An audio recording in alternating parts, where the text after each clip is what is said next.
All these studies are peer reviewed. So we're to leave aside. How do you get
Good morning, everyone. Thanks for showing up a little bit early. The time is 8:06. We are back on the record, and we're going to continue with public testimony. As I mentioned before we broke for the night last night, I'm going to go ahead and do second calls from yesterday right now, and then we'll move into the remainder of the public testimony list, and we'll hit those, and then we'll move into committee work. Okay, so first call, or second calls this morning are the following: Dustin Slocum, Kyle King, Matt Rode, Robert Sequock, and Dakota Reynolds. Is Dustin Slocum present? I think he was planning to leave. Okay, thank you. Kyle King? Good morning, Kyle. Glad you could make it. Welcome.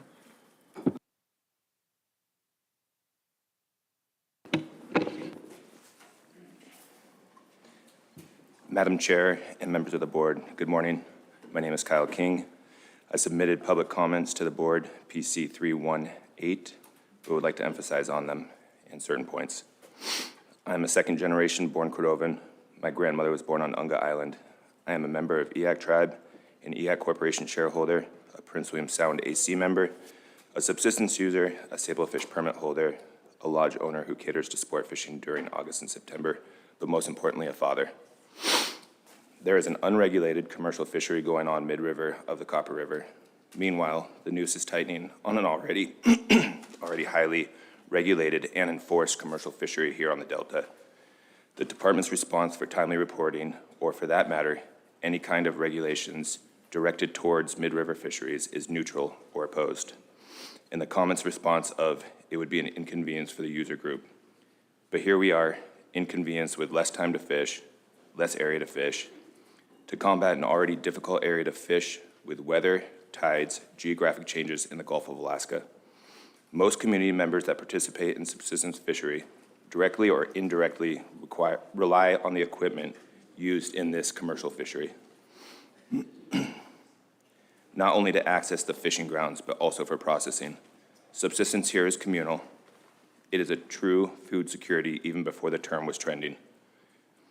When the commercial fishery here is attacked, so is our subsistence rights. Not just Cordovans, but also local indigenous people. How can food security be so trending, yet ignored in a place that truly relies on these resources to live a subsistence lifestyle as close to as we can in this day and age? There are plenty of proposals trying to legalize the already happening commercial fishery that takes place mid-river, to extend the area, to take more, and to have less limitations in an area that is poorly regulated and enforced.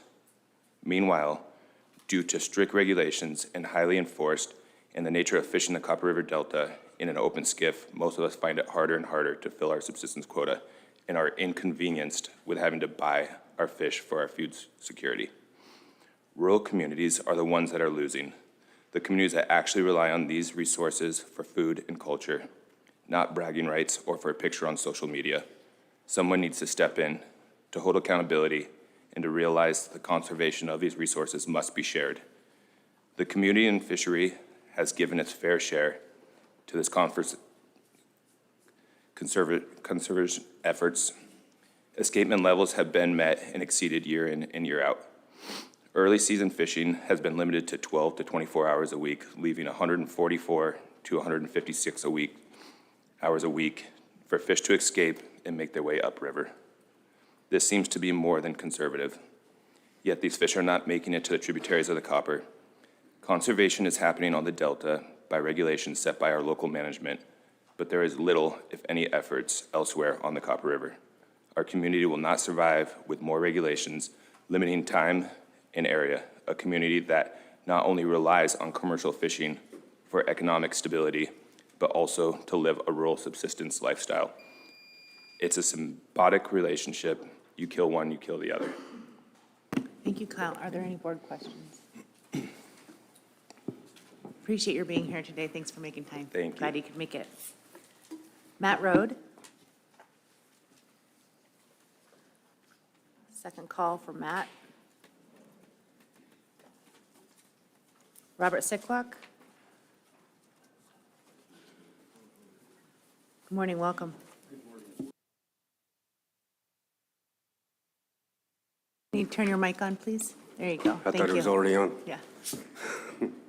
My name is Robert Sequak. I'm from Gakona, Alaska.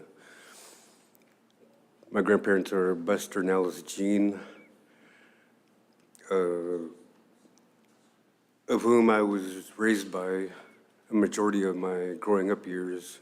They taught me how to process our fish by smoking fish and storing fish in the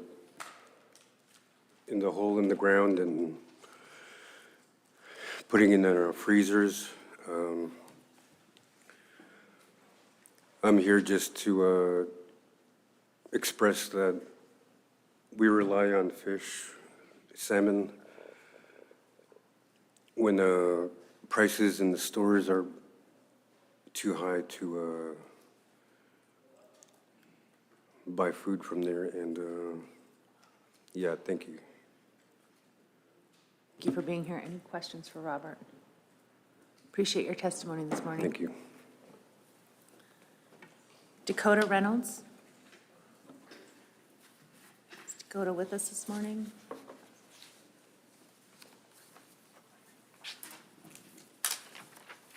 Okay. That concludes second calls. And the next person on the list is Richard Person.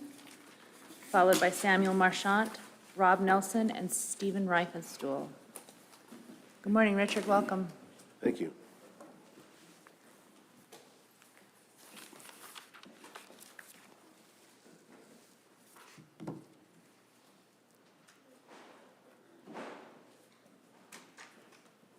Madam Chair, members of the board, my name is Richard Person, lifelong commercial fisherman, primarily in Upper Cook Inlet. But I began fishing in the Sound when the commercial shrimp fishery reopened 15 years ago. Since then, we have added a few small boat fisheries to that. Probably spend 20% of the year on the water there. I would love to try to participate in a directed layer octopus fishery, proposal 43. Like to see that become available to small boats and to pursue. I would also like to make a comment on the tanner crab fishery, although my boat is not big enough to participate in that. In Area 3 this year, we ran into many thousands of juvenile tanner crab, which are very cute little creatures when there's only 3 or 4 of them. But when there's thousands, it really gets in the way of commercial fishing for shrimp. And so that said, there's some product down there. I'd also like to comment quickly on proposal 42, summer fishery, personal use fishery for tanner and king crab, golden king crab. We participate in that October through March when the weather's good enough to do it. And it's a whole different fishery from what the normal recreational boat would do with shrimp. Fishing in 50 to 100 fathoms is fairly straightforward, but when you get into 200 to 300 plus fathoms, it takes a substantial pot to stick that. And all that extra line produces a lot of drag, and I just have a feeling that the normal sport guy in the summer fishing that deep of water where there'd be a lot of gear loss, and even more, talking to the biologist, the crab during the summer are molting and reproducing, so it seems like a pretty bad idea to produce a summer season for that. That's proposal 42. I also oppose proposal 78. I won't go into all the numbers and such as you've heard them, but I will say in Upper Cook Inlet we have 3 major processors left, and one of them has told me repeatedly, hatchery fish in the Sound are key to their survival financially. So obviously we need processors. So I would oppose proposal 78. Thank you. Thank you. Any questions? Appreciate your testimony this morning. You bet. Samuel Marchant. Morning. Good morning. Ladies and gentlemen of the board, thank you for the opportunity to speak today. My public comment is recorded under PC 386. My name is Samuel Marchant. I'm proud to be a 4th generation Copper River fisherman.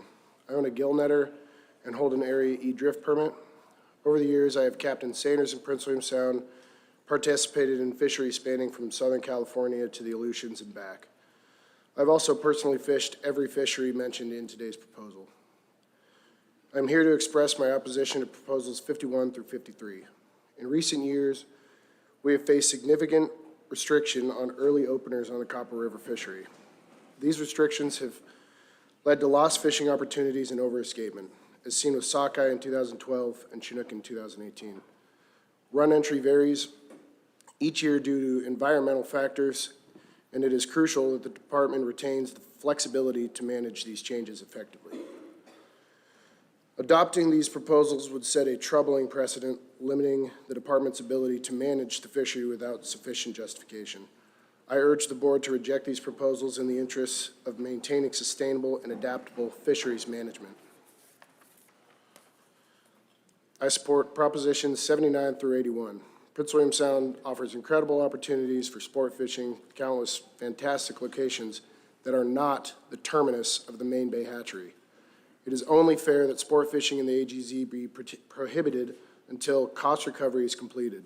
The financial stability and timing of our salmon season are vital for the livelihoods of commercial fishermen and the sustainability of our fishery. These cannot and should not be jeopardized by recreational activities. I urge the board to prioritize the interests of those who fund and depend on this resource by supporting Propositions 79 through 81. Additionally, I support Propositions 31, 32, and 34 through 40. I had the opportunity to participate in the 2020 Prince William Sound tanner crab fishery, and I witnessed firsthand the challenges posed by the patchy biomass of the tanner crab in Prince William Sound. A trawl survey does not effectively capture the distribution of these crab populations, and a pot survey, on the other hand, offers a more precise method of data collection by targeting specific bottoms that a trawl cannot reach and providing a broader understanding of the crab population. Adopting this approach would significantly improve the accuracy of our data and help ensure the sustainability of our fishery. I support 46 through 47. We as commercial fishermen on the Copper River are under scrutiny for every fish we catch. It's recorded every day. I believe the sport and subsistence fishermen on the Copper should be no different. Thank you for your time and consideration. Thank you. Any questions? Appreciate your testimony. Thanks for being here. Rob Nelson?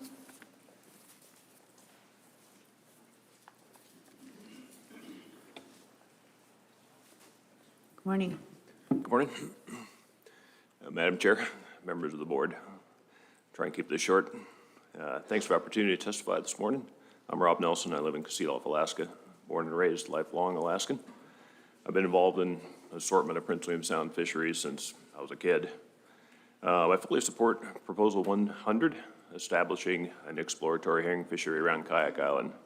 About 15, 20 years ago, as one of the northern-based Sitka herring fleet, we began observing herring around Kayak Island on our way to Sitka in March and returning in April. Through the years, it has developed into a very large massing of herring, culminating in a major spawning event each year. Even though Kayak and Wingham Islands are within Area E, this herring population is not calculated as part of the Prince William Sound stock, even though in the management plan it states that all herring stocks within Prince William Sound are considered a single stock. This proposed management plan is based on the Kodiak model for exploratory herring fisheries and would provide opportunity for a wide range of potential markets. I oppose Proposal 75 and other proposals trying to open up and change the salmon allocation plan. I submitted RC 64 clarifying the historical catch values between gear groups as was used during the development of the allocation plan. As you can see, the ratio is 50.7% seine and 48.7% drift. I also opposed Proposal 78. We have seen this proposal every year at most every Board of Fish meeting around the state. It's a stretch to conclude that some stock failures would see any meaningful recovery from a fraction of a fraction reduction in North Pacific salmon biomass. On a final note, I oppose Proposal 14 and other proposals to eliminate the Prince William Sound pollock trawl fishery. This is one of the cleanest, if not the cleanest, trawl fishery in the state. I think most would agree that having less hungry pollock mouths in the water would be a good thing. So, thank you. That's all I got. Thanks, Rob. Any board questions? Appreciate your time this morning. Steve Reifenstuhl? Hi, Steve. Morning.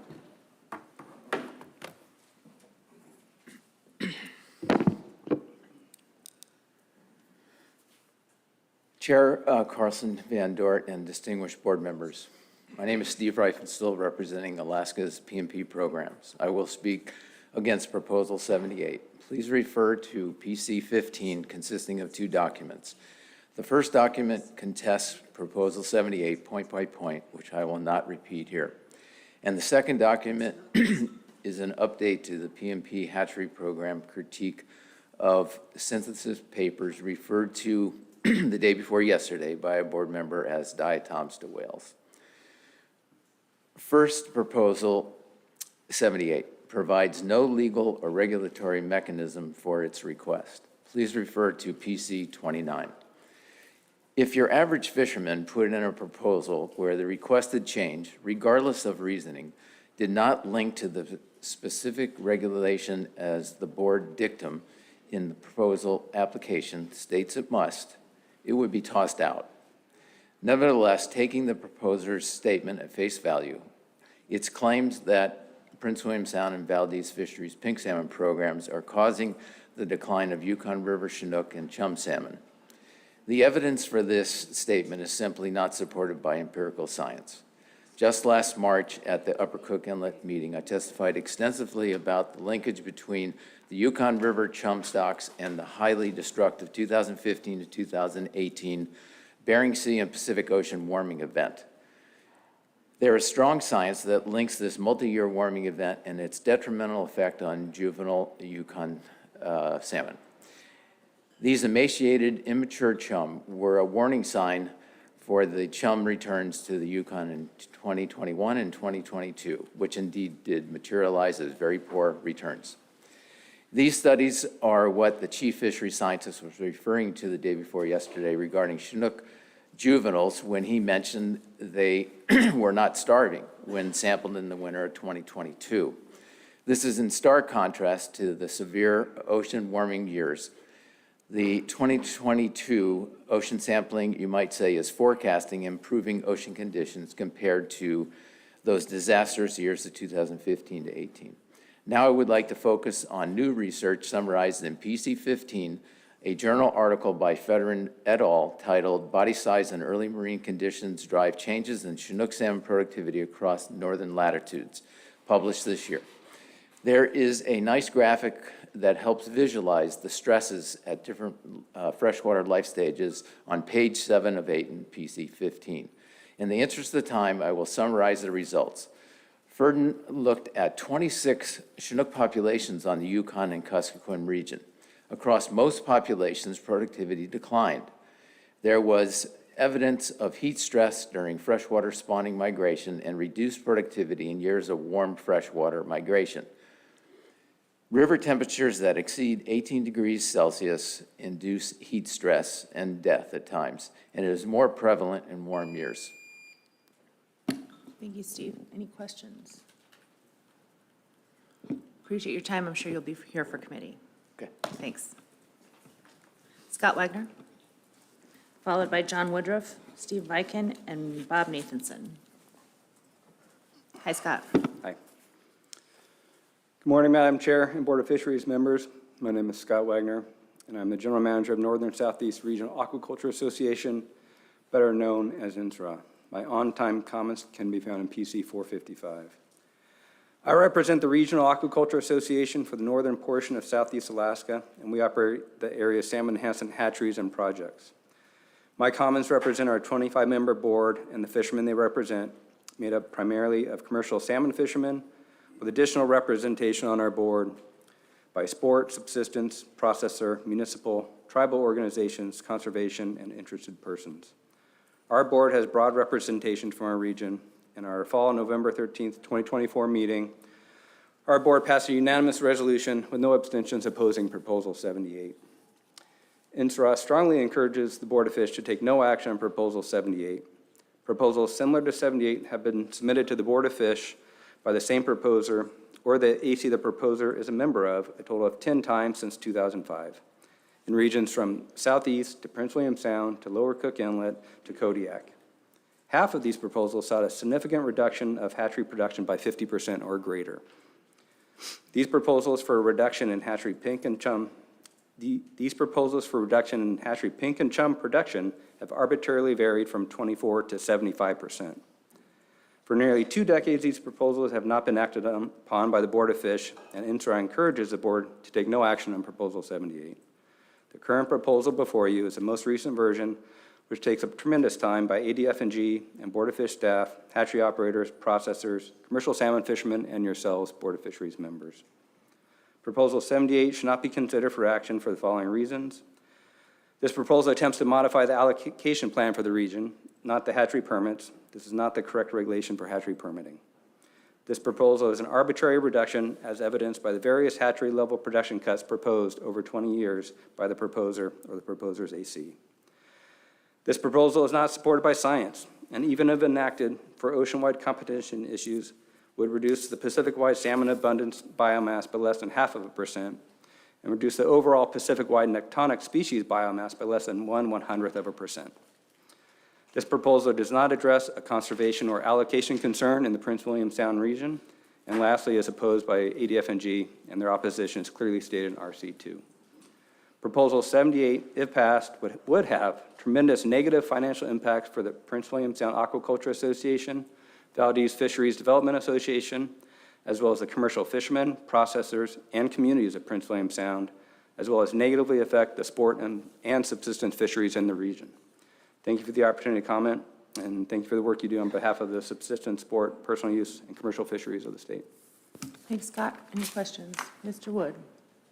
Yeah, thank you, Scott. I had a question for Mr. Reifenstuhl, but you can answer it too. I just hadn't formulated it in my brain yet. But when a proposal like that keeps coming through, what other venues does the public have to address concerns with hatchery other than the Board of Fisheries?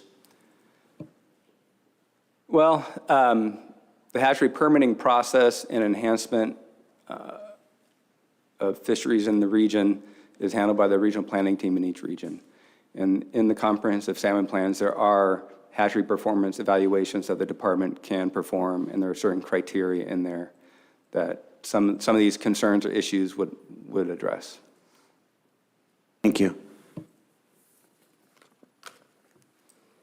Follow up on that, Scott. So in the context of the comprehensive reviews, number one, how frequently do those happen? And number two, is there a public component where the public can weigh in on that? If you could just. There will be a public component because they have to go through the RPT. And the reviews are, have not been performed regularly. Thank you. All right. Thanks for your testimony this morning. John Woodruff?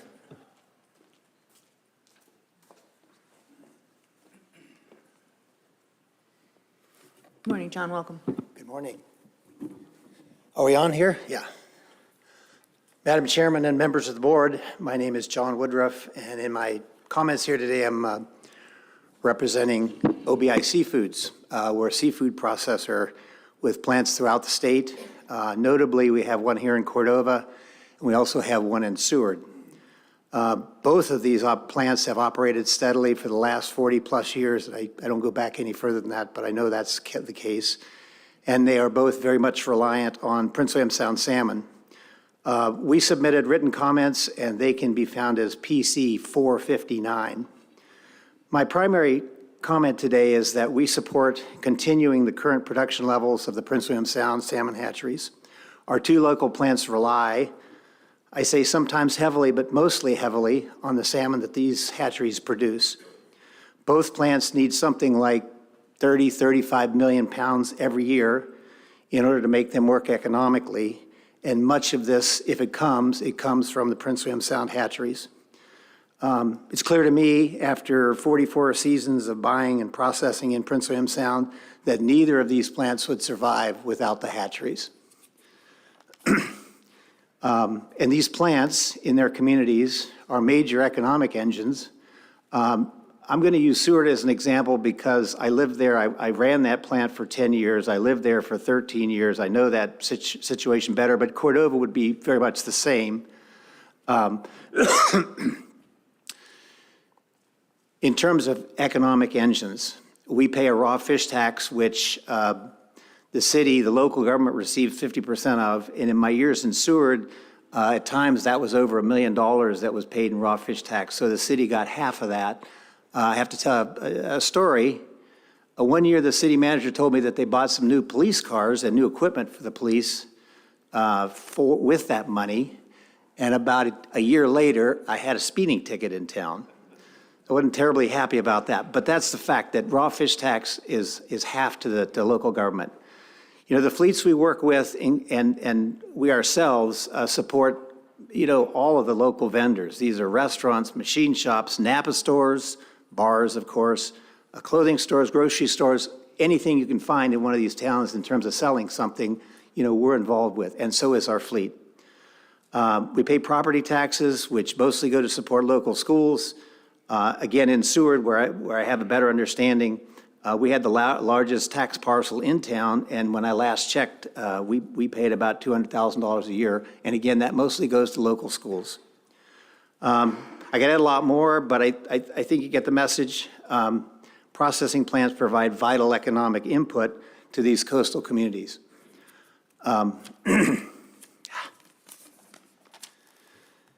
If you take the hatcheries out of this equation, and even if it's only at 25%, it's clear to me that things would get much bleaker and many of these operations in the Prince William Sound would go away.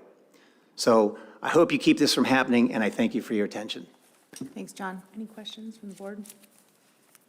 Appreciate Thank your you. time this morning. Steve Viken, followed by Bob Nathanson, Natalie Webb, and Shannon Carroll. Good morning, Steve.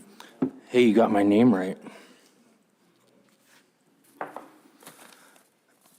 Hello, my name is Stephen Viken. I've been a Cordova fisherman for 30-some years.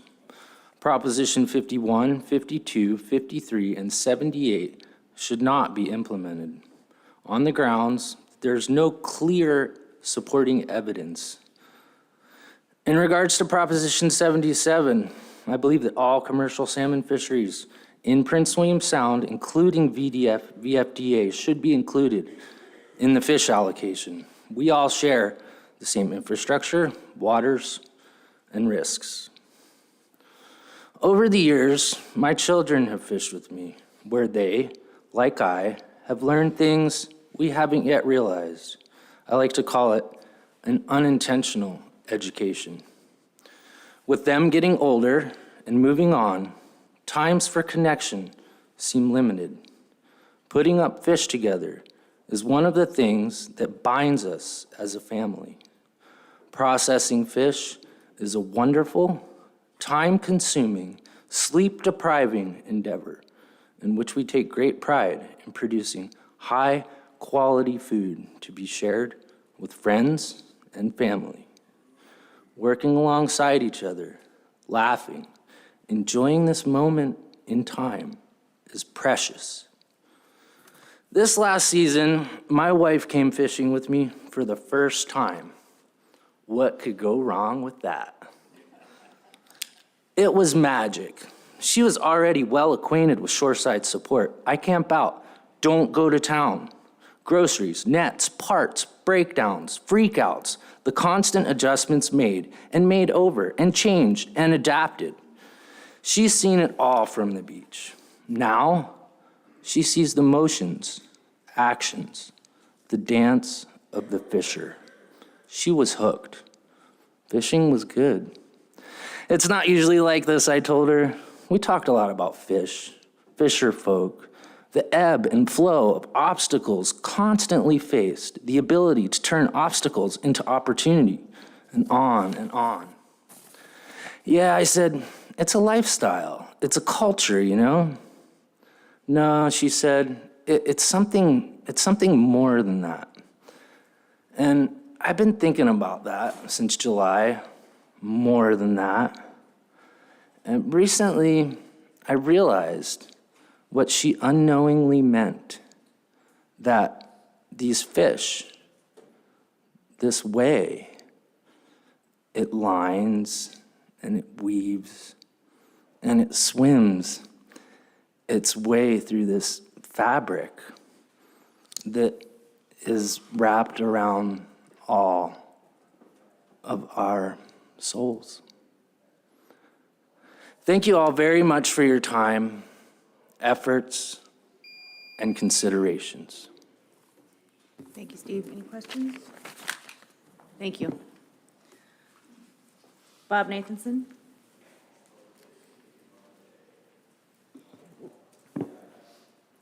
Is Bob with us this morning? Does anybody see anybody? I can't see around that corner, so. Going once? Okay, we'll call his name again when we get to the end of the list here today.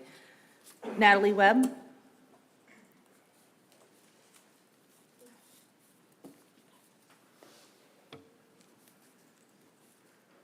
Good morning. Good morning, Natalie. Coffee hasn't kicked in yet, so forgive me.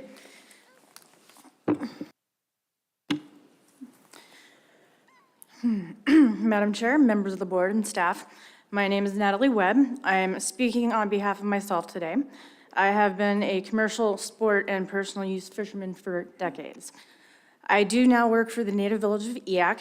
I've participated in the tribe's subsistence program for the last 2 years, and I help provide our tribal members access to their subsistence resources, accessing it, whether it be on land or on water. I support Proposal 45 to allow subsistence fishing inside closed areas, mainly for safety purposes, as I bring out our tribal members and the elders, as well as youth on occasion, to the fishing grounds to catch their subsistence limits. And I also teach them how to fish on a boat and to process their catch. I urge you all to watch the many videos of what fishing outside the Copper River Flats can be like. It's extremely dangerous, especially for inexperienced sea legs. I'm also just putting this on your radar, but I support Proposal 30 because it will allow our community easier and safer access to our traditional resources. I do not support Proposals 51, 52, and 53, and I would also like to see the commercial fishing season start at the beginning of May, like it has historically. Because through my position at the tribe, we do have a special educational fisheries permit that allows us to catch salmon for tribal households. We catch both species of salmon, that would be Chinook and sockeye, during this time. And as it was stated earlier, we need to use our fishermen as a tool for management and to better understand when our salmon go up the river. And I did pull some stats on those special educational fisheries reports. Unfortunately, I need to change my password. So I only was able to access the last 2 years. And our report, or our permit, allows us to start fishing May 1st through May 14th. And we've caught a substantial amount of Chinook and sockeye within the first week of May. So these fish are already running up the river, which is why I think that we should open up the season sooner than the 15th, as it's been as of recent. And I do thank you for your time. If you have any questions, I'm maybe able to answer them. So, Thank you, Natalie. Yes. Are there any questions? Thank you for being here today. Thank you. Appreciate you. Shannon Carroll?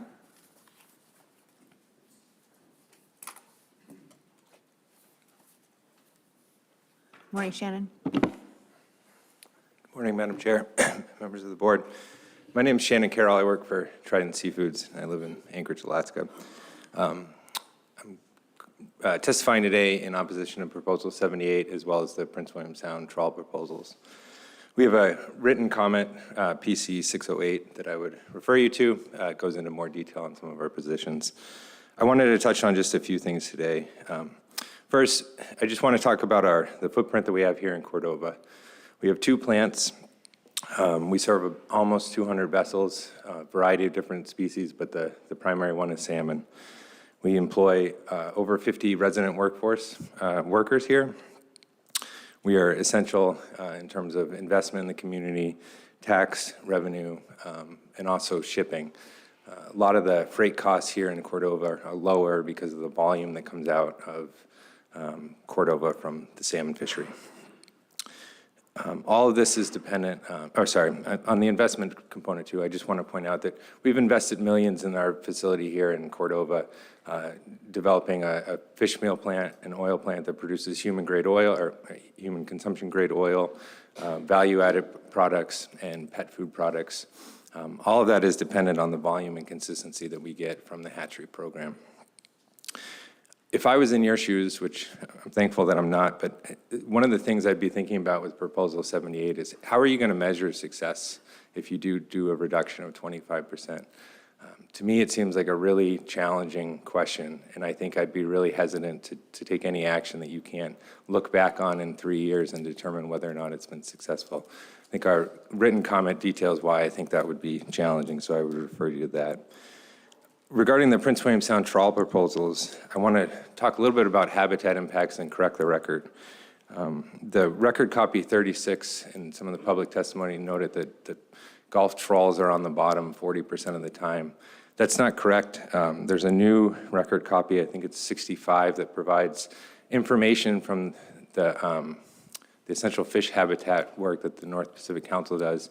That's the work that was cited in record copy 36, but record copy 36 had incomplete information, where it shows that pelagic trawl is on the bottom 0 to 40% of the time.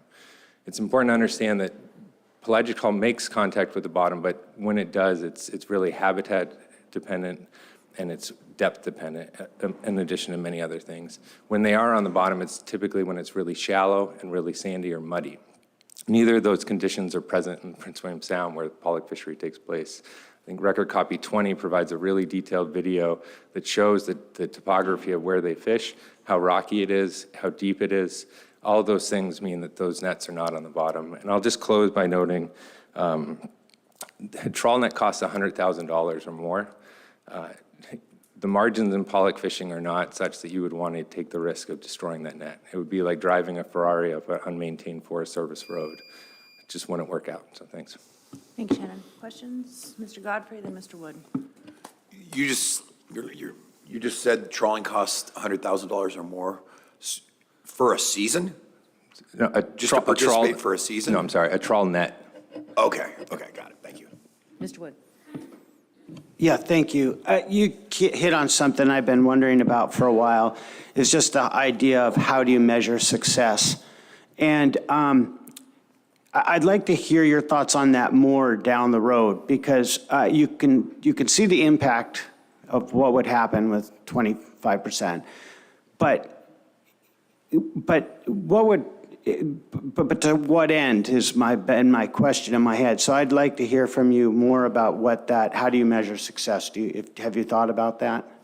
Yeah, thanks, through the chair. Thank you for the question, Mr. Wood. Yeah, I mean, I think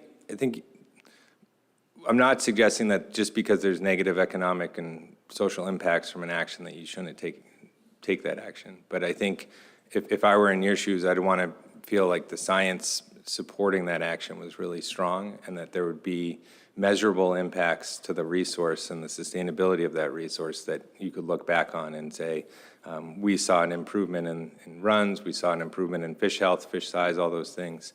Looking through the science and my understanding of it, and it just, I'm not sure where that certainty would come from. I think there's been a lot of testimony detailing just the scale of Prince William Sound hatchery production relative to the global scale or Pacific scale of salmon production.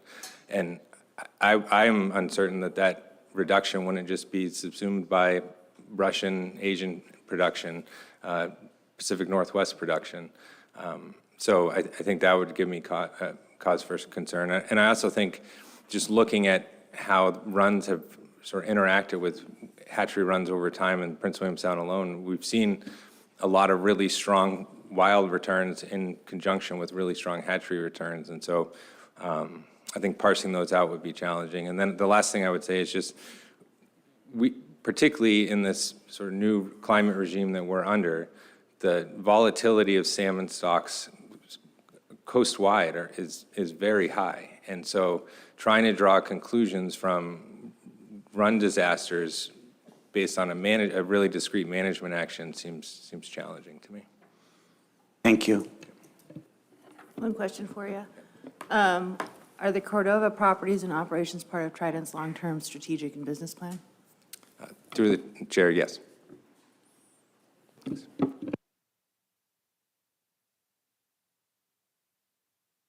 Okay. Next, we have Karen Linnell with the Copper Basin Advisory Committee. Welcome back, Karen.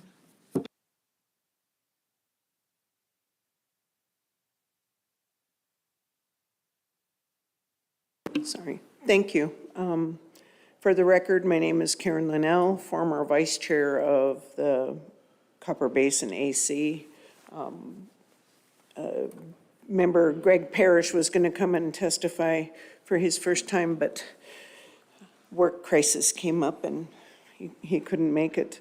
The Copper Basin AC is made up of trappers, hunters, fishermen, subsistence users, commercial fishermen, and guides. We think we have a pretty well-rounded crew. In their minutes, Proposal 1, they support 10-0. They said now they can only use hooks, and it's an unrestricted fishery. Proposal 14, close the Prince William Sound and Walleye Pollock Trawl Fishery, and that was supported 10-0. This says they're destroying the fishing now, too much bycatch, no restrictions this year. Halibut, yellow eye rockfish, Chinook salmon, squid, everything's dead when they throw it back. And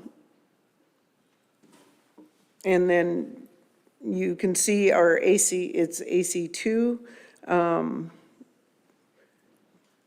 Some of these have no comments as to why or not, so, but proposals 16 and 17 and 42, they supported 10-0. 45 allows subsistence fishing for salmon in the Copper River inside closure area. That was supported 5-2. The 47 require in-season reporting when subsistence in a personal use fishery. There was 1 opposed or 1 in support and 8 against. They said right now management based on sonar and not in-season harvest information, which to me, I wasn't at this meeting, but repeal the prohibition of subsistence guide services in Glen Ellen Subdistrict. Proposal 48, that failed, 0-9. The take of fish is high with charters. Is there comments there? Prohibit transport services in the Glen Ellen Subdistrict, that passed 6-1 with 3 abstaining. And that passed. Proposal 51 was 9 in support, 0 opposed, 1 recusal. We're in support of later opening for early seasons, escapement to ensure sustainability and genetics diversity of runs coming up the river and provide more salmon for all user groups with these proposals. We wouldn't have seen the restrictions on state subsistence for Chinook like what happened in 2024. 52 is also supported, 9-0 with many of the same comments, and 53 as well. The recusal is a Park Service employee during his day job, so he didn't participate in the vote. 54, restrict the Copper River District inside closure area during statistical weeks 20 and 21.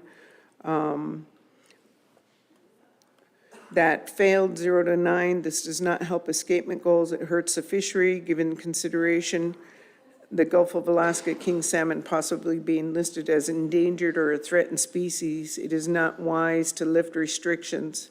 Since 2024 escapement goals are likely not going to be met, this is not the time to lift or loosen restrictions, even with the lowered escapement goals from prior years. 55, restrict commercial guide services in the Upper Copper River District. That failed, 0-9. This proposal removes the ability of management to make decisions on the fish at the time based on data in river goals, not what is happening on the ocean. 58, amend the Copper River King Salmon Management Plan. That was supported 6-2. No justification given on that one. Amend the Copper River Personal Use Dip Net Salmon Fishery Management Plan. Was supported 6-1. Wade Sampson, and there was one recusal. Modify the annual limit for the Chitna Subdistrict. It was supported 7-2. That's proposal 60. And there needs to be more fish that make it up the river, and a slight reduction is not substantial. 61, modify the annual limit and establish supplemental permit for the Chitna Subdistrict. That failed, 0-9. A family of 5 would get 65 fish now. If this passed, a family of 5 would get 55 fish and possibly come back with a supplemental. And then 63, they needed more clarification. 65, require a weekly permit for in-season reporting on the Chittenden Subdistrict. That failed, 0 to 9. Multiple trips to the region, more staff for enforcement, current management by sonar, no harvest, difficult to manage. Fish and Game stated that they would need additional resources for additional reporting with little impact on real-time management.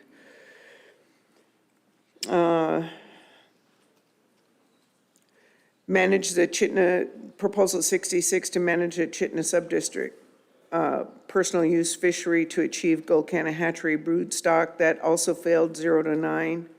60 to 75% of the PU harvest could be Gulkana hatchery fish. Hatchery is not getting all of the brood stock in Gulkana until September. Would like to have to shut down the PU in late July and likely have to shut down. They would likely have to shut down the PU in late July and all of August. And then 67, the prohibiting removing king salmon from the water failed, 0 to 10. You need to see the fish first before you try to release it. And if the fish are twisted in the bag, you couldn't safely remove it, becomes a safety issue. Prohibit dip netting from a boat in Chittenden Subdistrict. Oppose, 4 in favor, 6 opposed. And this is ADF&G's comments, is there's no prohibition of PU fishing anywhere else in the state. But that doesn't mean that it can't be prohibited in the Copper River. Establish restrictions when dip netting from a boat in Chittenden. Proposal 69, it was opposed, 0 to 10. I asked how this would be enforced, and ADF&G said that they're unsure how the proponent wants this to go. In Proposal 70, extending the lower boundary, that failed, 1 to 7. There's congestion there now. There's a boundary there now. There will be more fishing if they extend the boundary there, and everybody watches that and sees it happening, so they said no. Oppose Proposal 71, prohibit guiding in the Chittenden Subdistrict. And no, ADF&G is now asking if they're using commercial services on the permit. So that's something new. And would add competition on banks. There are 3 active guides, 1 part-time, 2 guides who do not have dipping from boats. And it's a safety aspect is their reasoning. Proposal 89, increase the bag and possession limit for burbot in Lake Louise. That was supported, 10 to 0. It says you can have 15 burbot with unattended lines. EO closure in 1989 and 90, reopened in 2003, and reduced from 5 a day to 5 in possession.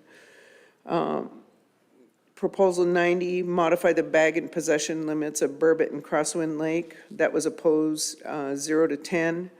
There's no biological concern.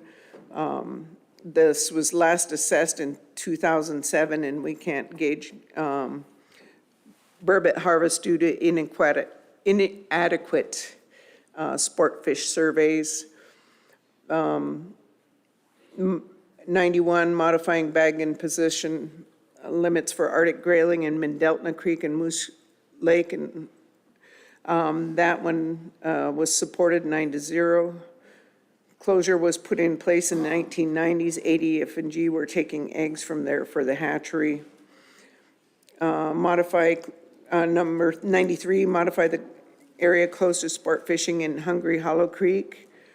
That was supported, 10 to 0. Restrictions put in place to protect the rainbow trout and steelhead, but they're no longer there, so.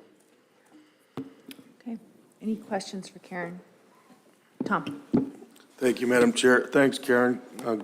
Thanks for the AC testimony. I'm just trying to get a little bit better handle on the AC's position. I don't know the exact makeup of the AC and where they live, you know, up and down the highway there, but Specifically to the proposal that deals with the expanded area in the PU fishery, the AC was unanimously opposed to that. Would you say that there's people on the AC that fish in the PU fishery as well as the subsistence fishery? Do they kind of go back and forth from year to year, or do most of them just participate in the subsistence fishery? Our board our committee has designated seats, so you have members from all over the place. Lake Louise, Chittana, Kinney Lake, Gakona, Gulkana, and Taslina. So they're very specific seats. And those folks see what's happening down there. They participate in the state subsistence fishery for the most part. Personal use fishing is not something that they do, but they see the traffic, they see what's happening down there. Thank you. Other questions? Thank you for the committee report, Karen. Thank you. Nick Crump with the Prince William Sound Valdez AC. Good morning, Nick.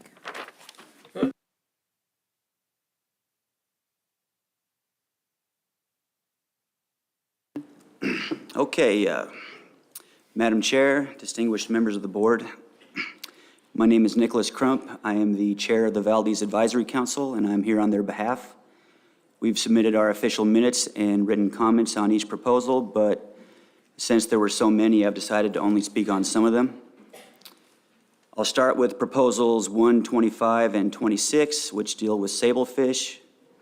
We've decided that personal use is the appropriate designation to access sablefish in Prince William Sound, and pod gear is the preferred method since it mitigates predation, bycatch, and accessibility problems.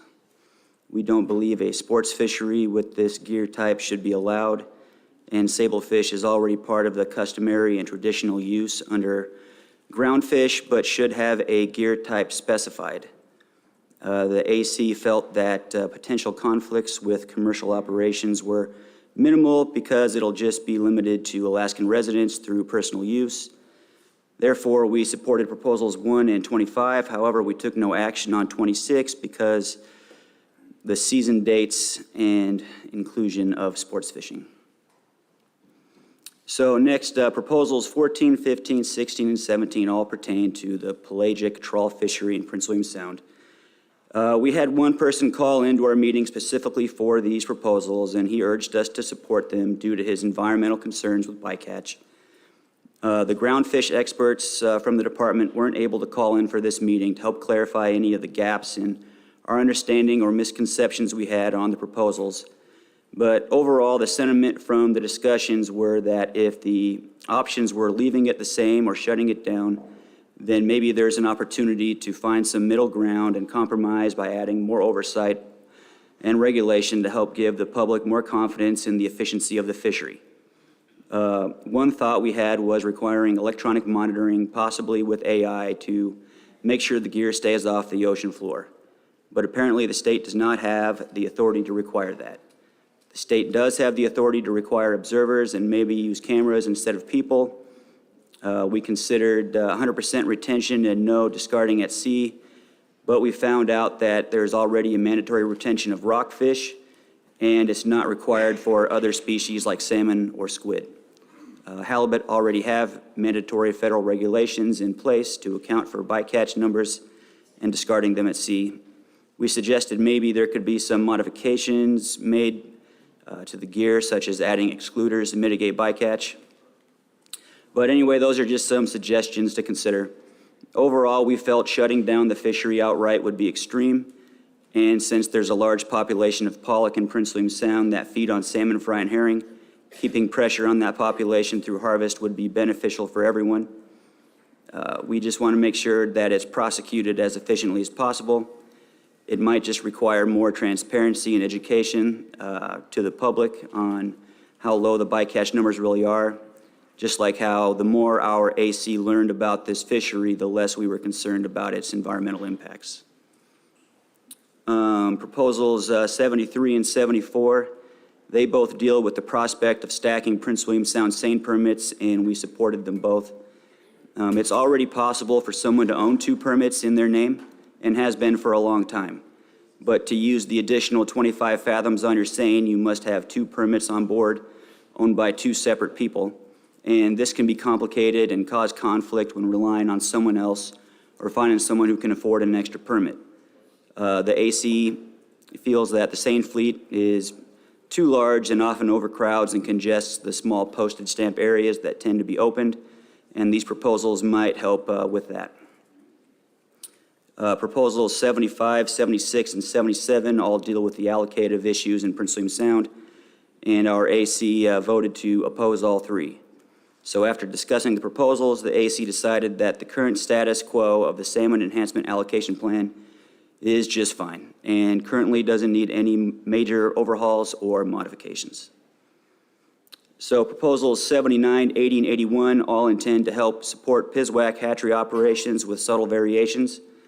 We support all 3 and hope that they can help all user groups enjoy the resource, but not at the cost of damaging the barrier seine or interfering with cost recovery operations. So finally, we adamantly oppose Proposal 78. It's important to point out that any perceptions of hatchery salmon negatively impacting the carrying capacity of the vast and complex ocean are strictly hypothetical and in all likelihood could very well be a non-existent issue. All Alaska hatchery fish combined only account for a minuscule percentage of the entire biomass in the Gulf of Alaska and Bering Sea. In fact, there are more pollock in just the eastern Bering Sea than all the salmon in the entire Gulf of Alaska and Bering Sea combined. It's probably more likely that the variability in salmon returns is caused by volatile changes in the ocean temperature and its effect on the salmon's metabolism and how quickly they reach maturity. One good example would be the Bering Sea marine heat wave that happened between 2016 and 2019 that melted the ice shelf there. The University of Alaska Fairbanks just released their study that extreme temperatures in both the ocean and upriver had negative effects on the Yukon chums, but that they are finally starting to see signs of recovery. The International Year of the Salmon report stated that they did not see food limitation as a cause of starvation.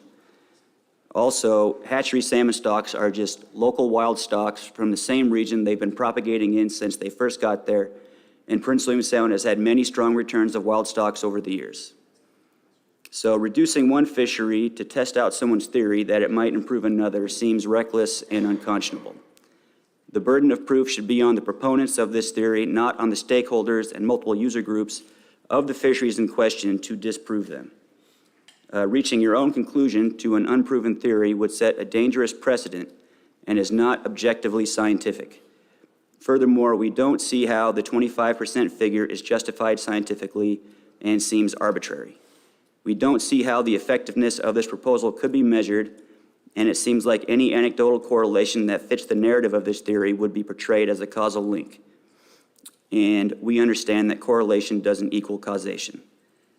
Just because a study is peer-reviewed does not make it settled science, and we appreciate the continued research on these matters, but we would strongly recommend waiting until there's a solid conclusion before making any rash decisions. So we adamantly oppose 78 because it would be a tragic, unforced error to our region. So, all right, thank you.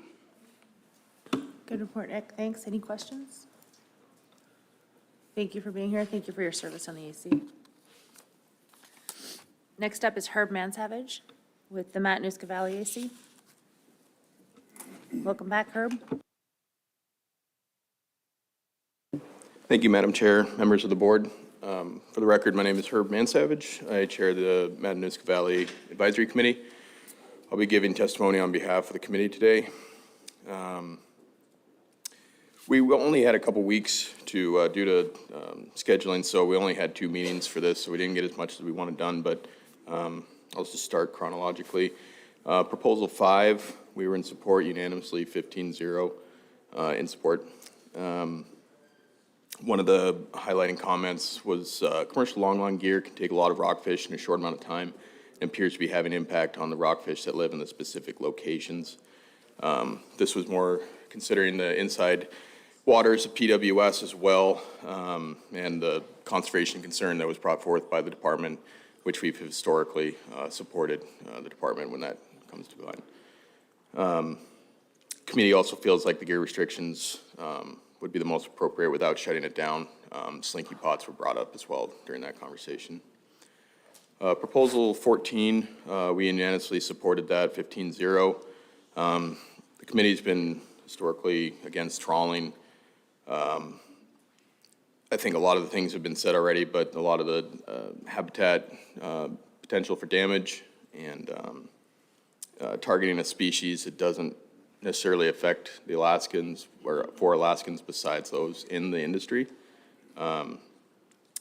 One committee member, I think this is slightly anecdotal, but one committee member did bring up a satellite image off of just Google Earth, and I mean, you can see the drag mark scars on the ocean bed from it, so it was kind of enlightening, and I did kind of verify that, and it's a little surprising. That's just off of Hitchinbrook.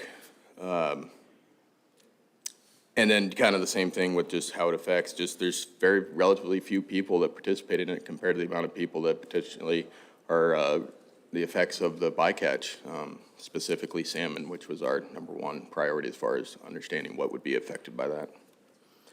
15, we also, proposal 15, we supported, 15-0. It just would be good to have caps and have solid numbers. Basically just in case, for whatever reason, that GHL were to increase. 16, 17, we just have C comments for the last ones, but we voted unanimously 15-0 on those as well. Moving to proposal 27. 27 and 29 we supported. Well, we had one against, but 13-1 and 15-0. This is just supporting the department on these. There was a little discussion on it being a little harsh, just due to how much is mostly sport guys, not charter guys, but we do see the biological concern, so we wanted to support the department on that. Although we did not support Proposal 28 as enforcement issues seemed like they could come into play, so it was, how do you prove inside out? So anyway, 31, we actually spent a little bit too much time, I think, on the Tanner crab and the Dungeness crab subjects.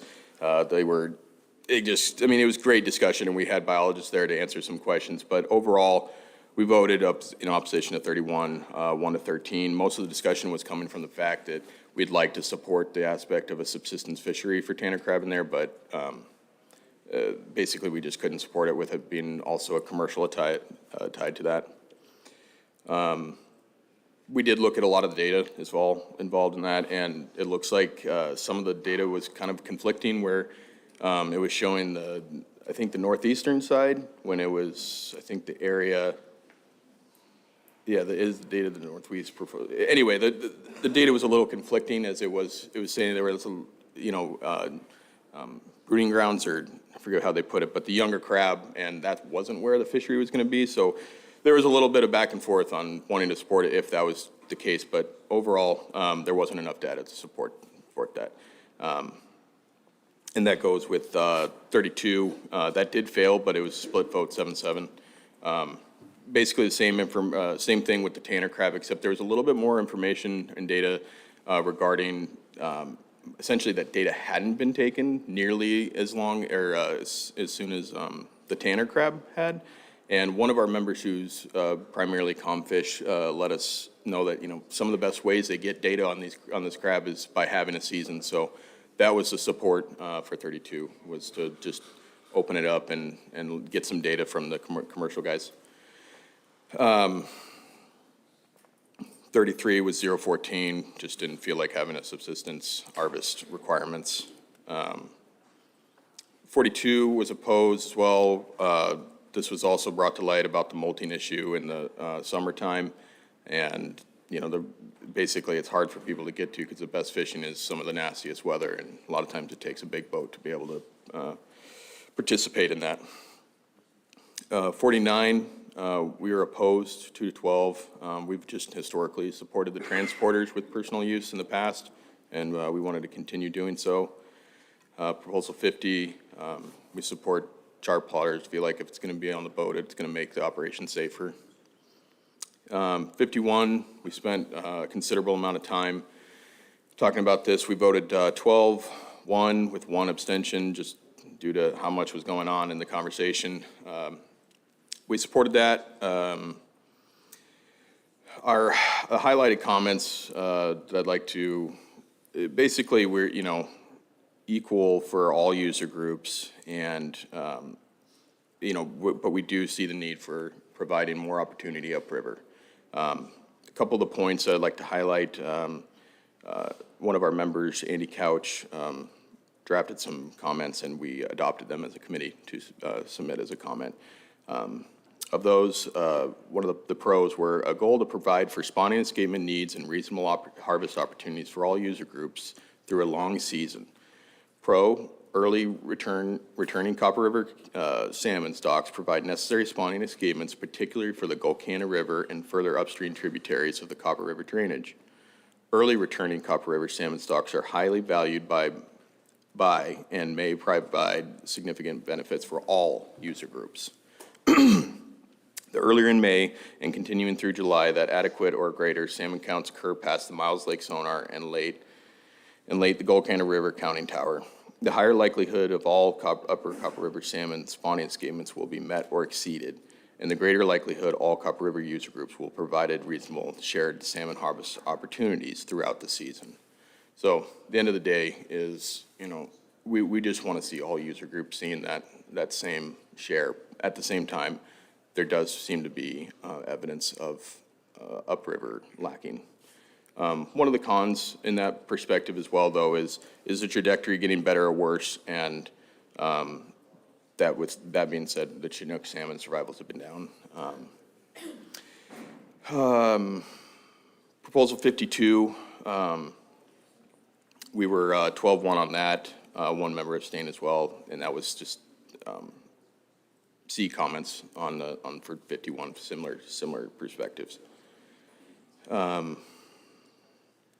And then proposal 84, we supported this, and this is strictly from the perspective of king salmon concerns overall. So if it seems like a pretty small ask to potentially just help a resource that's obviously low. 85, we did support that 12-2, and that was, with a committee that's composed of a decent amount of sport and a lot of constituents that use Prince William Sound for sport perspective. That silver fishing can be great, and if there was no biological concern, we'd absolutely support a bag increase to make that trip worth it. And lastly, 89, a very constituent-based area for the Matsu is Lake Louise, and with Burbot, not only is it a department proposal that they obviously put in, but we'd like to support this as, Burbot is actually a really great freezer fish, so if there can be more opportunity to harvest, the better. That concludes my testimony. Thank you, Herb. Any questions? Appreciate your report. Thanks for your service on the AC. Thank you. Virgil Umpenhauer with the Fairbanks AC.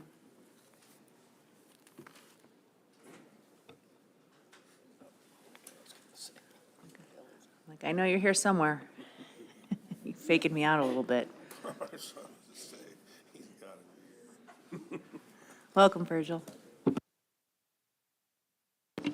Good morning. Board members and staff, my name is Virgil Umpenhauer. I'm representing the Fairbanks AC. I have a lot on my plate here. Okay, the first thing I want to do is I want to clarify a little bit or finish the history of why this proposal is even here. Proposal 78, the one for the 25% reduction. And the reason it's here is this proposal was originally put in, but it didn't have a percent. It was put in by the Elephant Cove Advisory Committee in 1996. And so and normally our board books are published in August. And so after it came out in August of 96, then the people that run the hatcheries, hatchery administration, objected and said the board did not have authority to do this. And so if you read in department comments in November of '97, the Department of Law, that's 14 months later, finally decided, yes, they do. And then they quoted it. They have the authority to set the number of eggs that are taken by the hatcheries. But then what the board decided to do after that happened is they decided to form a hatchery committee. So they did. I was on the hatchery committee. One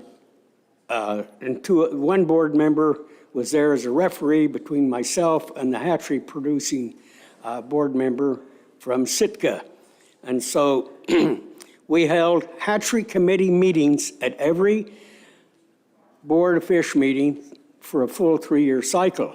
At the cycle in '99, or the board meeting in '99 was held in Valdez. And at that board meeting, I can remember one retired, when we did the hatchery meeting, one retired department biologist gave me a report that said that 65%, this is in 5 different systems where all the fish are counted as wild pink salmon, 65% were direct hatchery strays based on the thermal otolith markings on them. Anyway, and so that's kind of the history of what happened. Now, the representative from NSRA, Northern Southeast Aquaculture Association, a while ago said that and one of the things that come out of this hatchery thing was that there's no statewide perspective. There is no statewide perspective, zero statewide perspective. When they make their amendments or request to make their amendments to the commissioner's office to increase production, it's only advertised in the local region. It's not advertised statewide. And so no one knows it until after the fact. That's when they find out about it. But currently our ocean is in a regime shift. And the regime shift means that it's basically like it's in a drought in the ocean on land. When it's in a drought on land, do the farmers and ranchers increase the production, the number of livestock they put on their land? Hell no, they don't. They know that the land will support X number of critters out there, depending on the environment and how much things grow. And so, but the hatcheries are dumping all this other stuff out there. And now there's 4 people in this room, myself included, that participated in Senator Sullivan's thing, one board member, to try to determine why the salmon in the AYK region and some species like Chinook statewide are in the toilet. And the thing we finally came up with at the end, we voted. There was over 40 people involved in this deal. I was in the AYK group, because the AYK group was separate from the other group. But we all voted in the end on what was the biggest problem. The biggest problem that we voted on, and only 28 of the people voted, was competition in the marine environment from the hatchery fish. The ocean productivity is in the toilet, and so the carrying capacity has decreased. When the carrying capacity is decreased, and then a good example of this is Bristol Bay. Those fish averaged 3.8 pounds this year. All salmon are way smaller. But I boxed up 55,000 pounds of those fish that the Hannah processed. Well, all they did was quick freeze them at 70 below zero. Then I boxed them up. AYK region is about the size of the state of Texas. So what those people got for subsistence this year in the AYK region is each family got one 50-pound box of frozen salmon. They came from either Bristol, and most of those came from Bristol Bay, or some of them actually came from Sitka. But anyway, that's what they got. That's an area the size of the state of Texas. There's over 2,300 limited entry permits that do not get to fish anymore. They can't even go catch one fish, one salmon that is, to feed to their children. They can do fish under sport fish regulations, or there are some special subsistence regulations where you can gill net pike and stuff like that, but that does not replace salmon. I just wanted to point that out. and something I didn't do a minute ago, the RCs, and I filled that thing out, but there's one additional RC out there now. It's RC 67.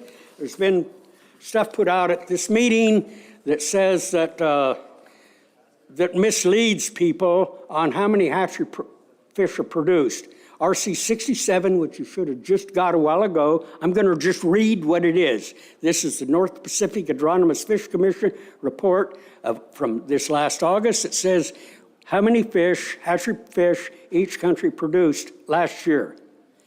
Japan produced 368,000 million. Okay. Russia,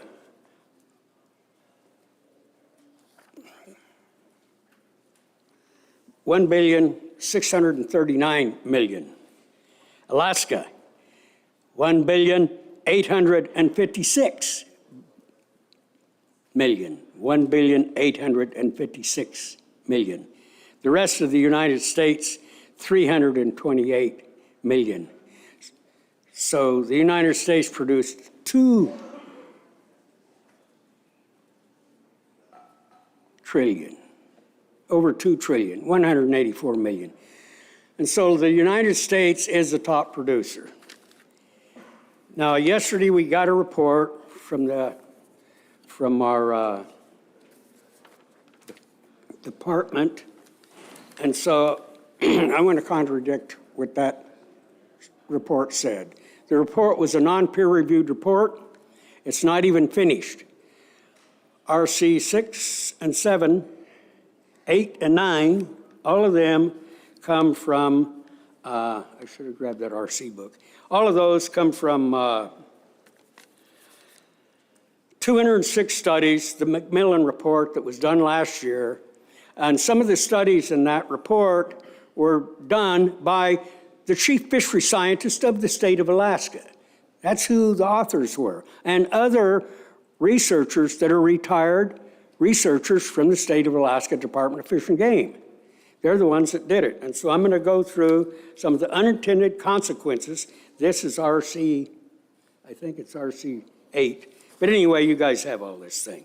So I'm going to go through it. They analyzed 206 studies that are peer-reviewed. They're the only ones that met their criteria because they wanted to go through only go through studies that really were good scientific studies. And this is out of thousands of studies that they went over. So I'm going to read it. Unintended consequences of hatchery salmon. Large-scale hatchery programs for salmonoids in the Pacific Northwest have largely failed to provide the anticipated benefits. Rather than benefiting the salmon populations, these programs may pose the greatest single threat to the long-term maintenance of salmonoids. 83% of the studies found adverse or minimally adverse effects of hatchery salmon on wild salmon.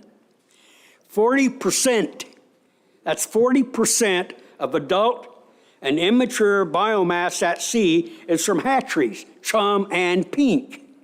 That's not 2.2% of them coming from Prince William Sound, like was said yesterday, because Prince William Sound produces more pinks than any other region on Earth. Pacific salmon are more abundant today than ever in the past 100 years. And that's easily to document. But anyway, this study goes on and on and on about this, the production and all that. Enough said on that subject. Our AC, and this is a little bit more history. The board members asked yesterday, what can we do about all this stuff? How do we know that the people upriver, the fish are moving upriver on the Copper River so that they will know whether to have the commercial fishery happen or not? I'll let you finish your sentence. I don't know what you said. Oh, I just said, did you have a concluding sentence in that? I have a space? concluding thing. Okay. Sentence. The department promised the board in 1999 that they would do two things. A test fishery inside the barrier islands, which they have not done. And the second thing was a milling study to figure out how long the salmon mill around, that's Chinook and Sockeye, inside the barrier islands before they start the run up the Copper River to protect and the board wanted this done so that they could know when those fish would be getting up there, so the early run fish, the ones that caused the Katie John decision, would not be hammered. That's why the board wanted that done, and the department has not done it. The only thing they did was put in the fish wheels at up by the lake, up by Okay. the sonar. All right, thanks, there Virgil. someplace. Are there any board questions? As always, appreciate your enthusiasm and your passion for the subject, and I know that that is shared by your AC.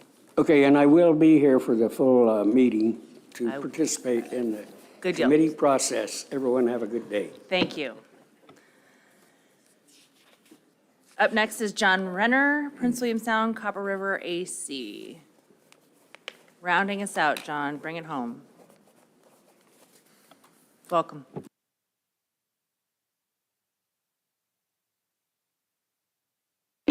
Thank you, Madam Chairman and members of the board, for coming to Cordova.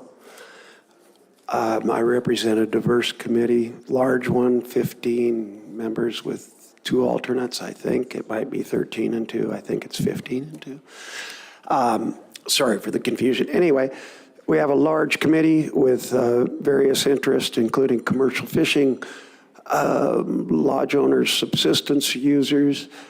The PU component of our committee is fairly small because most people obtain their resources through other means.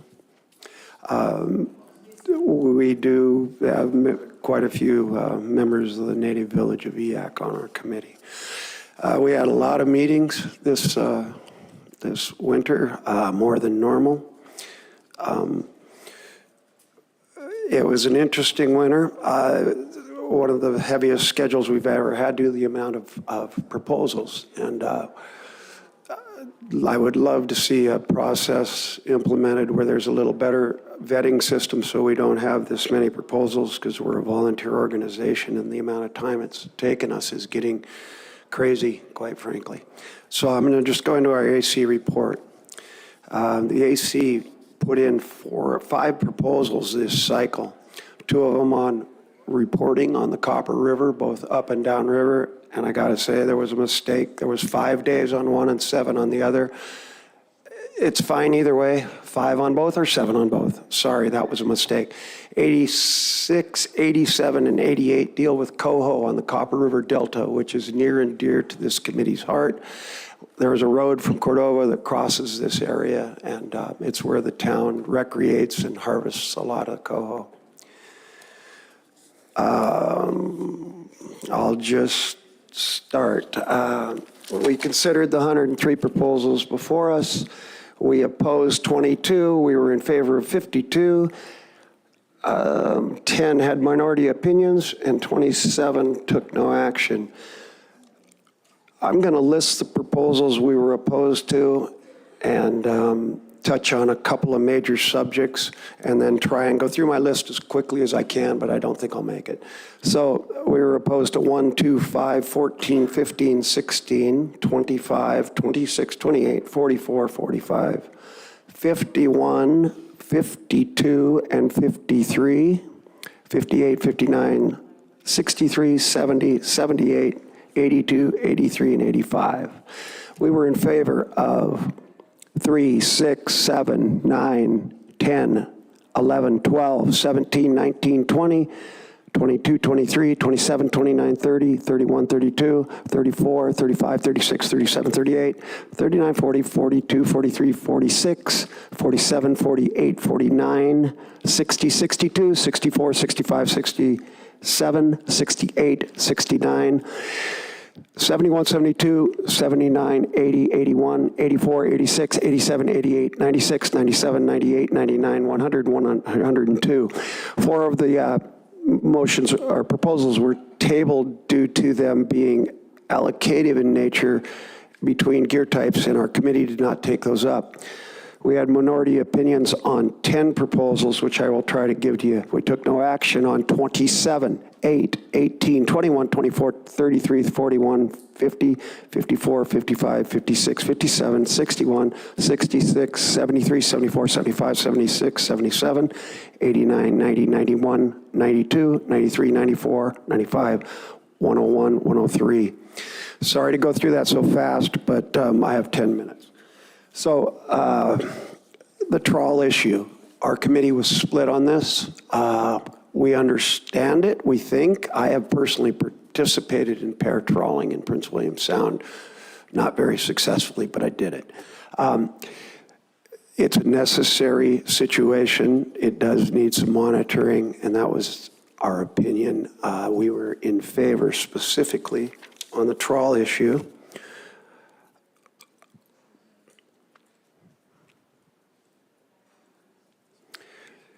On 14, we were opposed. 15, we were opposed.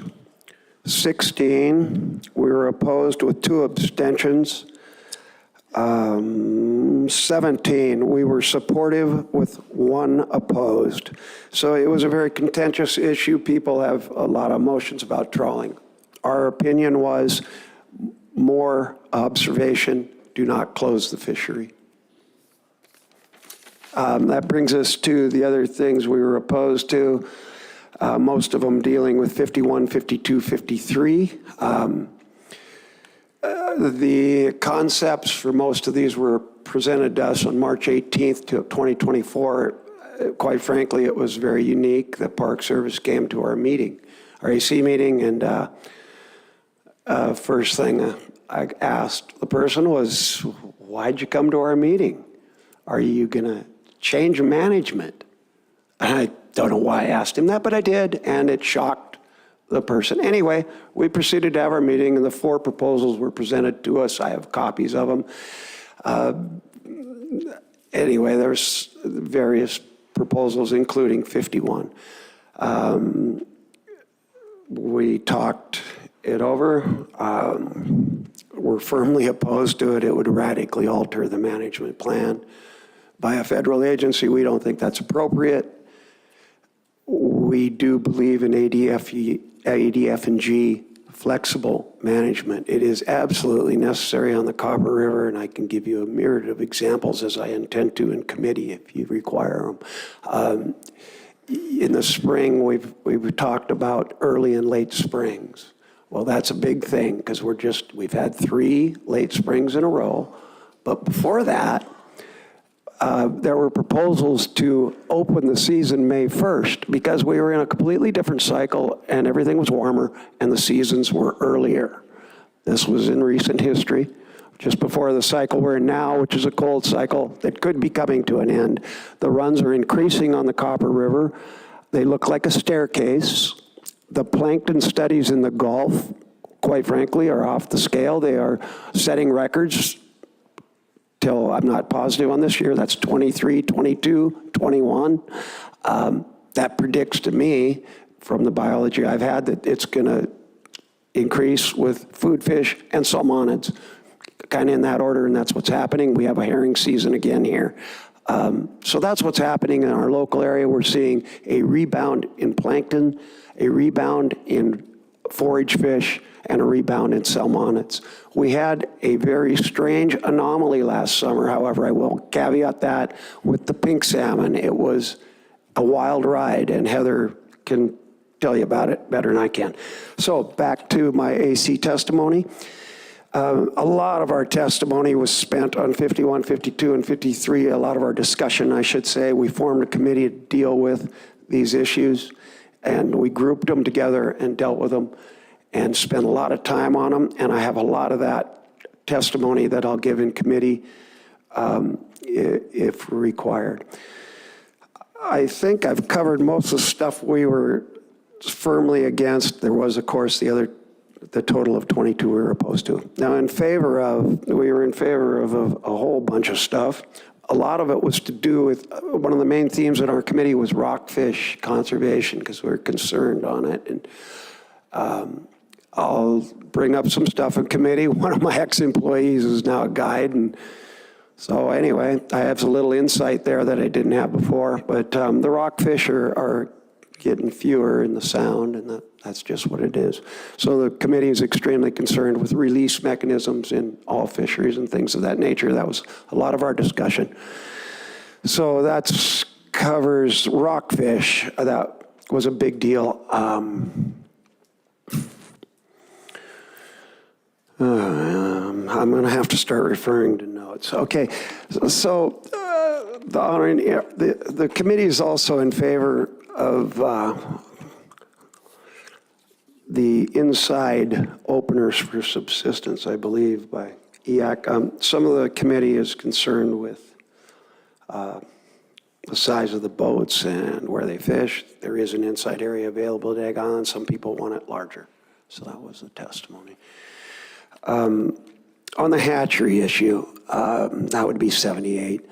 Our committee spent a lot of time discussing this, as we have in the past. We've responded to this issue in cycles and ACRs and spent a lot of money and a lot of time and seen a lot of studies. But one thing the board doesn't realize, when wild fish are strong, all fish are strong. People talk about the carrying capacity of the ocean, this thing. When wild fish are weak, all fish are weak, and it doesn't matter if the hatchery fish are there or not. And I know that sounds callous and condensed, but that's what you see when you fish here for 55 years. So that you got to realize, the hatchery fish don't seem to affect the wild stocks. We've had record runs of wild stocks during our hatcheries. So, I mean, that's what's, sorry, I'm out of time. Thanks, John. Questions? Mr. Zare. Thank you, thank you, Madam Chair. I had one of the people testifying talked about, he was asked the question about, can he tell how deep his nets are running? And he said he could. He had some sort of a depth indicator on the nets. And I was wondering if, you know, when we're talking about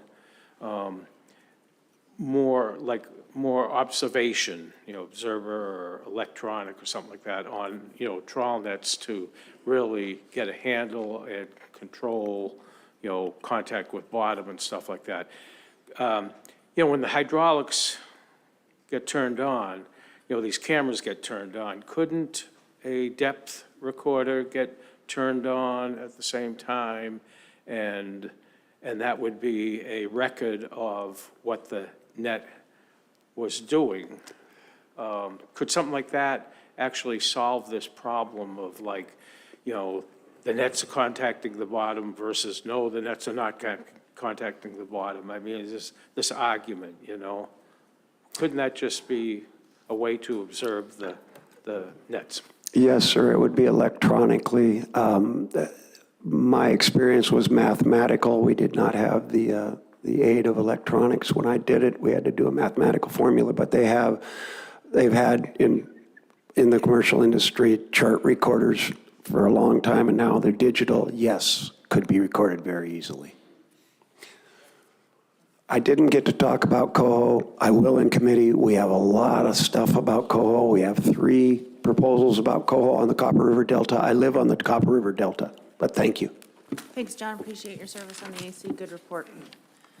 All right, I have one final second call. That's for Bob Nathanson. Bob, are you here? Second call, going once, going twice. All right, everyone, that concludes our public testimony. And I just want to thank everybody who showed up, participated, and turned out. This is a great showing. And I think we got a lot of good information, and I'm looking forward to Committee of the Whole. So let's take about a 20-minute break to set up for that, and then we'll come back and we'll begin with Committee of the Whole Group 1.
Okay, everybody, welcome back. Time is 10:12 and 2 seconds, and we're back on the record. We're going to go ahead and begin our committee of the whole process. Let me give you a little bit of information about that. So our committee of the whole work, we don't break out any longer, and the whole board participates in the committee work. We do this in sort of a loose New England town hall meeting style. Committees are intended to provide opportunities for additional information gathering and at times for dispute resolution to the extent possible, of course.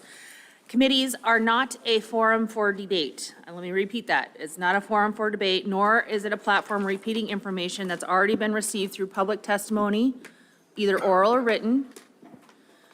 Also, during board committee meetings, advisory committee reps may express the official positions of their committee as well as their personal views, but we just ask that you please identify which of those two positions you're stating clearly so that we know whether you're speaking on behalf of your AC or on behalf of yourself.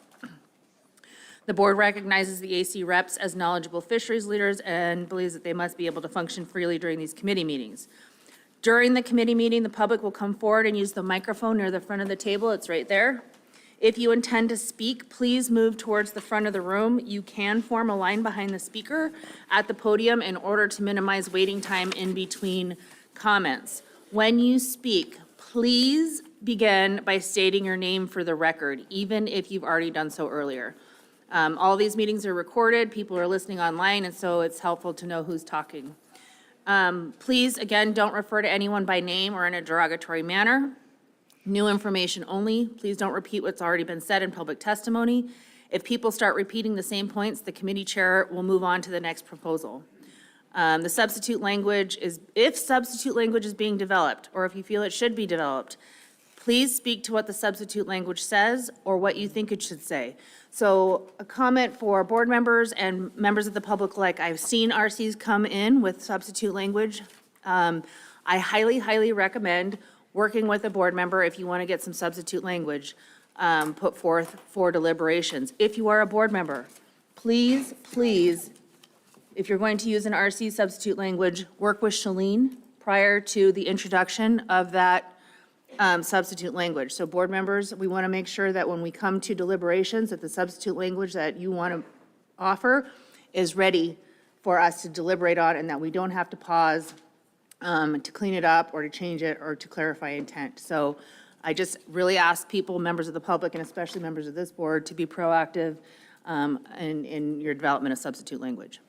Okay, I think that's it. And for now, I will go ahead and turn it over to the Committee of the Whole Chairman, Mr. Carpenter. The mic is yours. Thank you, Madam Chair. Committee of the Whole, Group 1. You all heard the instructions about how the committee format works. I am going to stress the idea, I'm going to let the person, if they're in the room, or the group that's in the room, come forward to the mic if they're the author of that proposal after the department reads the proposal into the record. And then we will allow people to come up and speak to that. I'm going to stress very highly that when I start to hear things get repeated or things that we've heard in public testimony already, we're going to move on to the next proposal. I'll be as diplomatic as I can, but try and keep this to new information only after the proposal is discussed initially. So with that, if the department would read proposal number 1 into the record. My name is Martin Schuster. I'm the area management biologist for groundfish and shellfish in Prince William Sound and Cook Inlet. Proposal 1.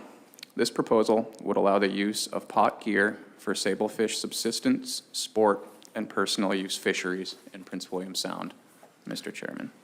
Thank you. And is Michael Phillips in the room, the author of this proposal? Would he like to come forward?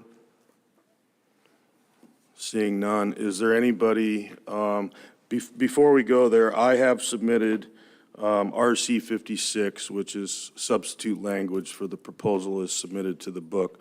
So people in the audience, please take a look at that while we're on this. But is there anybody else in the room that would like to come forward and speak to proposal 1?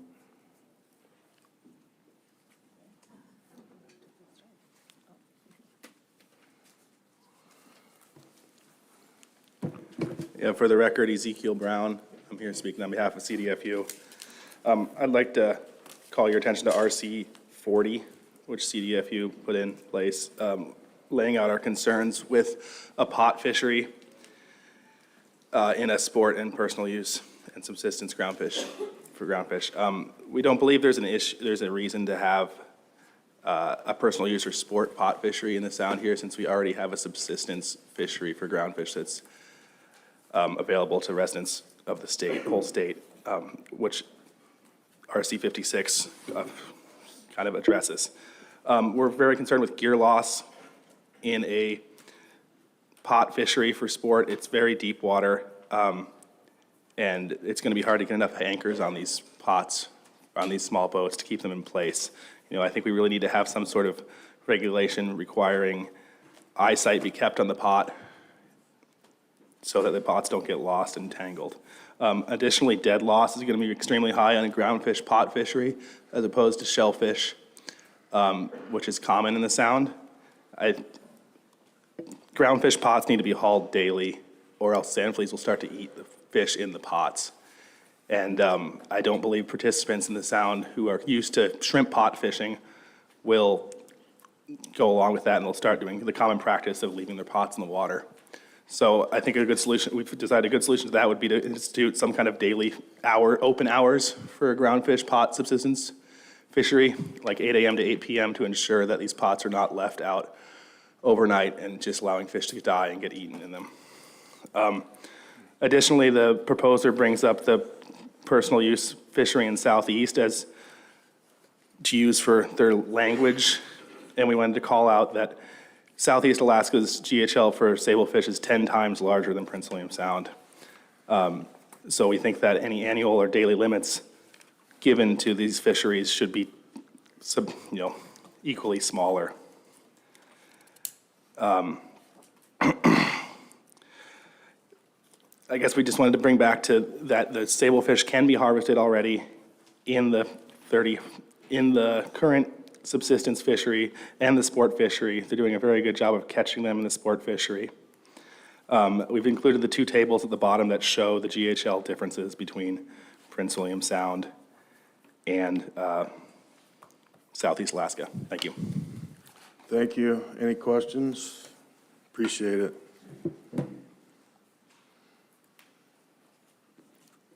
McKenna O'Toole, CDFU groundfish, shellfish. I'd just like to add here, I don't know what the legality of this is. Maybe not this proposal as written with the alternate language, but to create a personal use fishery from this allocation, I don't know if the board has the authority to do that. This Prince William Sound quota is derived off the Central Gulf federal TAC. And so we receive a percentage of that that's already fully allocated to our permits. I know that they point out that we haven't fully utilized that allocation in the past, but that's been because of regulation that doesn't allow opportunity for us starting April 15th and then ending in August. You know, the majority of us are salmon permit holders and we're busy during those months. I'd also like to add, as a slinky pot fisherman, the amount of hydraulics that you need to pull these pots up is impressive. I mean, I'm running 100 gallons a minute on my boat. And I don't think that there's a single boat, charter boat or sport boat in Whittier or Valdez that would be able to pull these pots back up.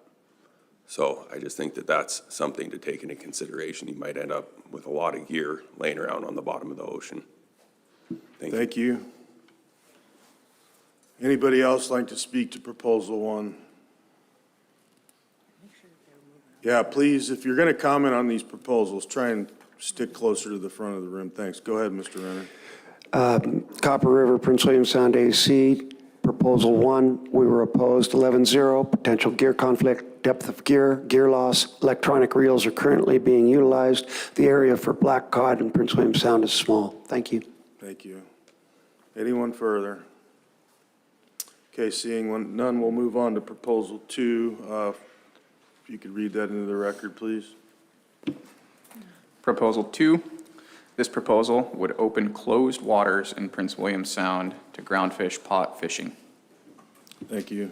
Mr. Jones in the room? Don't see Mr. Jones. Would anyone like to speak in favor of this proposal? Ezekiel Brown, CDFU. We're in favor of this proposal. We submitted an RC number 37. If you wanted to look at that. That lines out, it shows two maps in there. The first map is the areas the department closed for rockfish conservation. They closed this area to longline fishing in 2023. And then the second map shows the current groundfish pot closure area. And you can see there's a pretty large overlap in those two areas above Johnstone Point and below Knoll's Head. So the only way, and the department opposed this proposal mainly speaking about pea cod, but what we're worried about in this groundfish pot area is black cod. And the only way currently we can target black cod in this closure area is with hooks.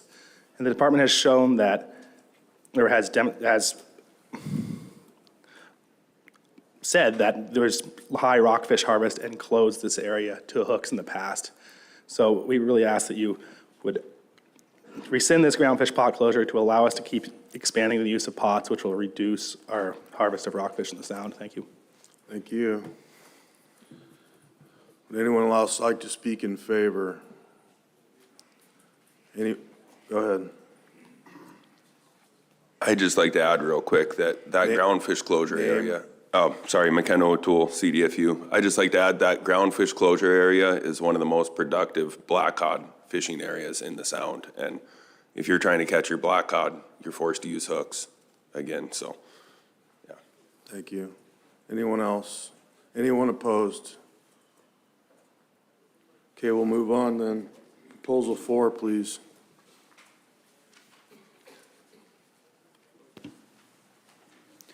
Proposal 3, this would allow groundfish pots with a, Proposal 4. This would allow groundfish pots with a tunnel eye perimeter greater than 36 inches in Prince William Sound when unused Pacific halibut IFQ is on board the vessel. Thank you. Mr. Kuzmin in the room?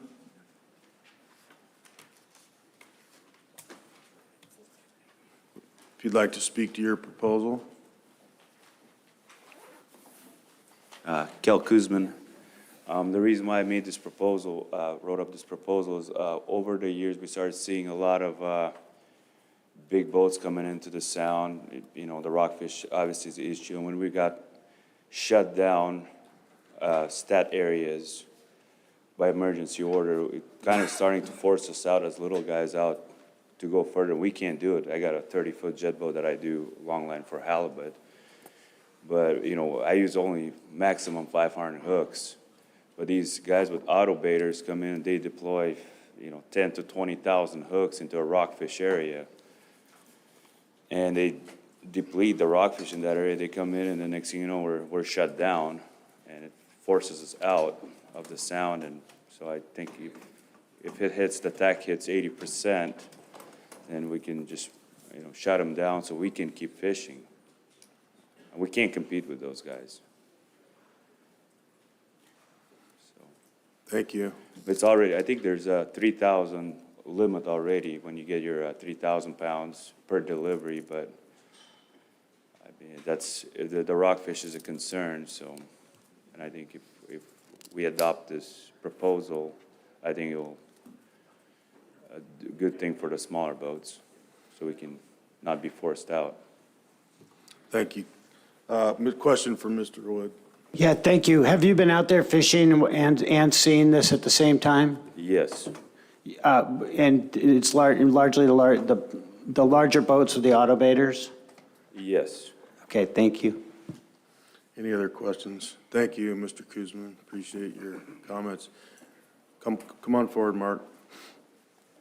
Yeah, thank you, Mr. Chair. Mark Carell, CDFU. I just wanted to point out that the only reason that these auto bait boats catching so many rockfish is a problem right now is because the 3,000-pound trip limit for rockfish is very poorly enforced. And we would like to ask the board to perhaps inquire about the enforcement status and what the obstacles are for better enforcing the 3,000-pound rockfish trip limit. Thank you. Appreciate it. Mr. Wood has a question, please. Yeah, thank you. I think you're touching on something I was trying to get to get to the bottom of the other day with this. And so I don't know if auto baiters are addressed yet legally in the gear type. So I'd have to look or ask Mr. Peterson. But it sounds like some of the bigger problems, like you've got this 5 days or 3,000 pound catch, as I understand it, and you need to return to port, right? But that works for the smaller boats, but not the larger boats. Am I understanding that correctly? Yeah, excellent question. Thank you. Through the chair.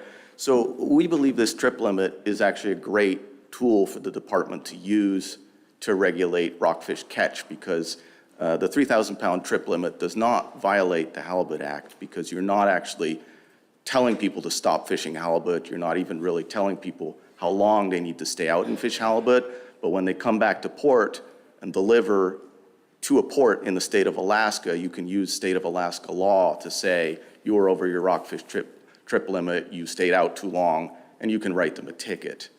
And we think that's an appropriate way of dealing with rockfish bycatch. So that being the case, what's the history of enforcement on this? Are you little guys getting tickets out there for 3,000 pounds, or is it the bigger boats? Us little guys won't catch 3,000 pounds of rockfish. Like, I fish a 32-foot bow picker when I go halibut long lining, and I only have capacity for about 5,000 pounds of fish total. So, I could never bring that many rockfish back. I don't even catch that many. It's really, that's actually a lot of rockfish to bring in, and that's really gonna be a larger boat with auto bait gear that's likely gonna catch that many. And, the troopers do come to the dock when we deliver, and I think, the state troopers could enforce this better if they wanted to. Okay.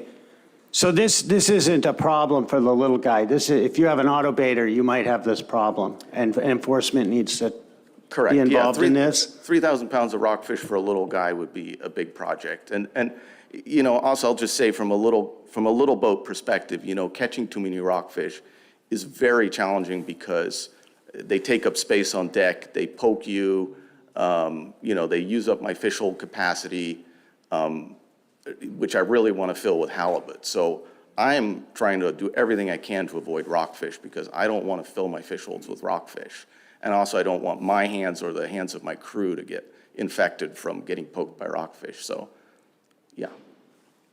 Thanks a lot. Thank you. Thank you, Mark, appreciate it. Any further, anybody else in the public want to speak in favor of this? Come on forward, Darren.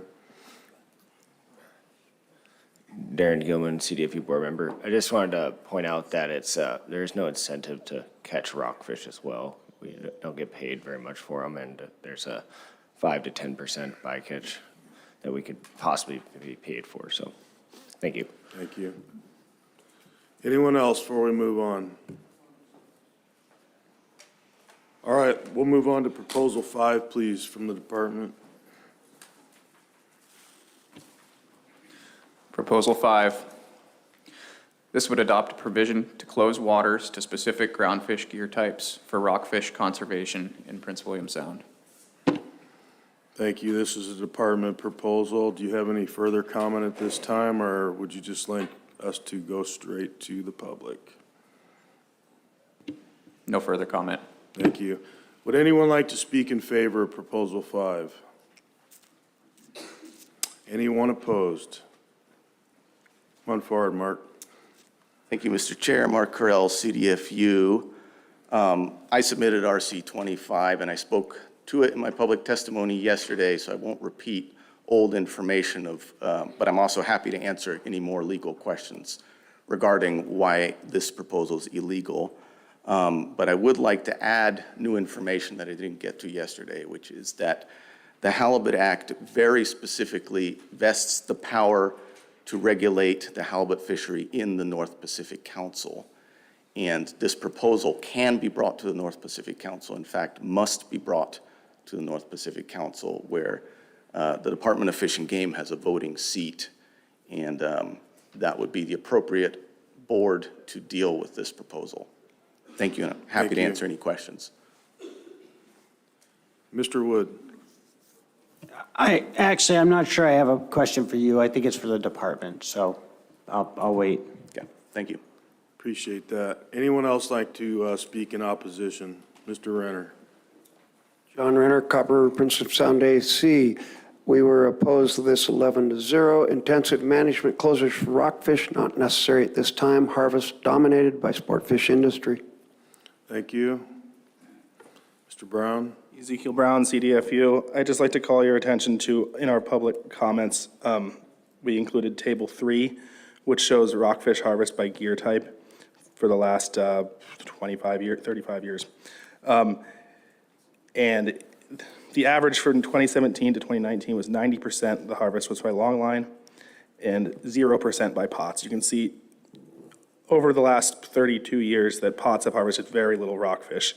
And so I believe that we are going to be sufficiently addressing the rockfish issue in the commercial side of things through all of our other proposals that will switch groundfish harvest to pots.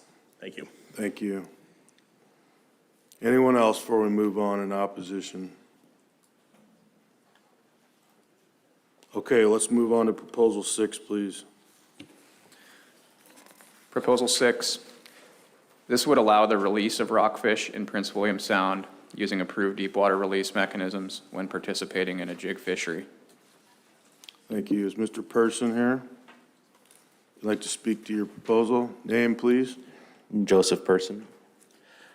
I authored this proposal and intend to submit it throughout all regions of the state. It seemed appropriate based on the fact that individual regional management plans all contained their own mandatory retention clauses for commercial ground fishing. So the issue here mostly has not been, I've talked with a lot of people about this, department, other fishermen, and I've not heard anybody who was ever opposed to this or thought it was not a good idea. Usually it's all, well, we should do this with other fisheries besides jig fisheries. So this is just my explanation for why I actually restricted this to jig fisheries only, is just that jig fisheries are what most closely mimic the fisheries where the studies were done that showed the survival rates of the released rockfish. There was a lot of studies and information, very good data done in sport fisheries and rod and reel fisheries about these release systems, and that's where most of our knowledge about good survival rates and stuff comes from. In a jig fishery, for all practical purposes, it's prosecuted basically the same as a rod and reel fishery, just with slightly more hooks. I have done a lot of release of rockfish in sport fisheries, and I've done a lot of commercial jigging, and there is absolutely no obstacle to me sending rockfish back down on my next drop using the exact same sort of release methods I use sport fishing. In general, there's a little bit of a learning curve to releasing these rockfish with the release mechanism, and so commercial fishermen who are doing this would get very good at it very fast and would have even higher survival rates than sport fishermen. I have thought extensively about ways to release rockfish in longline and pot fisheries, which I have a decent bit of experience in both those fisheries as well. I have lots of ideas about this. I think it might be workable. However, I do think that probably, especially in longline fisheries, we would need to do some sort of studies and research to ensure that the survival rates of released rockfish in longline fisheries were high enough to justify the allowal of release methods and remove mandatory retention requirements. Obviously, mandatory retention was put in because it is clearly suboptimal to be releasing fish that die anyways, then they don't count towards bycatch limits, et cetera. And so I would just like to see hopefully some studies from either the department or it might be happening in other areas of the state about release of rockfish under longline circumstances. But overall, I think this is sort of a no-brainer as far as something that can be done to reduce impacts on rockfish. In Prince William Sound, there is no directed jig rockfish fishery. There are in other areas of the state. So here it's primarily for jigging on longline and peacod. There's some commissioner's permits for jigging on squid. And this is not going to be huge savings on rockfish. But again, this is something I would like to see happen statewide. And this is just the first meeting where it comes up. Appreciate your comments. Any questions? Mr. Wood. Yeah, I really appreciate you thinking outside the box. you're pretty good at this conservation stuff. Is your fishery slow enough that you'd have the time to lower the fish back down successfully and release it? So because of the way the jig fishery operates, where like as soon as I clear fish off hooks, I'm lowering back down anyways. I would literally have release mechanisms on the same lines that have hooks on them, and it really would not be a big thing. The main thing with releasing these rockfish, if anyone's done it much, there's just a little bit of finesse in getting them to stay on the release mechanism. But this is mostly a practice thing. I've released hundreds of rockfish successfully, and you can get pretty good at it. So I'm not worried about it in that context. Again, in the Sound, where the directed jigging I've done is for lingcod, we catch very few rockfish anyways, because there's no directed rockfish fishery in the Sound. There's usually bycatch concerns, and there's pretty restrictive bycatch limits. So much like with longliners, there's absolutely no incentive for me to catch rockfish. I structure my fishing to not catch rockfish, and so, you know, this fishery, I would be literally be releasing less than 10 rockfish a day, and I could easily do that. Thank you. Thank you, Mr. Person. Anyone else like to speak in support of Proposal 6? John Renner, Copper River, Prince William Sound, AC, 11-0. It's been approved and effective in the sport industry. No reason not to implement in the jig industry. Thank you. Thank you. Mr. Umpenaar? Virgil Emphenauer, Fairbanks AC, RAC voted unanimously to support this proposal. Thank you. Anyone else like to speak in favor? John Williams, I'd like to speak in favor. I'm a small boat longliner. Maybe I catch 1,000 pounds on a 2-day trip. Maybe I get 10 rockfish that are worth 25 cents a pound to me. So, you know, $5 a fish, it's a crime for me to have to keep that. I could easily release it. I'm a longliner, not a jigger. I haven't done it, but I believe we should take this to all fisheries, that you should be able to release them. If they can in sport, it's been proven, we can learn too. Thank you. Thanks. Anyone else?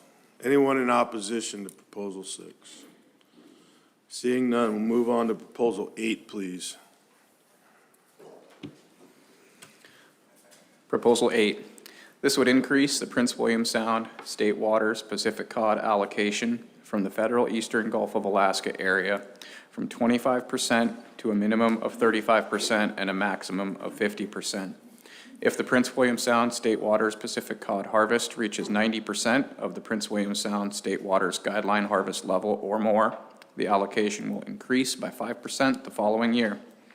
If the Prince William Sound State Waters Pacific Cod harvest is less than 90% of the State Waters Pacific Cod GHL, the allocation will decrease by 5% the following year. Thank you. Before we move forward, I do have substitute language that's drafted. I'm not sure if it's been posted yet in the form of an RC, but we'll carry on this conversation, but just for the general public, make sure you look for that RC so that you can consider that. Is Mr. Kuzman here, the author of the proposal?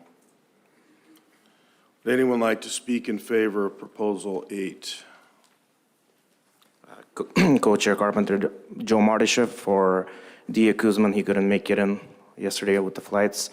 He asked me to speak on behalf of him. He's in favor, and the reason is we might be switching to a different gear type to help target, which will help bring down bycatch rates.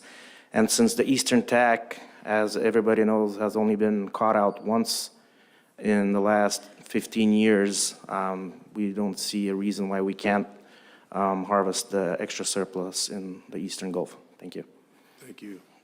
Any questions? Thank you. Yeah, Ezekiel Brown, CDFU. We supported this proposal. I think it's important to call out that this is how the quota was initially set, stepping up off of the federal quota into the state waters. Additionally, it's important to realize that currently, if fishermen want to access this quota, they go into the federal waters where they're not allowed to use slinky pots. And so they have to target it with longline gear. And then that rockfish harvest accumulates to our GHL in the Sound. So the more quota we can move from the federal fishery into the state waters fishery, the more participants will be able to use pot gear to target these cod. Thank you. I have a question for you. Just curious about your opinion, being the representative from CDFU. The general synopsis of my substitute language, currently the GHL for Pequod is 85% long line, 15% pot and jig. And my synopsis is I want to continue to allow long lining in the sound, but we do have rockfish conservation, and we know that slinky pots helps avoid those situations. So the context of the substitute language is to split the GHL between the gear groups to a 50-50 with a step-up provision that's similar in regulation. Would your organization think that that's a reasonable opportunity still for both sides with the step-up provision? Yeah, I think we just need the ability to slowly transition the fleet to pot gear. I think the longline fleet will slowly transition as they realize it's not only lower bycatch, but it's just easier to do for less labor. All right, thank you. Anyone else on Proposal 8? Anyone in opposition? Seeing none, Proposal 9, please. Proposal 9. This would combine the Prince William Sound State Waters Pacific Cod allocations for groundfish pot, mechanical jig, and hand troll with the longline allocation, creating a single guideline harvest level for the fishery regardless of gear type. This would also delay the season for longline gear in the Prince William Sound Pacific Cod fishery to coincide with the start of the Pacific halibut fishery. Thank you. Mr. Brown, you'd like to comment on your CDFU's proposal? I know that you have RC 43, which is CDFU's to withdraw support for this proposal. Is that correct? That's correct. For the record, Ezekiel Brown.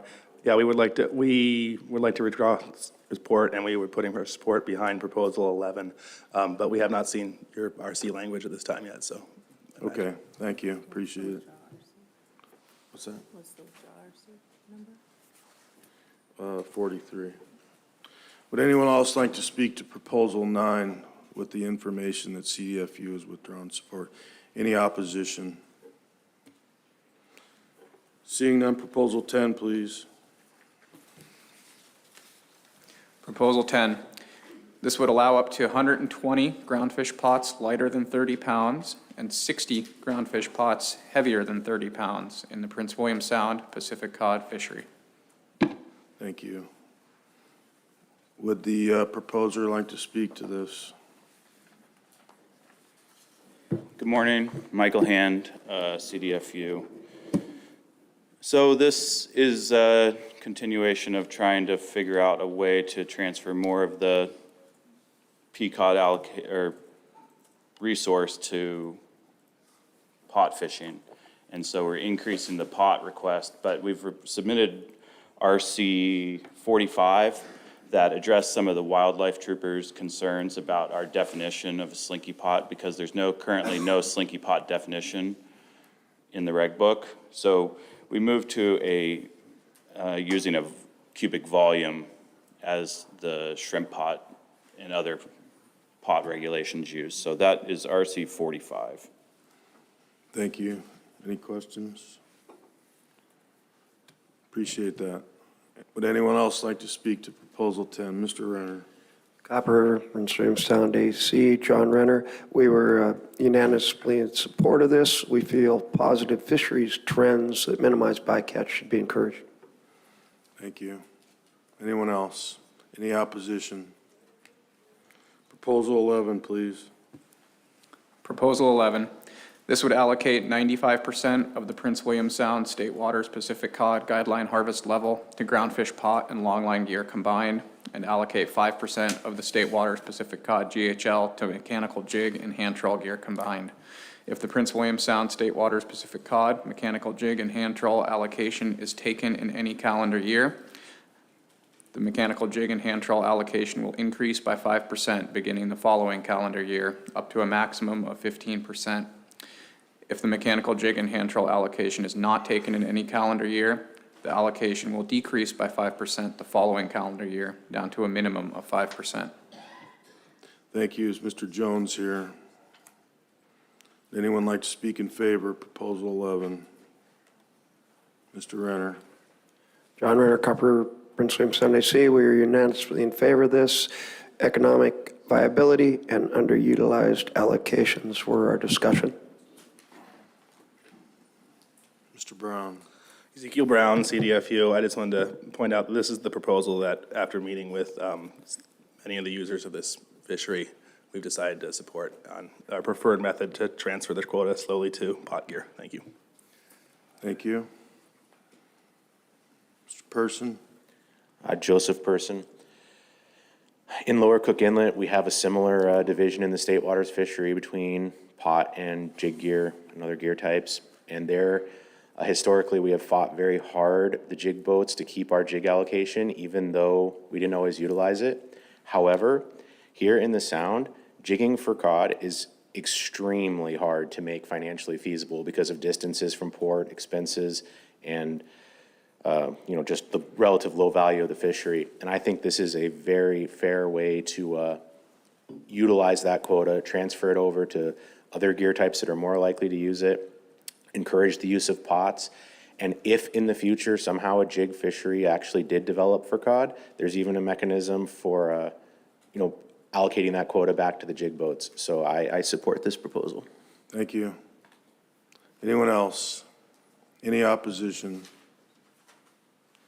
Proposal 12, please. Proposal 12, this would increase the Prince William Sound State Waters Pacific Cod allocation for groundfish pot, mechanical jig, and hand trawl gear from a step-up provision between 15 and 30% to a static 50% allocation. Thank you. Mr. Kuzmin isn't here. Would you like to speak on his behalf again? Joe Mardashev on behalf of Dia Kuzman. He basically what he reiterated to me was, since with all these RCs that are being put in, he would like to withdraw the motion on this proposal. Okay. Thank you. Anyone else like to speak for or against this proposal? Seeing none, excuse me, you have a question? Yeah, I would just say if the proposer wanted to withdraw formally, it would be really helpful if he just got an RC or somebody submitted an RC. I believe it just hasn't been posted yet. Okay, wonderful, thank you. Thank you. Okay, proposal 13. Proposal 13, this would allow 100% retention of big and long-nosed skates during the Prince William Sound State Waters longline fishery for Pacific cod until 25% of the eastern Gulf of Alaska total allowable catch has been reached for skates. Thank you. Anyone like to comment on proposal 13? Joe Mardashev for Dia Kuzman. He would like to amend his proposal. There's an RC that was already drafted to get rid of big nose skates, since in the Central Gulf, there's an issue with keeping the quota from not being caught out versus the Eastern tack. And since we're pretty close, parallel fishing does happen in Central Gulf and also in the Prince William Sound fishery. It's sort of, and the management there is a little weird. So we would like to get rid of big nose and still keep long nose skates, since technically the feds do say every skate that is caught on long line gear is considered dead, even if it's released. So on the books, it still says that the skate is dead if it is ever brought up. So the point is, why not just keep it and, offload it, so yeah. Was there an RC that was submitted suggesting that? Yeah. Is it also just waiting to be posted? I believe so, yes. Okay, thank you for that. Anyone else like to comment? Go ahead, McKenna. McKenna O'Toole, CDFU. I believe the RC number is number 72. It removes big skate from the language in the proposal. I know that there's two different species of skate. One has a much slower reproductive cycle and therefore has been more of a stock of concern. I'd also like to point out that we have had historical targeted fisheries for skates. This proposal is not asking for a targeted fishery. It would not accrue more rockfish bycatch. It simply would allow us to retain and sell 100% of the long-nosed skate that we catch. Anyone else in support? Mr. Renner. John Renner, Copper River, Prince William Sound AC. We had a mixed vote, 6-3 in support. The majority opinion was skates are an underutilized resource, and it was last time we had a skate season, the big nose skate that you were just informed of and the long nose skate turned into a huge issue and shut the fishery down. Minority opinion, department needs more data on the big nose, long nose. Thank you. Anyone else? Any opposition? Seeing none, move on to proposal 14, please. Proposal 14. This would prohibit a directed walleye pollock pelagic trawl fishery in Prince William Sound unless no part or attachment to pelagic trawl gear contacts the seafloor habitat and there is no bycatch of king salmon. Thank you. Mr. Arno, would you like to speak to your proposal?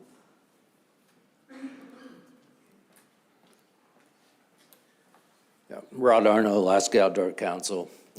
New information, or it hadn't been discussed, is the fact that there is a nearshore Bristol Bay trawl closure that's been in effect for the last 25 years and had no negative effect on the returning salmon to Bristol Bay. Thank you. Anyone else in support of 14? Mr. Umpenauer. Virgil Umfenauer, Fairbanks AC. Fairbanks AC voted 100% to support this. And either 1989 or 90, when the Pacific Salmon Treaty for the Yukon River was being negotiated at the meeting, that was the first year that the trawl fleet was Americanized. The NOAA representative stated that in the first 6 weeks of the A season, this is for the Bering Sea, that the trawl bycatch of Chinook salmon, I can't remember whether it was either 48 or 52 fish, but it was one or the other. 1 year later, we got the same report from the same people with 50% observer coverage, and the report was in the same period, there was 24,000 something caught. Thank you. Thank you. There's no observer coverage in this fishery, and so there has to be observer coverage. You can't allow just plain old honor system reporting in these type of fisheries. Thank you.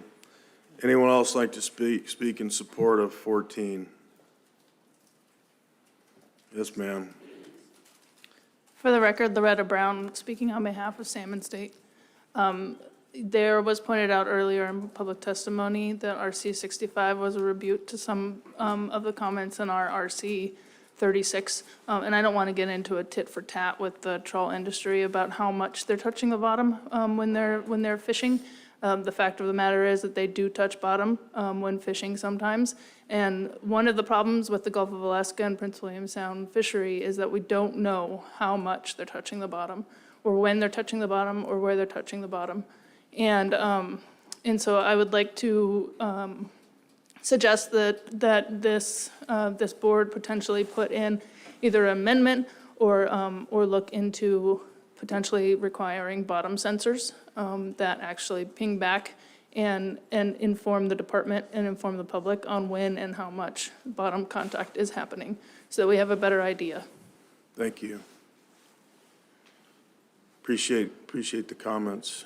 Anyone else like to speak in support? Any opposition to proposal 14?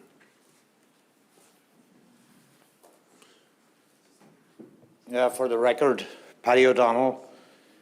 So it was stated yesterday in public comment that we're on the bottom in Prince William Sound, and short raker and rough eye bycatch was referenced in that comment. And so I fish the Eastern Gulf, east of 147, south of Middleton Island, and we fish in 400 to 650 fathoms of water depth, and typically the band of rockfish is at 120 fathoms. That's where we encounter them. The pollock are generally between 175 to 225 fathoms.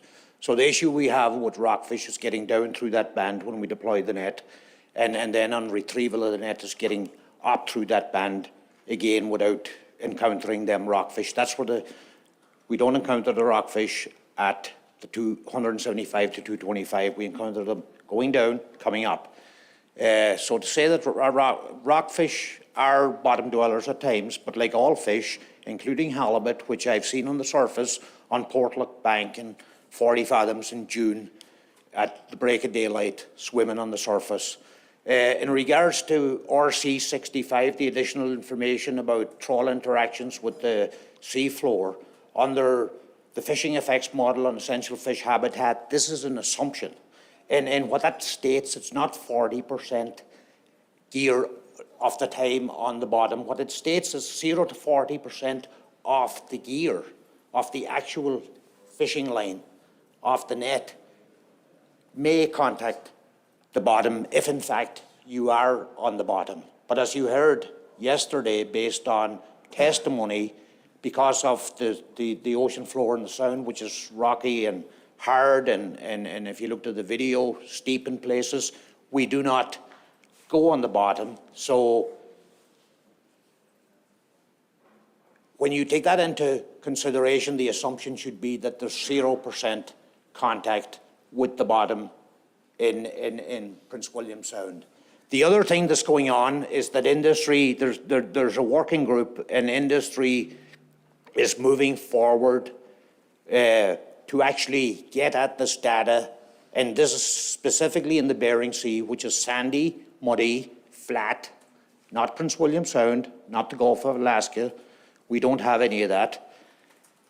So we're working here within industry to actually get at the range of contact or seafloor interaction, and that seafloor interaction for the entire trawl, part of the trawl, to find out, to see if we're at the 0 or where in that range we are at, somewhere between that 0 and 40 or somewhere between 0 and whatever. So that is ongoing. So I just wanted to get that on the record. That is the data, and look at RC 65, and that is from the council, and you will see the information. Thank you. Question for you from Ms. So Benedor. the question, and this is not something that I know a lot about, so I appreciate your perspective, so how and are bottom sensors used in other trawl fisheries, and is that a feasible solution, at least to collecting data about contact with the bottom in the Gulf trawls? Madam Chair, so feasible, so what this is stating, that 0 to 40% of the fishing line may contact the bottom. I have 5 different midwater nets that I use, depending on if you're shallow, deep. The net I use for Prince William Sound, I do not use in the Gulf of Alaska. It's a deep water net. It's a big net. The fishing line on the bottom of the net is about 800 to 900 feet, somewhere in that range. I can put a sensor on there to determine bottom contact. But in reality, I'd probably need 100 sensors for that long of a fishing line to determine which part of the net. And sensors, probably $5,000 to $10,000 each. I mean, I can't afford that.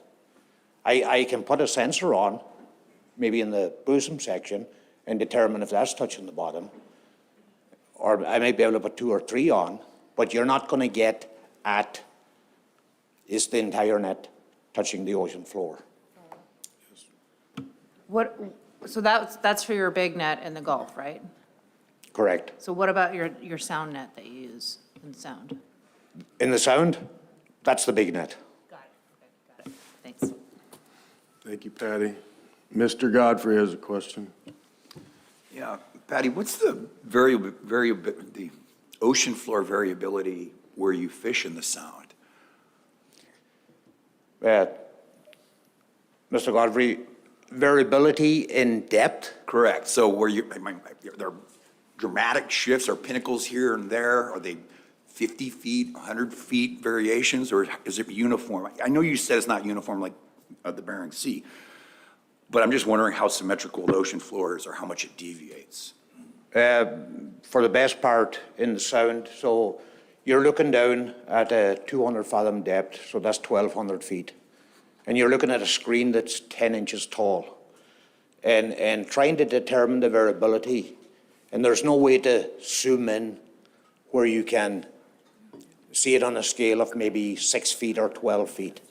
So a midwater net, there's an RC submitted, and I'm not sure the number, but Alaska Groundfish Data Bank, and there's a picture of a midwater net in a flume tank.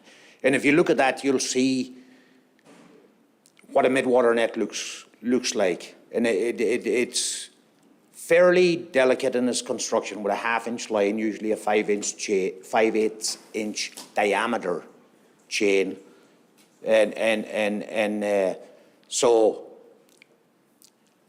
anything on the ocean floor that moves up or down 2 or 3 feet as you're towing along the bottom, if you were in fact a tow net on the bottom, you would probably snag the bottom and rip the net, or as we call it, hang up and destroy your net. So to think that you could go on the bottom at that depth is, I wouldn't take a chance on that, because it's hard to tell on a sounder that's reading fathoms. You're reading 1 fathom increments, which is 6 feet, and if the ocean floor changes by 1 fathom, by that time you're too late. That's helpful, thank you. Mr. Wood. Yeah, thank you. So how does the net fly or hang differently depending on when it's empty to when it's full? And if you're that close to the bottom, you know, if those distances you just threw out are that precise, how do you know, like, what does the net do when it's empty versus full? Typically, the net empty versus full in efficient conditions, so that's at depth where you're fishing, you will have a determined amount of spread. We have door sensors to measure the door spread. We have a design, so when you buy a net, there's a design spread of the fishing circle. And typically, the net builders are brilliant. They are very accurate with that design spread. And so you know your design spread, and my net for the sound's 55 fathoms wide by 19 fathoms tall. And in the event we encounter squid or we encounter jellyfish, then they will gill up in the mesh. And then you will lose spread because you've lost water flow into the back end of the net. And it becomes ineffective fishing when you lose that spread. As for your question, empty versus full, typically today with the technology we have and the trawl doors we have, we do not see any change in the shape of the net from empty versus full. We have catch sensors on the cod ends that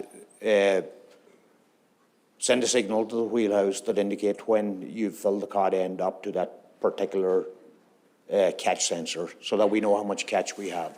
But the short answer, or my long answer, there's no change. So, okay, so the empty or full, you've got neutral buoyancy in the cod end of that net. It doesn't get so heavy that it actually would dip down and touch bottom. Mr. Wood, no.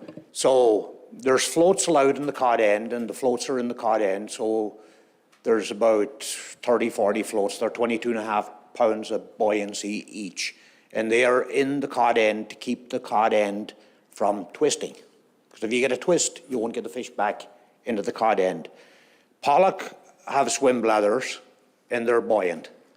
And so the more pollock you get in the cod end, actually the higher the cod end will rise off the ocean floor.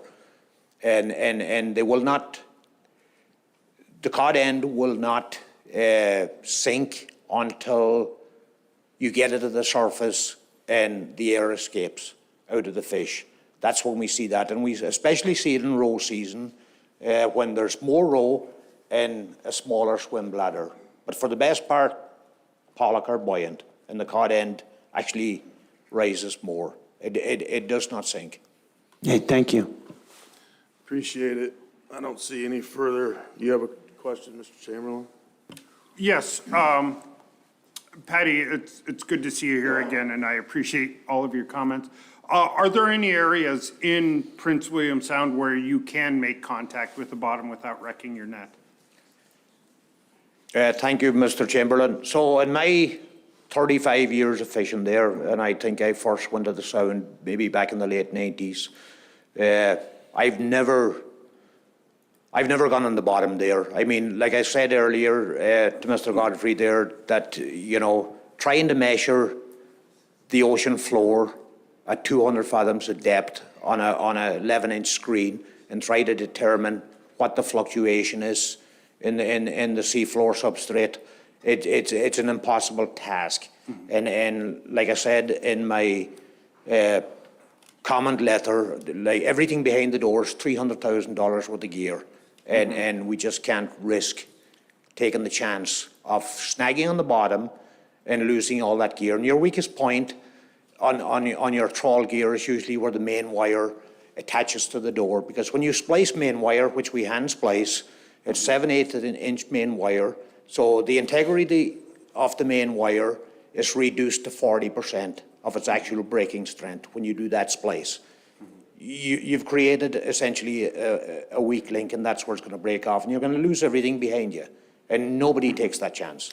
And yeah, I understand, and having torn quite a few nets myself, I see the concern. My one question, after the gentleman from the Matsu AC made a reference to the Google Earth look, I pulled up Hitchinbrook Island on Google Earth, and there's a line of rows right to the west of it on there. And one of the big things that catches me as a trial lawyer is, okay, I see that, but does that mean what they say it means, or is that something else? Is there a way of objectively determining if the trawlers are making contact on the bottom? Is there a way to objectively look and see that? And I know, and I don't want to go specifically with Google Earth on that, because I don't know the reliability of that data, or if it means what they're saying it means, because quite frankly, I just don't have the knowledge on that. But is there a way of determining whether contact has been made on the bottom?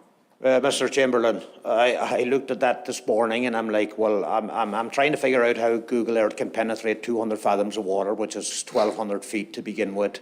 And then the area where them tracks are further south than where we fish in Prince William Sound for pollock. So that's the first thing that came to my mind when I looked at them. They're actually further south and not where we fish pollock. Okay. Do you know of anyone that does fish pollock there, or what that? We fish on the northern half of them tracks to the north. Okay. But I've never known anybody to fish right down there. The current is pretty strong coming into the Sound there. And as you get down to the entrance there, you got the shipping lanes. And the biggest problem we have there, and we do fish in the shipping lanes, is monitoring traffic. Because you're towing a net at 2.83 knots, and if you're in the shipping lanes, which are essentially a mile wide, you got a mile, you got a gap in the middle of a mile, and you got another mile. And trying to get out, so basically that takes 1 hour to go across them lanes in fishing mode. So we try to avoid, based on shipping traffic and the current right there at Hinchinbrook, the entrance, we don't fish that far south. Okay. And yeah, thank you very much for your extensive knowledge on this. Mr. Godfrey. Question I have, based off of what someone asked you during public testimony yesterday. This is a small fleet that prosecutes this fishery. I probably should have asked yesterday, but didn't think to. What's the run time from Prince to your fishing grounds in the Sound back to Kodiak? To Hinchinbrook, on a nice sunny summer day, flat cam, 32 hours. Winter time, trying to cross the Barrens, as you're well familiar with, is problematic. So it can take up to 2 days to get home at times, and 2 days to get up, depending on the weather. We have to really watch the weather, heavy freezing spray at the Barrens, northwest winds, and all of that. But it's a long run. But like I said yesterday, there's not much money in it for the vessel, but it gets the crew and skippers a paycheck, and that keeps them, you know, it keeps me with crew. And how many days is that fishery? So you got the runtime to and from. How many days are you actually netting water? Typically in January, February, if the fish are aggregated, you can fill up in 8 to 12 hours. And sometimes faster. So, and sometimes takes longer, it's fishing. So I've stood with a fishing pole for a day and caught nothing. Took one of my friends with me and he says, how do you do this? And I says, it's not about catching, it's about fishing. All right, thank you very much. That was a nice conversation, worthwhile. Appreciate all the information you've given. Is there anyone else that, now speak to this proposal? Yeah, McKenna O'Toole, CDFU. There's all this talk of bottom contact going on with this trawl fishery, and I think that it's relevant to point out that there's only one directed bottom contact trawl fishery in Prince William Sound. That is the department's Tanner Crab Survey, where they trawl 40 to 80 mile transects every year, full bottom contact. I also would just like to point out again that closing this fishery will just move the harvest to the federal side with higher bycatch than they currently experience now. Thank you. Mr. Swenson has a question for you, McKenna. Just one quick question. Not knowing much about the trawl, how do you know when the net's full? I'm not a trawler. I'm a salmon fisherman and a herring fisherman, and I'm very concerned about this because creating a pollock sanctuary in Prince William Sound will directly impact my livelihood. Okay. But, sorry. I wanted. Mr. Renner. John Renner, Copper, Prince William Sound AC.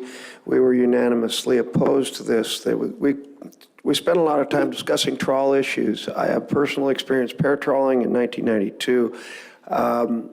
No, you do not want to touch the bottom. We tore our trawl up. We did touch the bottom, and it ended our career. The fish were in a band when I did it, and they were off the bottom.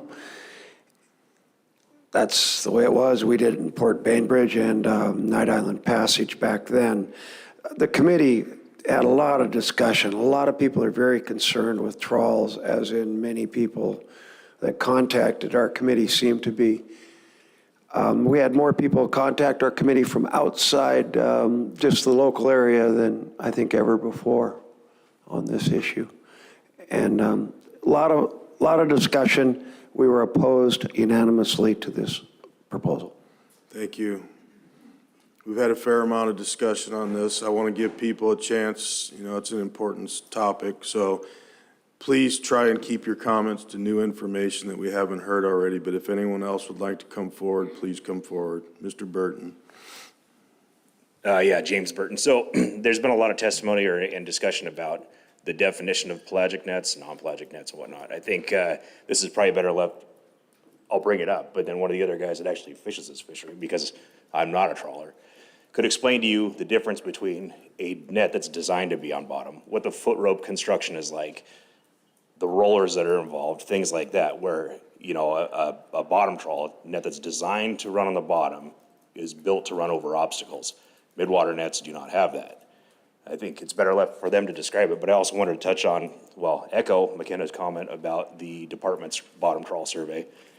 And then also talk about two more issues. One is value of fisheries, and the last one, shit, I can't remember. Anyway, it's hard to sit here and try to articulate how important each individual fishery is in the course of a calendar year as a fisherman, because there's a saying that goes around that crumbs make bread.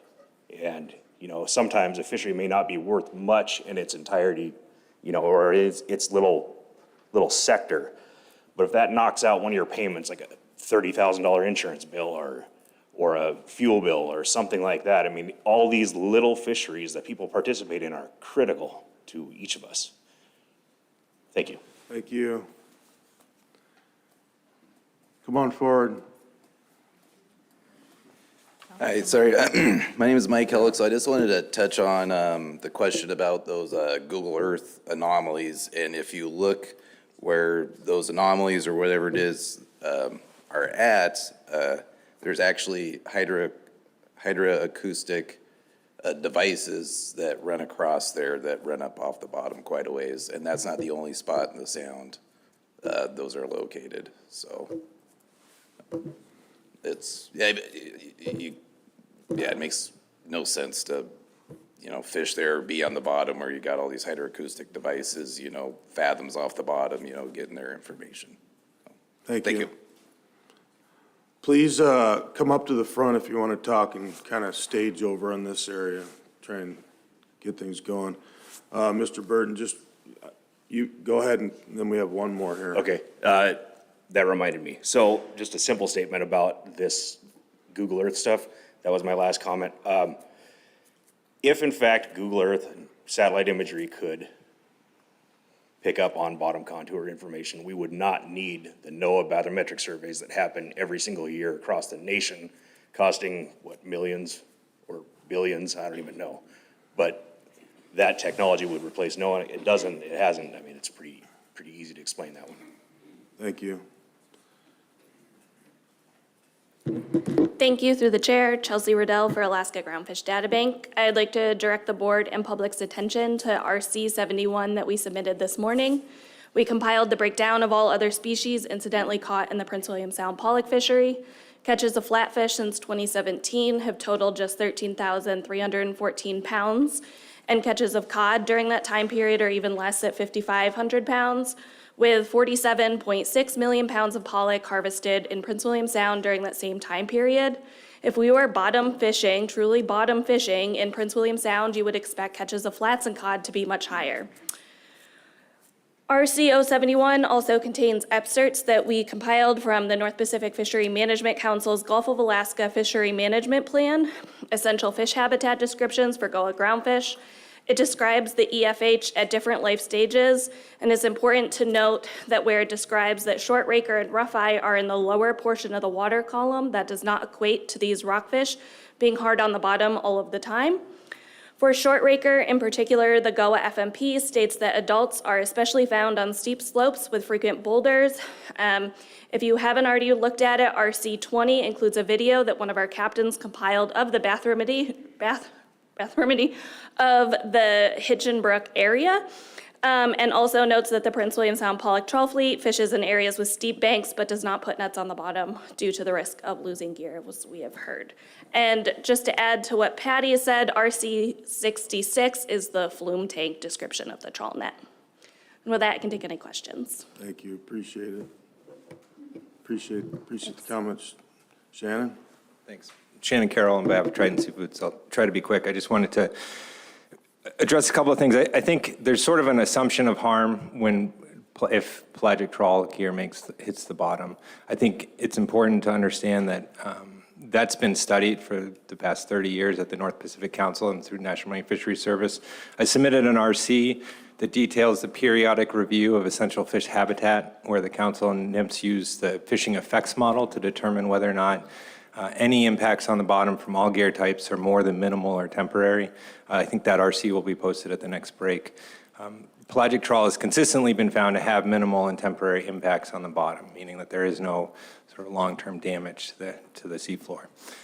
The second thing I wanted to talk about was the variability of contact that Patty got to, and there was a question about this. I've also submitted the abstract of a paper by Brianna King, an APU student, that's in the process of being peer reviewed, but what that paper details is just how much variability there is with the foot rope and where it makes contact. So the estimates of up to 40% bottom contact are based on the results from this paper, likely highly overestimated. And the other finding from that paper was that the bottom contact does not exist throughout the entire toe. It's very temporary when it occurs. And again, it talks about the types of habitat where you wouldn't want to make bottom contact. The last thing is just about the force. I think there's an assumption that a large trawl net with the foot rope is sort of having a heavy force on the bottom. There was a study by Dr. Craig Rose that looked at bottom contact gear, which is more heavily weighted on the bottom of the gear and their impact on the bottom. And what they did is they put eggs on the seafloor in the Bering Sea, ran over them with trawl gear, and they found that most of those eggs actually remained unbroken. And the reason is there's so much upward force on the net. That foot rope is really just designed to keep the shape of the net, and it's essentially floating on the bottom through the water. So there's not the amount of force that I think you would imagine when you're thinking about trawl. Thanks. Thank you. Mr. Godfrey has a question. So as the previous speaker had mentioned and cited that up to 40% of net contact with the ocean floor, he clarified that to mean, and I just am going to ask you because I didn't ask him and nobody did, meaning when you are trying to drag on the bottom, but if you're not trying to, it's not incidental 40% contact. And I think that's what you're saying, right? I just want to be clear on that. Because he had said up to 40% net contact if you're fishing, if you're dragging on the bottom. Yeah, so that work was done through skipper surveys, and there are areas that are, like I mentioned in my testimony, that are shallow and muddy where there may be occasional temporary contact with the foot rope, not the entire net, with the seafloor. And that's the estimate, is that looking at the trawl net design of a golf trawler, up to 40% of that foot rope may be making contact with the bottom for a duration of time, but it's not the entire net on the bottom for 40% of the time. Thank you for clarifying that. Appreciate it. Okay, we're going to take one more comment and then we're going to move on. Yes, my name is Julie Bonney with Alaska Groundfish Data Bank, and I just wanted to add one more piece of information is there are no commercially available tilt sensors that you could use on a net to determine whether it was on the bottom or not. And so, for example, when they use tilt sensors in scientific studies, you have to retrieve all those tilt sensors off the net before you reel it onto the net reel. Otherwise, you break them, and at $5,000 a piece, it just isn't functional. Thank you. Appreciate it, Julie. Okay, that was a good discussion. We're going to move on to Proposal 15. Proposal 15. This would replace the current 5% bycatch limit in the Prince William Sound Walleye Pollock Pelagic Trawl Fishery Management Plan with a limit set in pounds that does not fluctuate with the walleye pollock guideline harvest level. Additionally, this would require full retention of all bycatch. Thank you. Is anyone from Chenega here to speak to their proposal? Seeing none. We had a long discussion about the last proposal, which has similarities, but there are differences here. So anyone that would like to come up to speak in favor of this proposal, speak to the differences that are inside Proposal 15, please. Yes, ma'am. For the record, Loretta Brown on behalf of Salmon State. I'm going to speak specifically to the bycatch, since this proposal is specific about setting the bycatch limit. So a hard cap on bycatch is done in the federal fisheries. In the Gulf of Alaska fishery, there's a 25,000 Chinook salmon bycatch, which is a hard cap for all of the pollock fishery in the Gulf of Alaska. In the Bering Sea, there's a similarly, there's a hard cap that is based on the number of fish caught and not based on the percent of the pollock caught. In the state fishery here, the 2.5, it's 2.5% of the Gulf of Alaska ABC that is the pollock GHL is set, and the 5% of that GHL is how the department sets and how the board has set the bycatch rate. And so as the GHL goes up, as pollock populations go up and the GHL goes up, the bycatch goes up. The bycatch limit goes up. And that is not consistent with how the federal government does it. And I think the feds have shown that there is a way to set bycatch limits that are based on either a hard cap on number of fish or on a weight. And so I would like to ask that the board take a look at that and see if there's a way to make it so that that hard cap that's either based on weight or number of fish is done on an abundance based of the bycaught species rather than based on how much pollock is caught. I think, and then I just wanted to address number two, a second point. Mr. Carpenter, you have put in an amendment to this proposal that would eliminate the 60%. Once the pollock, 60% of the pollock is caught in one section, you move to another section. And I would like the board to consider a second amendment to that amendment that would then close the sections that are the Knight Island and the I think it's Bainbridge, because the Hitchenbrook is the area that the trawlers have said is the cleanest part of the fishery and where the least amount of bycatch is actually caught. And so that is where they would prefer to fish. And I had heard from a couple of them that they were in support of your amendment, Mr. Carpenter. And so if they would like to fish within the Bainbrook, within just the Hitchenbrook area, because it's the cleanest and there's the least amount of bycatch caught, then we would request that there potentially be an amendment to close the other two sections. Appreciate your comments. Mr. Swenson? Can I, through the chair, I guess I can direct this to the staff, correct? It's not really time to debate with the staff right now. This is a back and forth between the public, so Oh, okay, you I would can't probably ask. save those questions for deliberations. Okay, thank you.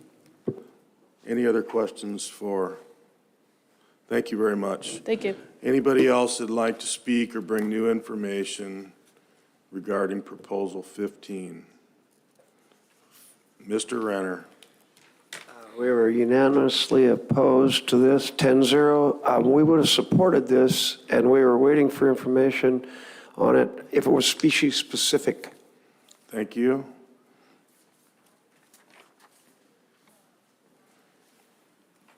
So in regards to caps, there's caps. Please state your name, please. Sorry, Patrick O'Donnell for the record. In regards to caps, there's caps in the Central Western and Bering Sea on most bycatch. However, squid in the Bering Sea and in the Gulf of Alaska is under ecosystem-based component, which by classifying squid ecosystem component, scientists will focus more on monitoring squid populations to understand their role in the food web and how fluctuations of the numbers might affect other marine species, rather than solely focusing on setting harvest limits in a directed fishery.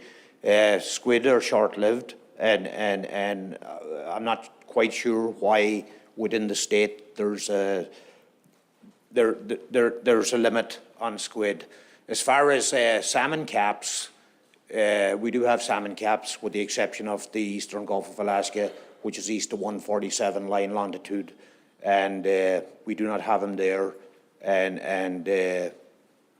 anyhow, that's all I have to say. Thanks. Thank you. If you'd like to speak, please stage behind the microphone. Thank you. Go ahead, Julie. Mr. Chair, members of the board, my name is Julie Bonney. I'm with Alaska Groundfish Data Bank. I just would like to suggest that maybe the federal system isn't the right way to set a cap. So if, for example, if you set a hard cap and say the quota goes down to 1 million pounds of pollock, but you've set that cap to support a GHL of 7 million pounds, then that cap is too high, right? So if you picked, say, a number of 1,000 salmon, for example, so at 1 million pounds, you wouldn't want us to catch 1,000 fish, but to support a quota of 7 million, we're going to need a bigger number like that. So when your actual percentage is floating with the GHL, it really creates more pressure within the industry to stay within whatever that percentage is. So a hard cap is, how do you pick it? In the Bering Sea, typically the GHL, or the quota, is 1.4 million metric tons, which never really fluctuates up and down. So having a hard cap in that system makes more sense, because they have what they call the ecosystem cap at 2 million. So I honestly think in this particular fishery, the way the percentages are structured really keeps the pressure on the industry based on whatever the quota is available versus just picking an arbitrary or hopefully a relatively reasonable number, but then you never know what the quota is going to do over time.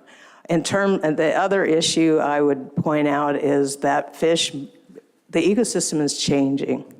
And so to close the other two sections and only have Hinchinbrook may actually be detrimental in the long run. In the past, Bainbridge was actually more productive than Hinchinbrook, but that's changed over the last 30 years. To assume that what we have now is going to be what we need in the future versus allowing the fleet to move where the pollock are and the bycatch isn't is a better management structure. Thank you. Mr. Wood? Yeah, thank you. Okay, what if there were no hard cap, but there was a percentage based on the abundance and health of your bycatch species. So what if that bycatch amount changed based on the species you were catching? So, I mean, in this case, we're talking, or say if rockfish were, of grave concern, maybe the cap would raise or lower depending on their abundance.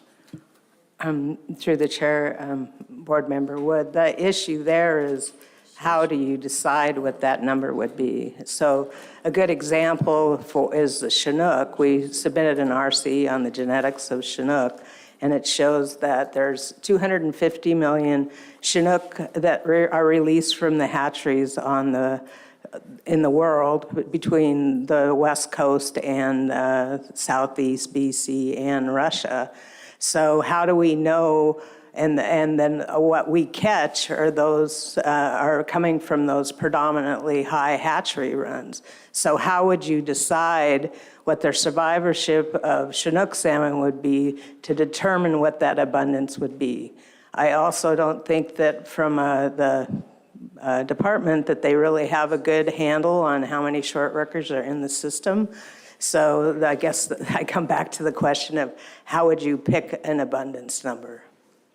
Thank you. Thank you, Julie. Appreciate it. Come on forward. Thank you through the chair, Chelsea Riddell for the record, Alaska Groundfish Databank. I would just also like to point out that in addition to what number do you pick, we need to be having solid survey data. Across the state, we have our surveys don't have enough money to support themselves. We can't get enough surveys. And so unless we have the data and the solid, consistent surveying to really know what the abundance is of all of our species, then how do we pick a number? Thank you. Anyone else before we move on? Okay, proposal 16, please. Proposal 16. This would close the directed walleye pollock trawl fishery in Prince William Sound. Thank you. Nobody from Chenega is here to speak to their proposal, so we've heard a lot of evidence for and against. So if you have something specific you'd like to say that's directly correlated to proposal 16 about closing the fishery, please come forward.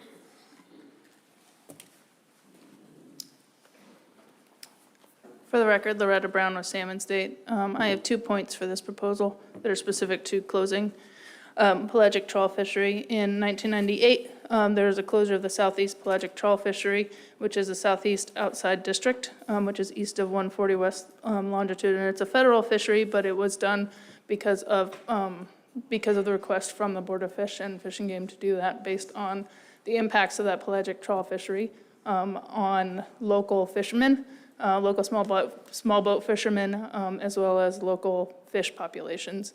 And there was a report in 2023, so just recently, that came out by NIMS, where they surveyed the area and they also surveyed local fishermen. And in that report, they found that the management objectives of closing that fishery were met, the habitat was protected, and the biomass of the concerned fish species increased, and the small boat fishermen all considered it a success in that area.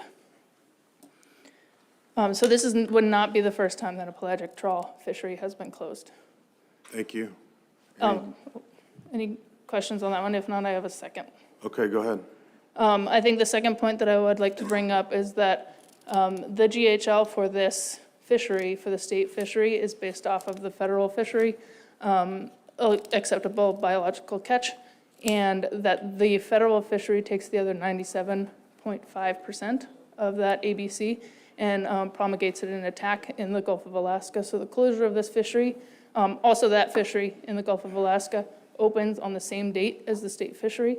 So the closure of this fishery actually would not harm or diminish the opportunity for fishermen that engage, because the same boats that engage in this fishery engage in the Gulf of Alaska fishery. Thank you.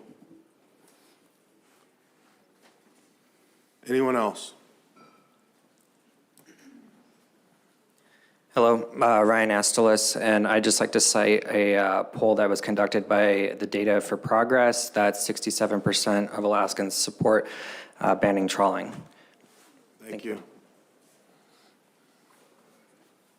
McKenna O'Toole, CDFU. I'd just like to point out, in regards to what she was saying in Southeast, if you guys look around, I don't think you're going to see any small boat fishermen asking for a closure of this fishery. I'm a small boat fisherman. I'm asking you to preserve this fishery. Thank you. Have we moved into against? Come on forward. For or against?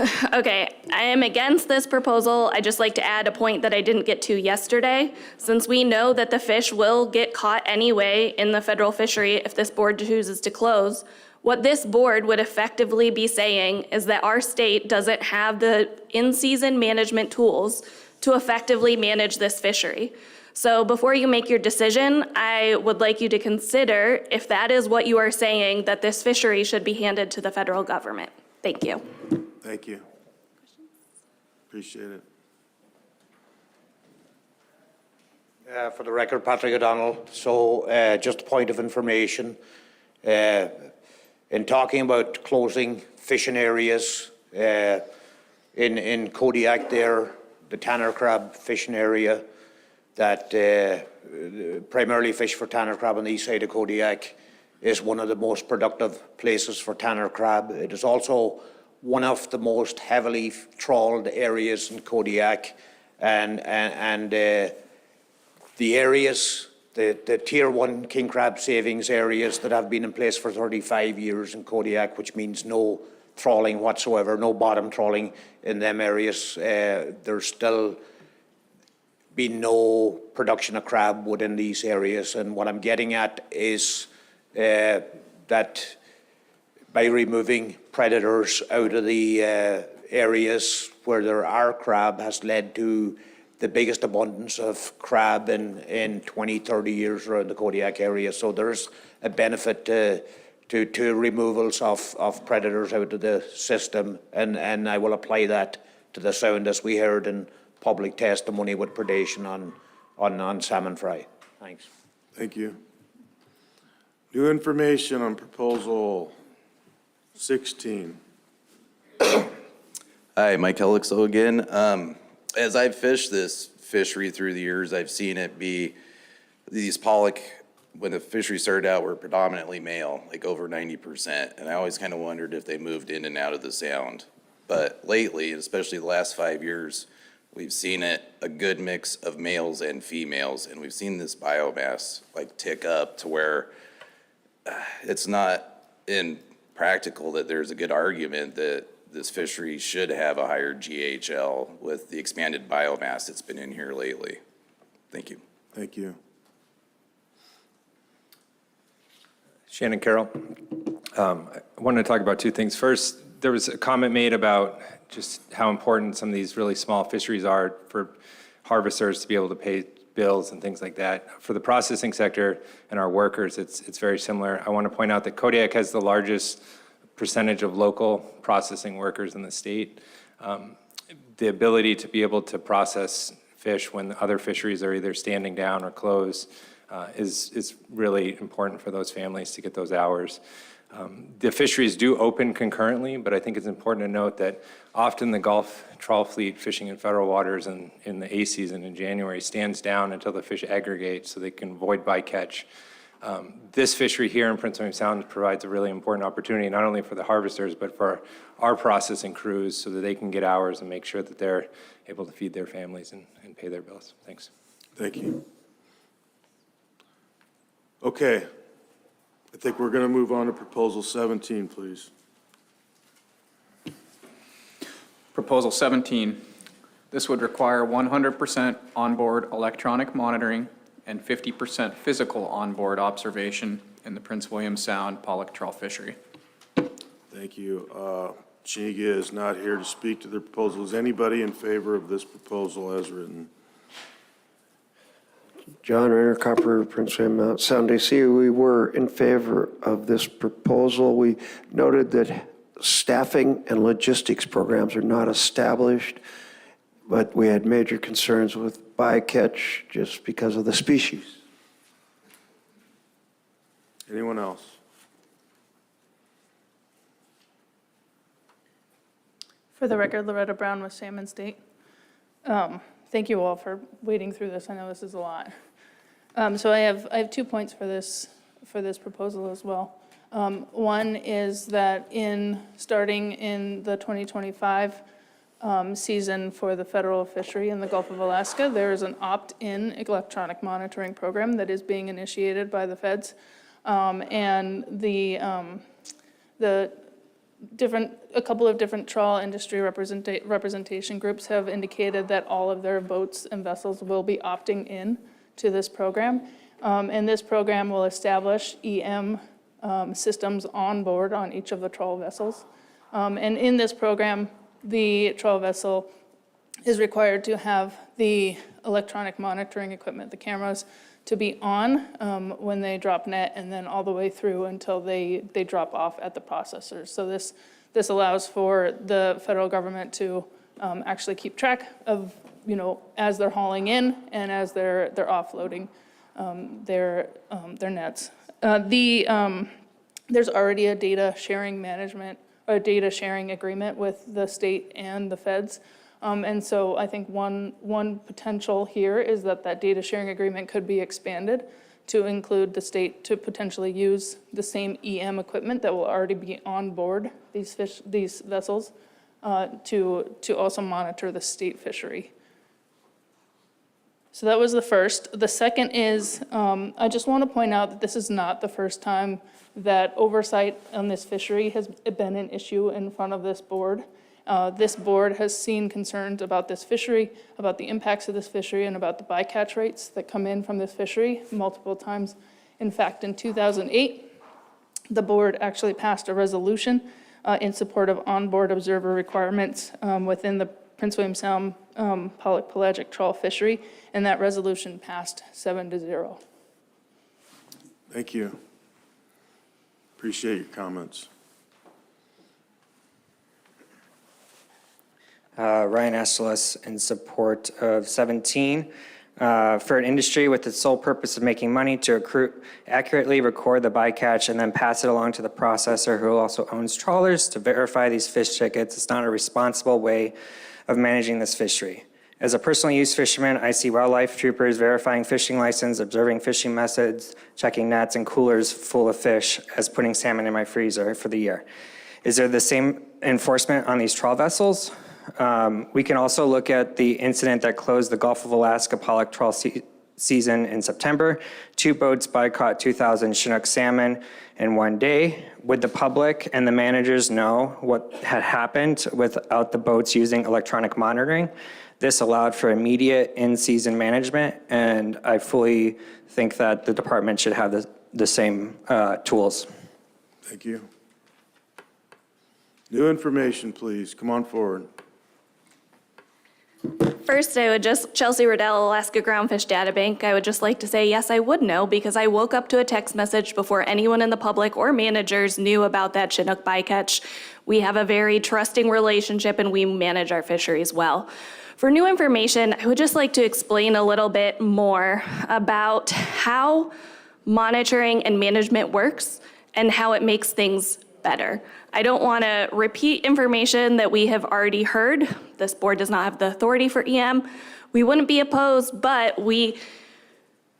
it was very contentious when that was going through the legislature, and we need to remember that when fishermen develop their EM programs in collaboration with the government, when the goal is better data quality and monitoring, that's when programs are successful. Surveillance programs, not successful. I don't think there's any fisherman in this room that wants a surveillance program. So yes, we have electronic monitoring. One thing, this is a little bit of a history lesson, that we have seen in the Bering Sea, they had observers in their processing plants since AFA, like around 2013, I think. And over time, with regulations, illegal things don't happen. I'm not saying that people don't make mistakes, but companies and boats get into a pattern of behavior of communicating with observers, of reporting and solving problems, self-reporting programs. We've seen the success of that. At a recent EM meeting with the Bering Sea to get ready for our trawl EM regulated program, the processing plants in the Bering Sea were reciting the rules and clarifying changes to the agency better than the agency was articulating them. In the Gulf of Alaska, I was a plan observer the first year of trawl EM, and in 2020. They hadn't had plan observers since the partial coverage program was made in about 2013 or 2014. Things were a mess. When observers aren't in the plants, then things can happen, and you don't have as many eyes out there. Since trawl EM has happened, which covers the majority of our catch landed in the Gulf of Alaska, reporting has gotten better, discard reporting, every piece of the accounting. There's a working relationship again in the Gulf to self-report. Prince William Sound is a very small percentage of our overall fishery. This fishery indirectly benefits from the trawl EM program. No one here, this is our livelihood, and no one here is trying to dupe anyone or illegally harvest or illegally report. We're all doing the best we can because our community relies on it. Thank you. Any other comments directed specifically to creating a monitoring program in the Sound? Go ahead, McKenna. McKenna O'Toole, CDFU. I understand that as written, this proposal can't go anywhere, but I do think what the board could do today to alleviate this issue to some extent is I think that you would have the authority to request the department put 100% observer coverage on their test fishery portion of the fishery. Thank you. Hello, Mike Hillick. So I just wanted to touch on some testimony, I can't remember what, from this morning about regards the EM and the correlation to depth of the trawl. In our midwater net, we run a sonar or a sounder on the net, so you know where the net's at all times. But the depth that we read off that comes off the top of the head rope of the net, not the bottom. So there was a question about that. I just wanted to throw that in there. Right now, we don't have the ability to integrate our electronics into electronics for EM. I'm not saying it's not plausible or anything, but at that moment, that's something that we're currently not set up for. So, thank you. Okay, last comment. For the record, Patrick O'Donnell, I'm not opposed to observer coverage in Prince William Sound.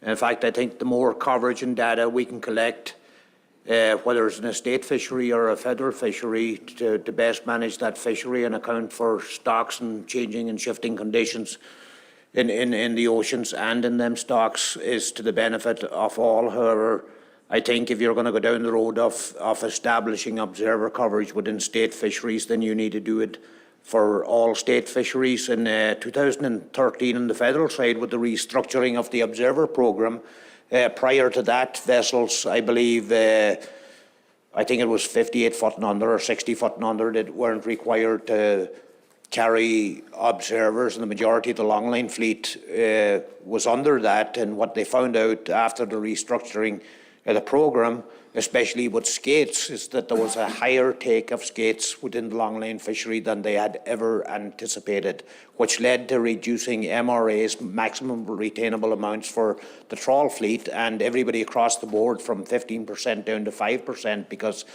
for years they were over harvesting them skates. So if you're going to develop a program, then I think it should encompass everybody who fishes in Prince William Sound. And as you heard yesterday, even the recreational sport fisheries are taking 600,000 of rockfish annually. Thank you.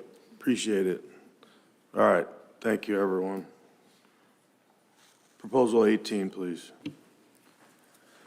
Proposal 18. This would extend the Prince William Sound sablefish fishery through October 31. Thank you. Is the author in the room?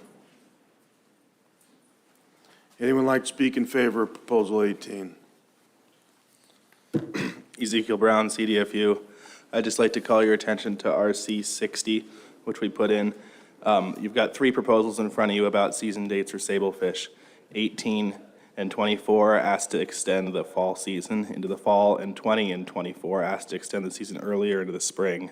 So we developed this alternate language along with a lot of the participants and commenters that would combine those to extend the season both into the spring and into the fall.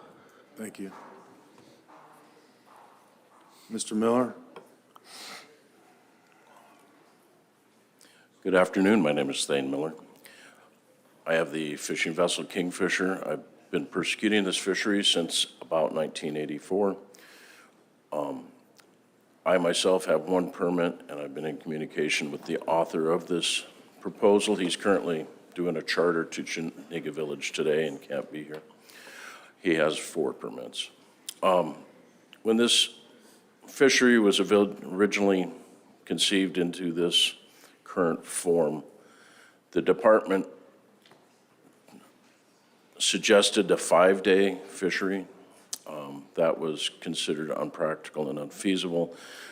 The fishermen struggled with the department to get the current dates. The department wanted to limit the time period of the fishery in order to ensure that they had the ability to sample the catch. It is my understanding, and I have not talked to the current groundfish manager, but it was my understanding that 1, that sampling was never done, 2, nothing was ever done with the data if it was, and 3, it's my understanding through talking to Brad, the proposer, that the current manager does not have any opposition to extending the length. I submitted an RC, and I don't know what the RC number is, I apologize. I would like this fishery to open concurrently with the federal sablefish IFQ fishery in the spring and close in the fall concurrently with the federal sablefish fishery. We currently fish a guideline harvest level that rises and falls with the federal fishery because the state apparently finds it easier to use the federal data on that. Fishing opens currently in the spring. We have a lot of orchid predation in the spring, and at times it probably doubles the amount of fish that are removed due to the orchid predation. And being able to fish later into the fall will allow me as a seiner, as a commercial salmon fisherman, to skip the spring when the orchid predation is a problem and follow up in September and October when the orchid predation may be less of a problem, and also where it doesn't turn into a time crunch with my fishery. I considered proposals 19 and 20 with an A and B season. I read the language, I don't understand it, and it seems unnecessarily complicated to me. I think proposal 18 is a very simple way of doing it, and I would only change it as outlined in my RCA. Thank you. Appreciate it.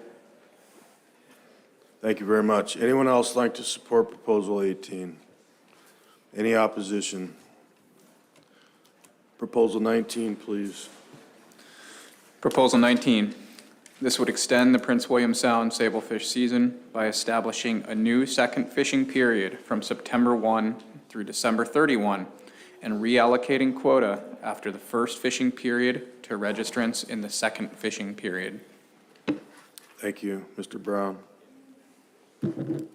Ezekiel Brown, CDFU. We submitted our alternate language for this proposal under RC 59. The season date proposals that are in front of you will, if any of those are passed, will require this alternate language. So if there's any way the board can make a decision on the season date proposals, which are 18, 20, and 24, before taking up proposal 19, that would allow us to pick the correct language, whether it's RC 59 or the language found in the original proposal. Thank you. Thank you. Anyone else in support? Mark? Mark Carell, CDFU. We would just like to add that tagging studies have shown that sablefish move in and out of Prince William Sound regularly and continuously, and that extending the season dates in this way will not affect fishing opportunity throughout the season. Thank you. Appreciate it. Anyone else? Rowan Miller, I would like to add that a lot of the sablefish fishermen are also halibut fishermen, and so allowing them to fish both fisheries concurrently will reduce wastage when they are fishing for halibut and have to discard black cod because the season is not open yet. Thank you. Appreciate it. McKenna O'Toole, CDFU. I'd just like to point out too, when the federal season opens in the spring, the weather in the Gulf out there is pretty tough, and most of us have federal IFQ and these state water permits. Having an opportunity to harvest these state water permits earlier in the year would be largely beneficial to us.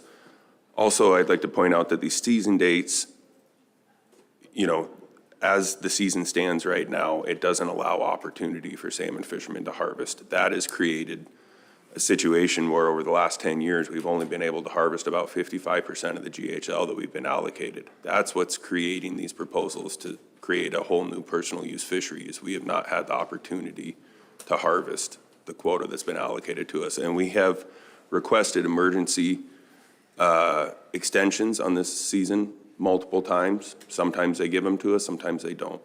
But the department has always had, by EO authority, the ability to extend these seasons, but they don't use it very often. Thank you. Gus? Gus Linville, I just want to point out this is a fishery that helps us get a plant open in this town in the spring. And that's really important. Thank you. Any opposition to proposal 19? Seeing none. It is 12 noon. I will turn the gavel back over to Madam Chair, and I believe we're going to break for lunch, but Yep, thank you, Mr. Carpenter. We are going to break for lunch, and again, I would just throw that out, that if you have substitute language, I highly, highly recommend working with a board member to see if you can get it into a format to be considered in deliberations. Thank you.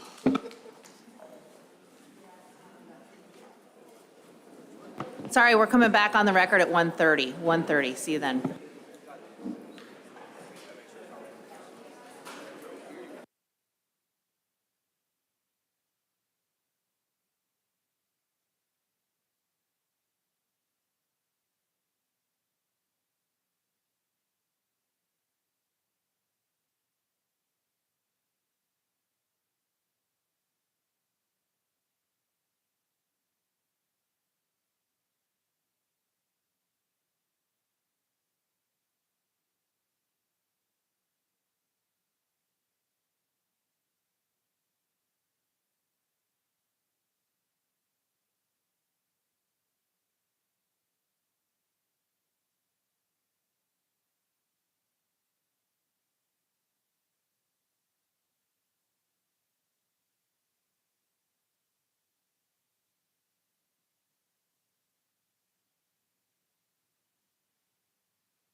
Point made. All right, everybody, the time is 1:35. We are back on the record. And I'm going to go ahead and turn it back over to Chair Carpenter to wrap up Committee of the Whole Group 1. And I would also like to welcome Commissioner Vincent Lang to the table. Good to see you. Glad you made it to Cordova to join us. Any comments before we get going? All right. All right, thank you, Madam Chair. So we'll continue on with Committee of the Whole 1. We're on Proposal 20. For the record, please.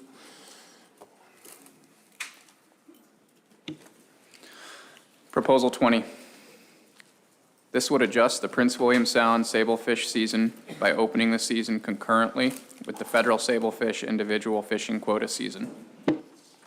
Thank you. CDFU would like to comment on their proposal? Ezekiel Brown, CDFU. I'd just like to point the board again to RC 60, which we submitted to give amended language to this proposal that combines all of the season length proposals you've seen to give the biggest possible season. Thank you. Any questions? Anyone else like to speak to Proposal 20 in favor? Joseph Person. Last year at the Lower Cook Inlet meeting, I spoke for a proposal to extend the State Waters sablefish fishery there into a longer season dates in order to try to increase utilization of that fishery, and the board passed that. Similarly here, I'm very much in favor of this. These sort of small fisheries are extremely useful in helping, make up for bad salmon seasons or other fisheries that may happen. And so as a result, it's important to be able to have flexible season timing so you can go fish when the opportunities, work into your schedule otherwise. And there doesn't seem to be any sort of real concern against this idea. So I support it. Thank you. Cal?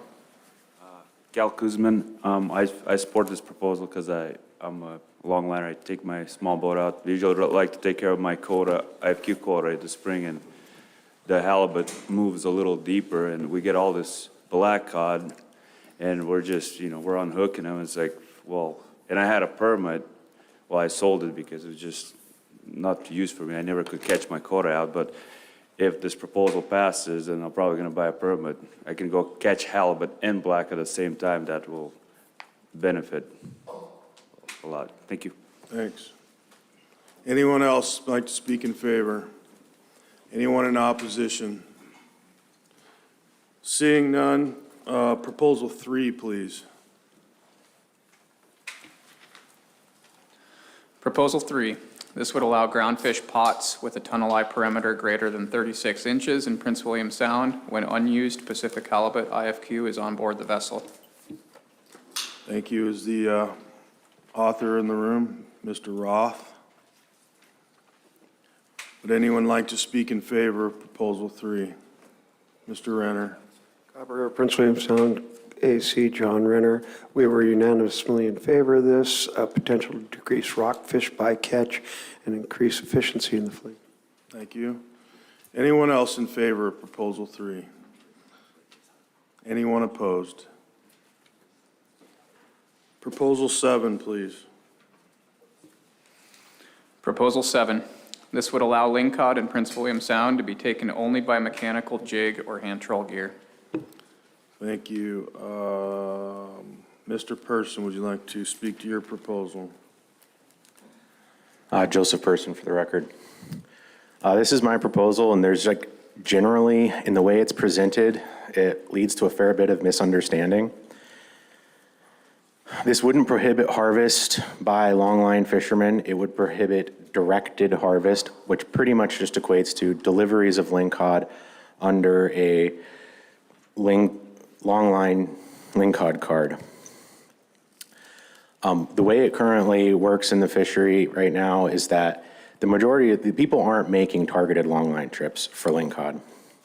They are fishing their halibut quota and delivering lingcod that they catch incidentally while halibut fishing. And if they have over the 20% bycatch, they can deliver it on this directed fishery card, and it allows them to still get the value for their entire catch. Otherwise, they're limited to a 20% bycatch limit. I don't really fundamentally have an issue with this. I want people to be able to sell their bycatch. The reasons why I put in this proposal were largely to, A, align the fishery with surrounding areas. All of our directed lingcod fisheries in both Southeast and Lower Cook Inlet, while they have significant bycatch components in longline fisheries, the directed components are jig or some variation of jig, hand troll, dingle bar troll only. This is not as allocative as it sounds. Even if this proposal passed, I would still expect the substantial majority of lingcod harvest in Prince William Sound to be by longline gear. Right now, it's completely dominated by longline gear, and honestly, that would still be the case. I still think the quota would get caught most years, actually, by bycatch from longline gear. 20% bycatch limit is actually fairly generous. Like in the realm of bycatch limits, 20% is pretty high and is not particularly restrictive. And my general thought is that for a non-target species in a fishery, 20% is sufficient without also allowing the directed card to allow basically unlimited non-target harvest.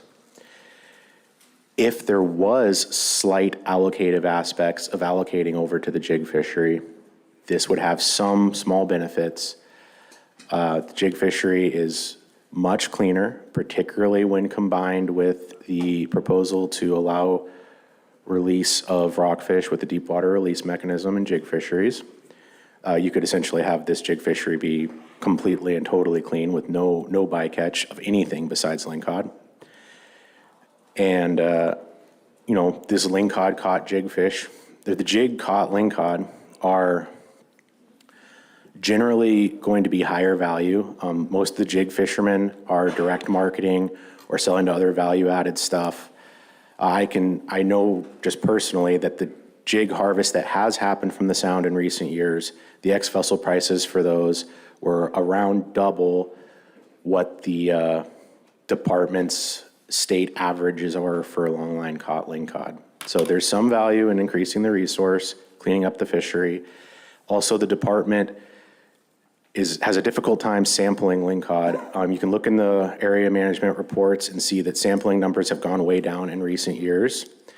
The department really values the samples. Almost all of the sampling the last 2 seasons has been from the limited jig harvest. So any sort of slight reallocation to the jig fishery would also have the effect of increasing the sampling done by the department in most cases. And the department has expressed a lot of interest in these lingcod samples, which are sort of hard for them to come by. Appreciate that. Any questions? Thank you for your comments. Anyone else that'd like to speak in favor of this? Anyone like to speak against? Yep. Ezekiel Brown, CDFU. We're opposed to this. I know he's trying to say it's not allocative, but it allocates 100% of the directed fishery to jig fishermen.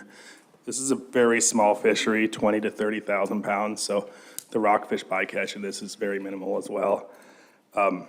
This would force our membership that wants to participate in the directed lingcod fishery to buy jig gear in order to participate, which we just know nobody has in this town. We all have long line gear already, so that is a reason for our opposition. Thank you. Thank you. Anyone else like to speak against this?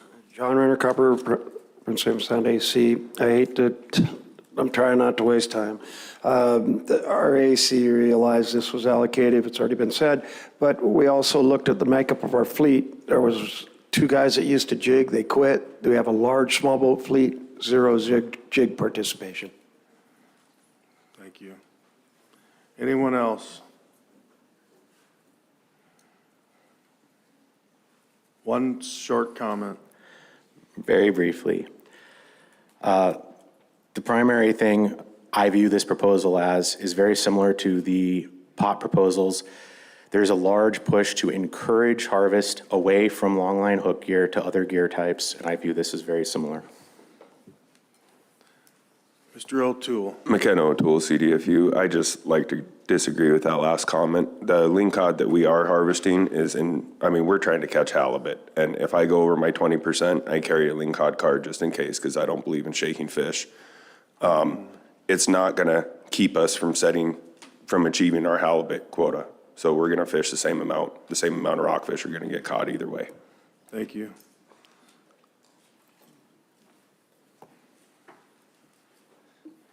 Darren Gilman, CFU. I'd just like to point out that prior to landing of lingcod, you have to call within 6 hours, which is more time than even for like a halibut delivery. So there's ample time for the department to know when the delivery is being made for sampling.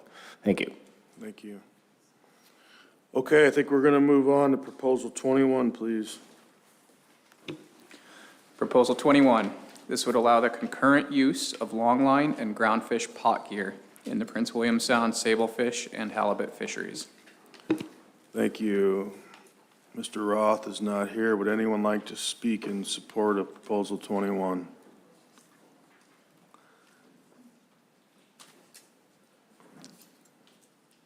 Mr. Linville.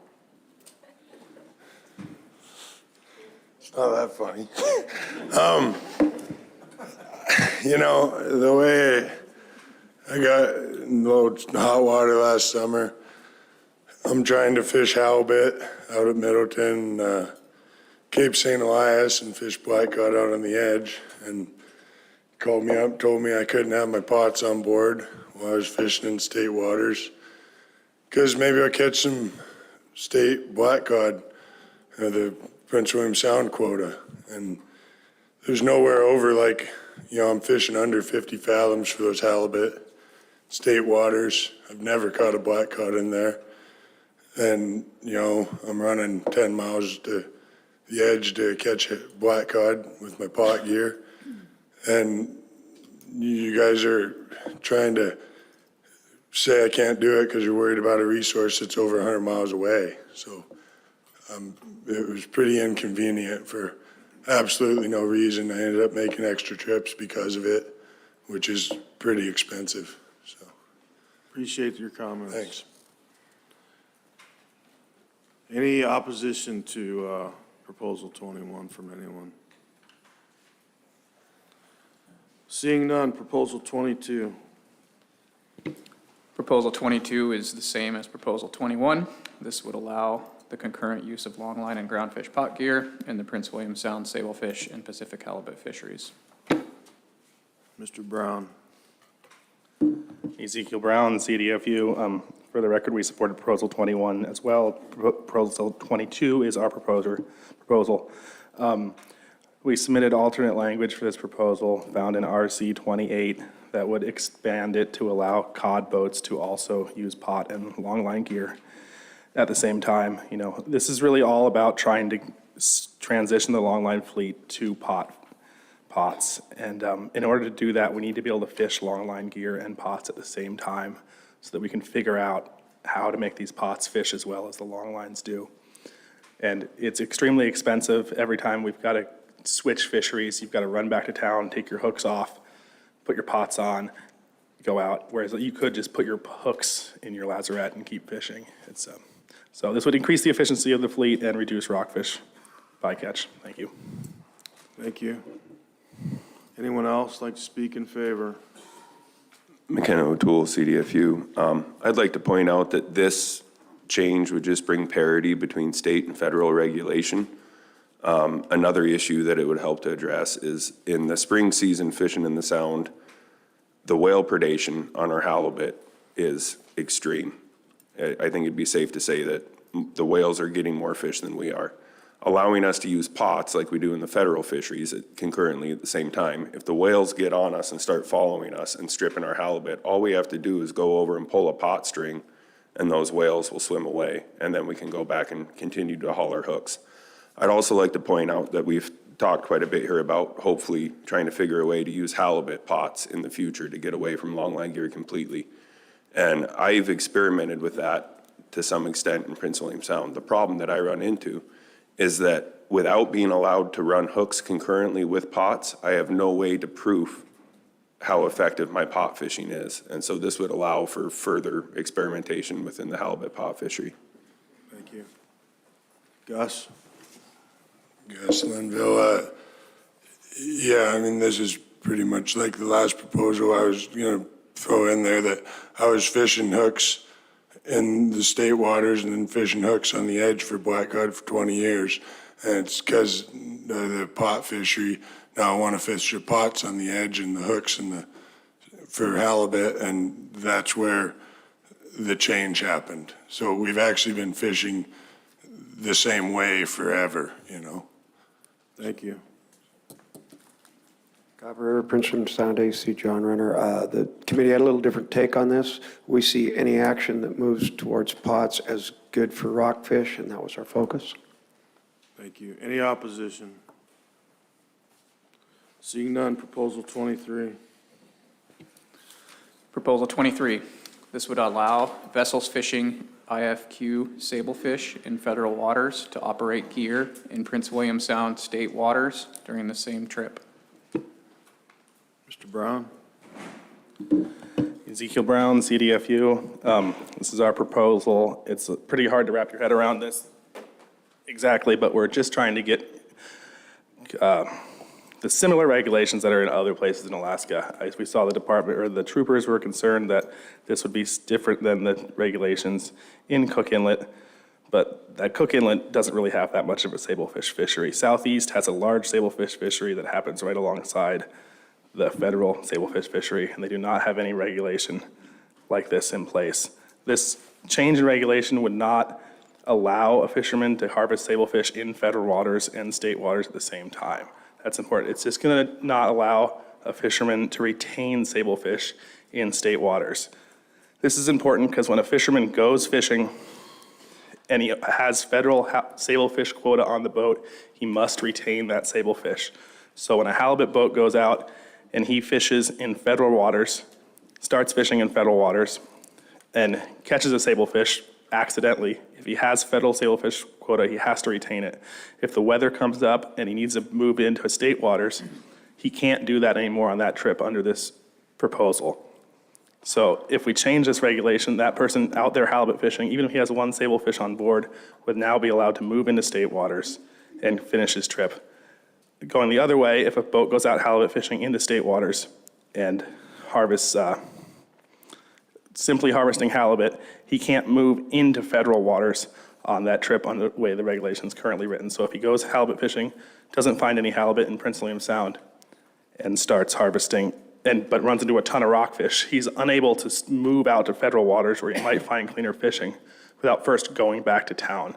So for the economics of it, it's actually more economical to just stay in state waters, keep hammering rockfish, as opposed to moving to cleaner fishing in federal waters. Thank you. Any questions? Appreciate that. Gus? Sure, come on. In the federal fishery, we can go from Central Gulf. State your name, please. Gus Linville. In the federal fishery, we can go from, Central Gulf and West Jack in the same trip. They seem to have it fairly figured out, so this is kind of a similar thing.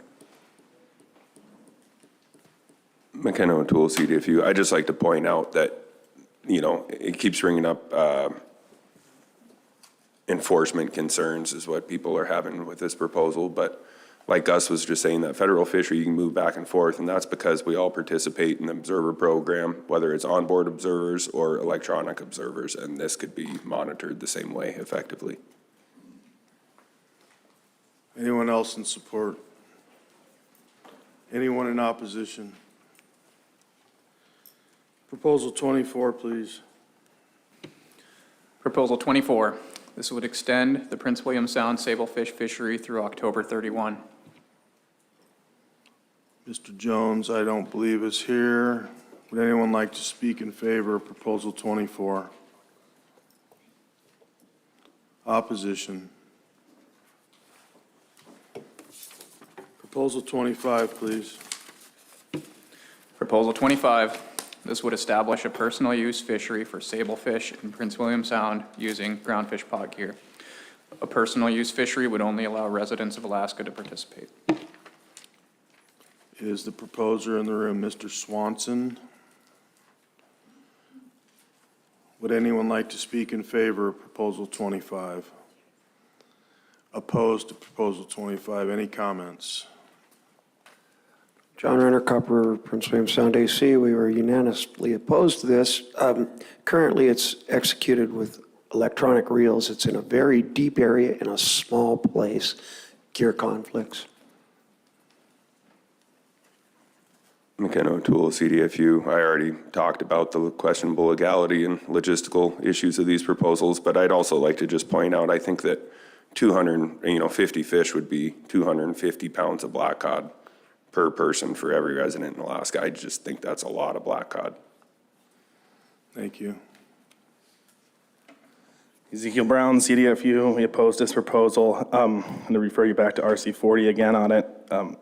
When comparing subsistence or personal use fisheries for sablefish in Southeast and Prince William Sound, there's a very good reason there's a personal use sablefish fishery in Southeast. That's because there's a large amount of non-subsistence area in Southeast. We already have a subsistence fishery for sablefish in Prince William Sound, and there's no sablefish population in non-subsistence areas here. So that is all. Thank you. Thank you. Any other opposition before we move on? Proposal 26, please. Proposal 26 is the same as 25. This would establish a personal use fishery for sablefish in Prince William Sound using groundfish pot gear.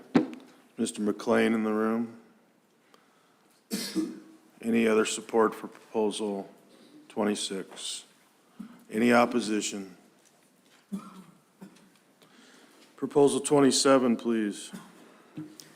Mr. Chairman, Brittany Blaine Roth, Area Management Biologist for the Prince William Sound area with the Division of Sportfish.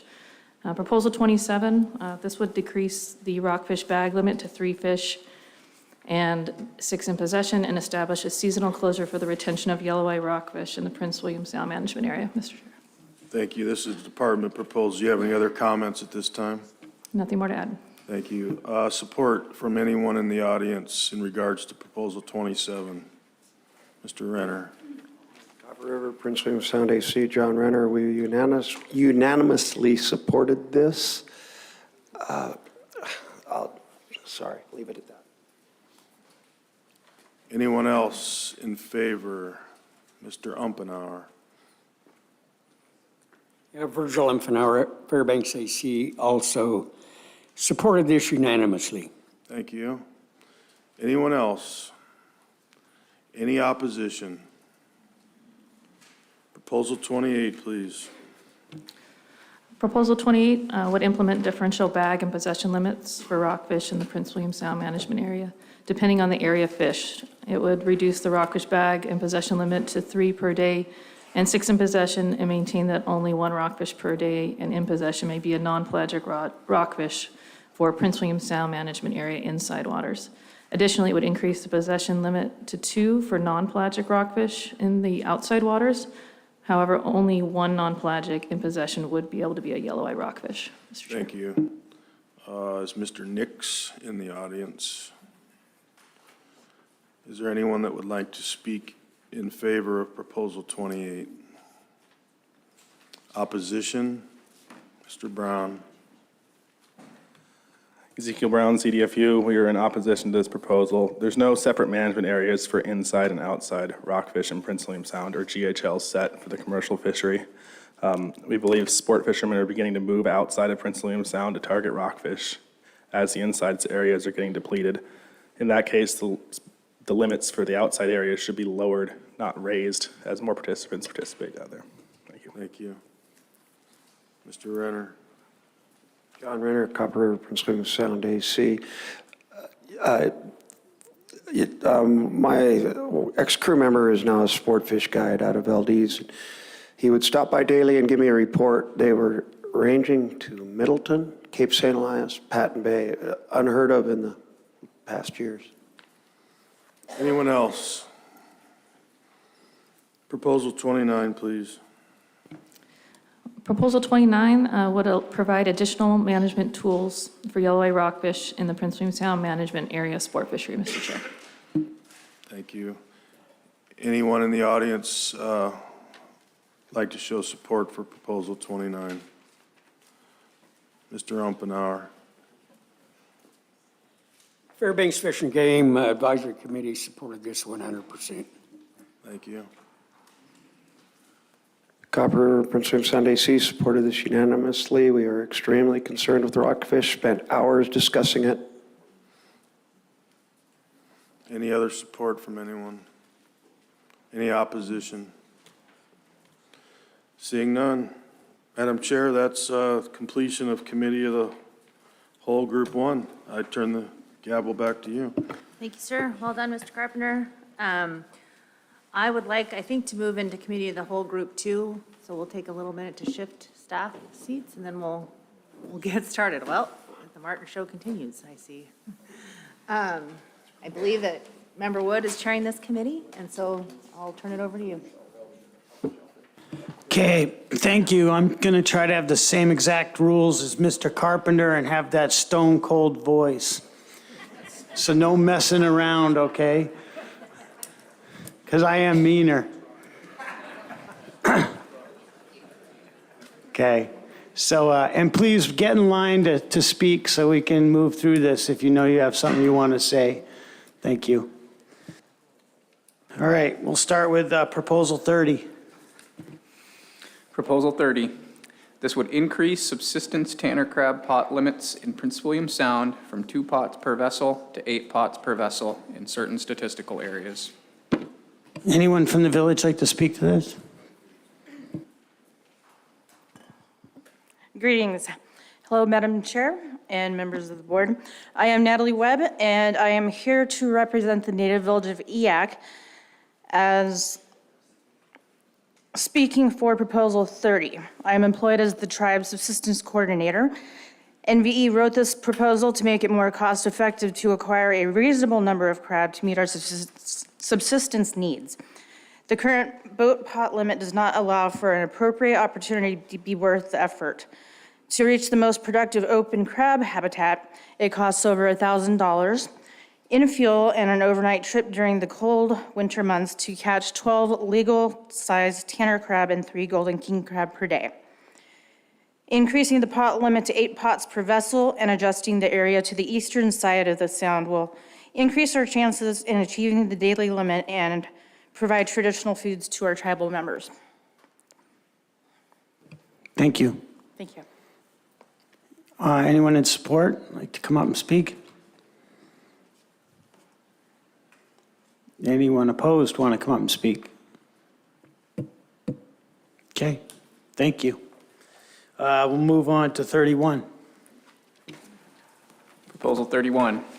This would remove closed waters in Port Valdez, Galena Bay, Port Fidalgo, and Port Gravina in the Prince William Sound commercial and subsistence tanner crab fisheries. Would the proposer like to speak to this? Zeke Brown, CDFU. I'd like to call your attention to RC 49, where we laid out the proposal a little better. It got kind of mashed in the proposal book, and it wasn't clear exactly what we were asking for. We were asking to repeal it for subsistence and for commercial. The non-subsistence areas would remain in effect, remain closed, as they are closed under Part A of 5 AAC 236. So that would not be an issue. Additionally, the reasoning behind this proposal was that there's no closed waters for tanner crab anywhere else in the state. We also included maps of the southeast tanner crab areas and the Kodiak tanner crab areas, which are large and have many bays similar to these that are closed. And there is no closed waters. That's because tanner crab move throughout their life history, and they congregate not by size or sex often. So if you find an area with a large amount of females or a large amount of shorts, you could come back there 3 months later and it would all be a large amount of legal crab and the females and shorts that moved elsewhere. The department's own trawl survey shows this, and you can find it in our comments, that there's juvenile tanner crab throughout the district. The juvenile tanner crab are throughout the open areas of Prince William Sound, not simply in these Gravina and Fidalgo areas. These Gravina and Fidalgo areas are traditional areas that this fishery has been prosecuted in the past, and the people of Cordova have used for subsistence. And they're also some of the only protected waters for tanner crab fishing close to Cordova. and when it's blowing a strong easterly. So for that reason, we'd ask you to remove these tanner crab closure areas and bring Prince William Sound tanner crab management more in line with how it's done elsewhere in the state. Thank you. Go ahead, Mr. Carpenter. Thank you. Zeke, prior to this current closed water areas, back in the 80s, 90s, when the tanner crab fishing was still being executed, were these closed waters at that time? No, they were not. So this is a fairly recent development. This was put in place in 2021 along with the rest of the tanner crab management strategy that we have strong opposition to. And that's another reason why I think it's worth revisiting, because in 2021, there was a huge amount of change that happened to the tanner crab management strategy.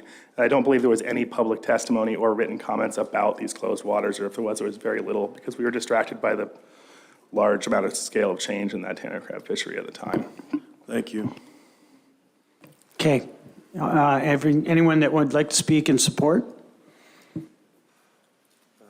Copper River, Prince William Sound, AC, John Renner, we were in support of this. This came about because of conservative reactions from the oil spill and getting the tanner crab fishery back.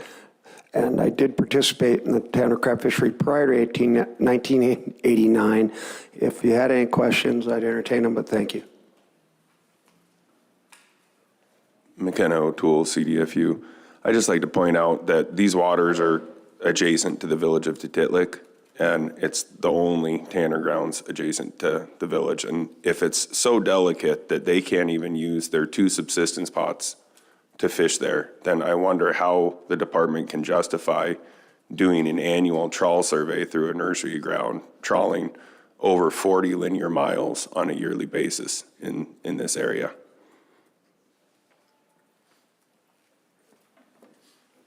Joseph Person, in general, I am extremely skeptical of the idea in the Sound that there are nursery areas that need protected. I have caught many juvenile tanners in shrimp pots in areas, gone back, fished those same areas in the winter with subsistence pots, and caught nice adult-sized tanners, and honestly not a disproportionate amount of juveniles. I think that there's pretty much no basis for this whole thing.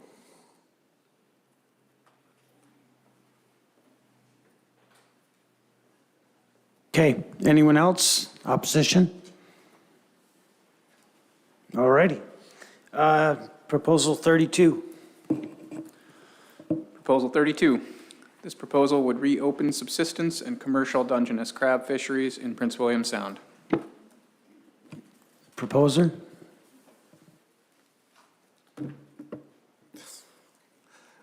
Ezekiel Brown, CDFU. I'd like to call your attention to RC 38. The department continues to assert that they cannot open this fishery without a fishery independent survey, but the department does not conduct fishery independent surveys on Dungeness crab anywhere else in the state of Alaska. In fact, Dungeness crab from California to the Aleutian chain are managed based on 3S management, which is size, sex, and season.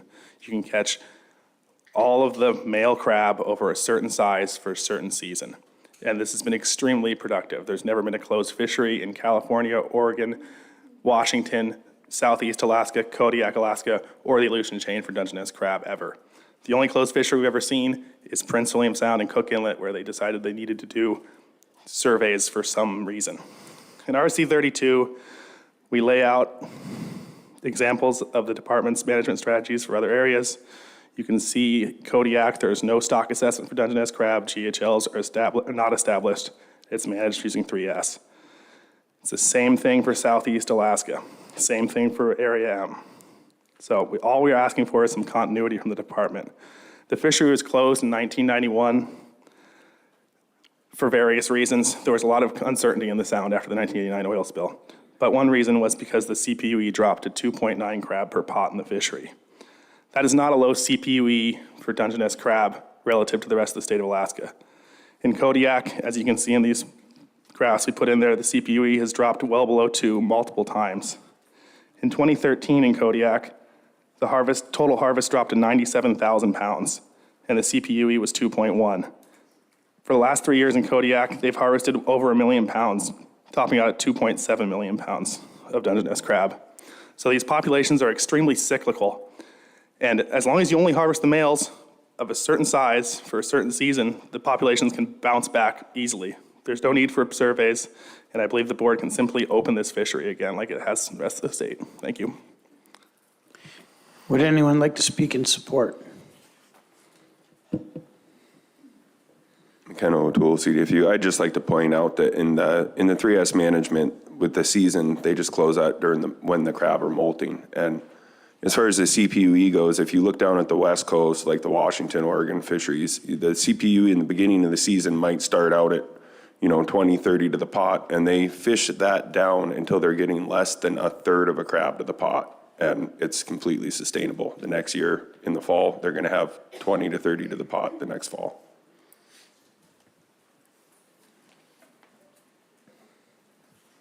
John Renner, Copper River, Prince William Sound, AC. We're unanimously in support of this. There's a traditional fishery, should be reopened. I observed it throughout its history till it closed. The Dungeness are coming back. I don't know if what their numbers are. You'd have to have a fishery.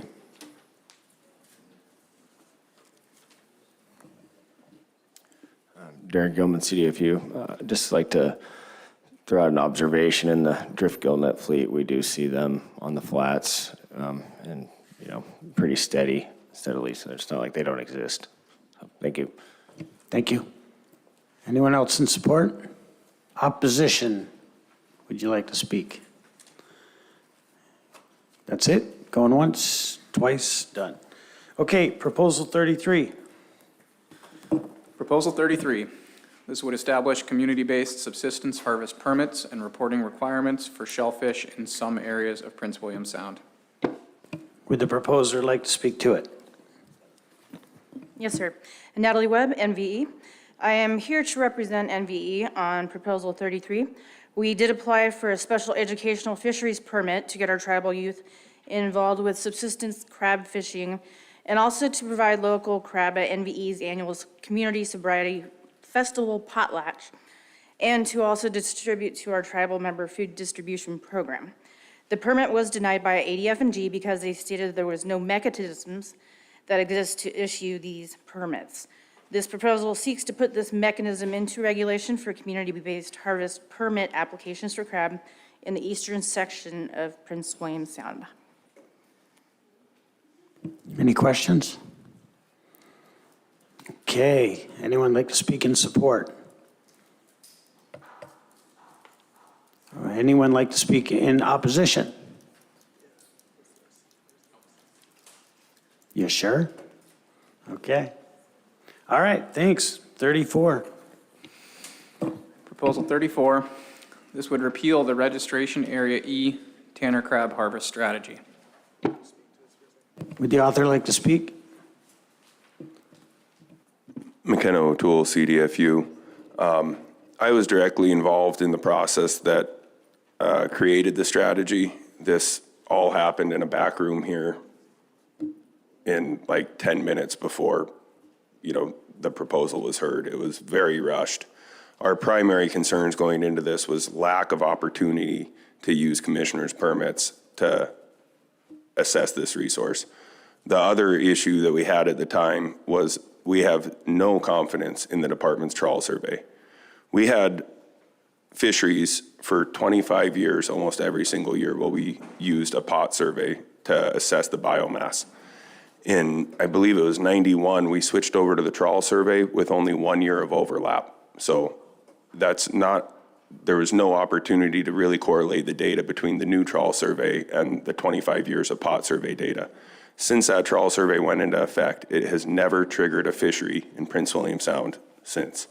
And so essentially when we switched survey mechanisms from something that was tried and true, and we never proofed it, well, I guess you had 1 year of overlap, but since then, we have lost our fishery for over 30 years. And so we would like to see the department adopt any sort of harvest strategy that does not rely on these trawl surveys.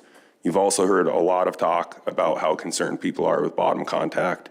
This is directly targeting the bottom in these fisheries. So I think that at this point, we would like to just go back to doing commissioner's permit fisheries until we can find a way to fund a pot survey. I know that under this new harvest strategy that we're operating on now, part of the deal is that the department would conduct test fisheries in the untrawlable areas. And so they did that for a year or two, and then they just stopped. And I also would question if it's written in regulation, if I break a regulation or fail to adhere to a regulation, there's consequences for me. And I'm wondering how we can just not follow our own management plans with these fisheries and to continue assessing the biomass. We're not stating that there's a harvestable biomass right now, but in the last 30 years, we've probably missed a lot of opportunity. If you look at Kodiak's fishery, in the last 30 years, before 4 years ago, they fished 17 out of those 30 years. And of those 17 years, they had an average harvest of 400,000 pounds. And then all of a sudden, that 400,000 pounds went to 1 million pounds. And then that 1 million pounds went to 6 million pounds. And then it went back down to 2.5 million pounds. This year, it's back down to 500. But that was a 10 million pound harvest that they were able to capitalize on because they had assessment of their stocks, which we have not had here for the last 30 years. Mr. Carpenter has a question for you. I have a question for you, McKenna. So when I look at this proposal, basically what the proposal is asking the board to do is to leave 5 AAC 35.311, which allows the commissioner to issue permits regarding test fisheries, and to repeal 5 AAC 35.308, which is the Tanner crab harvest strategy. Am I correct? Correct. The test fisheries, while it's not our preferred form of assessment, we'd much rather have a commissioner's permit fishery. At this point, we're just trying to get anything to keep an assessment of the stock levels out there so we don't have another 20-year gap of data. Thank you. Speak in support, please. Ezekiel Brown, CDFU. I just wanted to kind of help answer that question about what the implications of passing this proposal would be. At the 2021 meeting, the board chose to leave the commissioner's permit regulation in effect in case this management strategy that you passed did not work. And we're here to tell you that that management strategy did not work and is not workable for us. If you repeal the management strategy, then we can spend the next 3 years conducting test fisheries alongside the department and working to build a management strategy that we all can agree on to pass at the next board cycle. Thank you. John Renner, Copper, Prince William Sound AC, unanimously in support. The traditional fishery was completely different. It was 10, 12 boats. Pot limit was 150 pots, something like that. Unit per pot effort, or catch per unit effort, was probably 55 crab a pot when we quit in '88. Thank you. Gus Linville again. I was just going to say, we've been hearing a lot about bottom trawling and how it doesn't work very well in Prince William Sound. So this trawl survey hasn't worked out for us at all. And, my generation, we got pretty excited about this in 2011 or so and started pushing for a fishery. And by the time we got a fishery, the population, we've been through that cycle. And as McKenna said, we're not in a cycle of abundance now, but the board can't move fast enough. You only get a couple years, and so we need a strategy in place that can move with fishery, because it needs open sometimes, and sometimes it does need closed. So, thank you.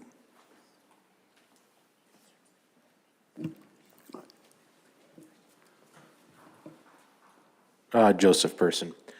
Just to echo criticisms of the trawl surveys, it's not really suitable for Prince William Sound. It works out west, doesn't work in southeast, they don't do it there.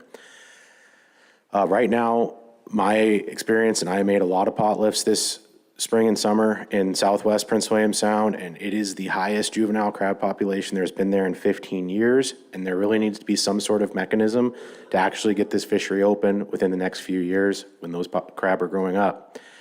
Not only does the trawl survey not produce a reliable assessment My information from the department is that there isn't even funding for the trawl survey, and it will not be happening this year. The current plan needs repealed because there's not even going to be any way to try to assess it, and so we just need to have a commissioner's permit fishery to actually be able to see something. Thank you. Thank you. Next.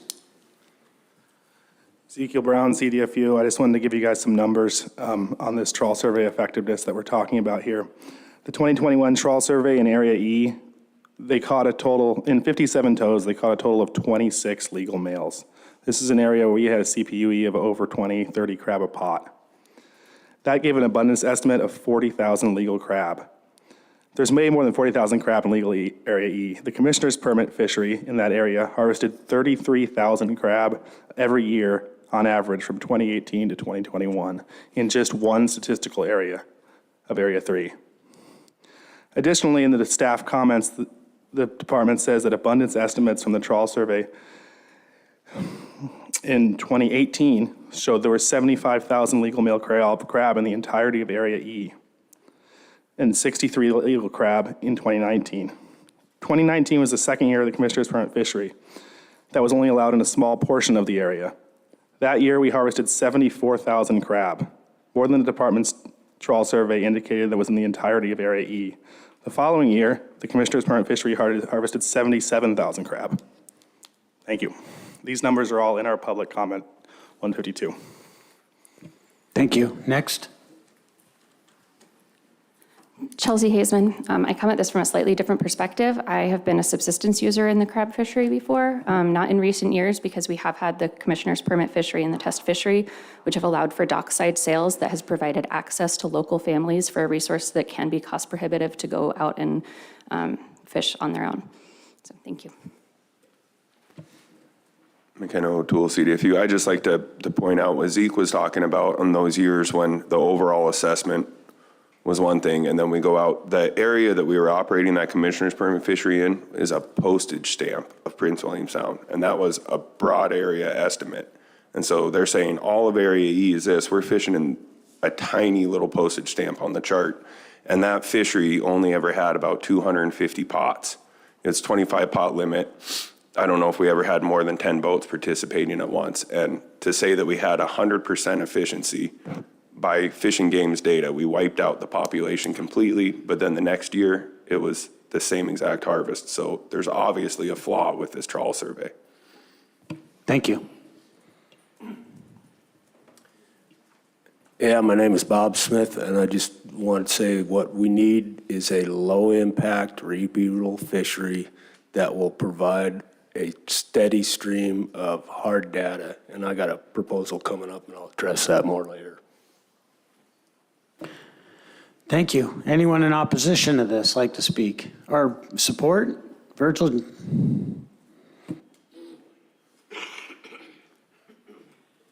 Virgil Emphenauer, this is personal testimony. When I was on the board, the biologists always complained that the fishermen are racing to try to get the shellfish. And they yank the pots up and down like yo-yos many times, which causes the escape mechanisms not to work because there's still food in there and the smaller ones and the females don't leave. I chaired the committee that wrote the crab plan for Tanner Crab when it was opened in Kodiak, which I think was in '98. I know last year it was the largest crab fishery in the state, and the reason why, and the fishermen were unhappy when we first did it, they could only fish from pull pots between 8 and 5. So the pots had to soak overnight. That way, the majority of the time when they were working, it was daylight hours, and the fishermen hated it at first.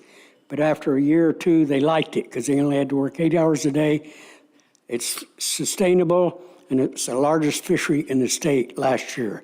So if you're going to make a plan on any new shellfish fisheries, I suggest you consider only daylight hours or 8 to 5, so they can't be pulling the pots out more often than they should. Thank you. Thank you, Virgil. Anyone opposed like to get up and speak? Okay, we'll move on to 35.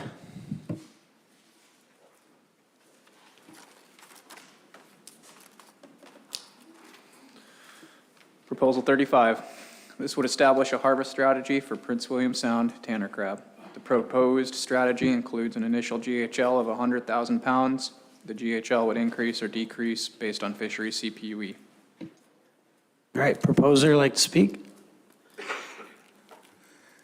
Ezekiel Brown, CDFU. This is our best attempt at creating a harvest strategy that would work for everybody here in Prince William Sound.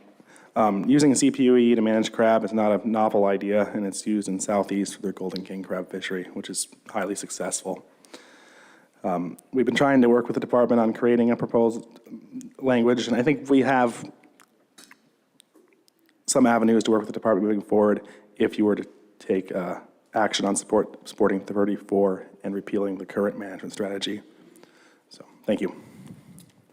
Any question? Go ahead, Mr. Carpenter. Yeah, thank you, Zeke. Question, considering that your harvest strategy is utilizing CPUE data, are you assuming that that data would be gathered from the test fisheries?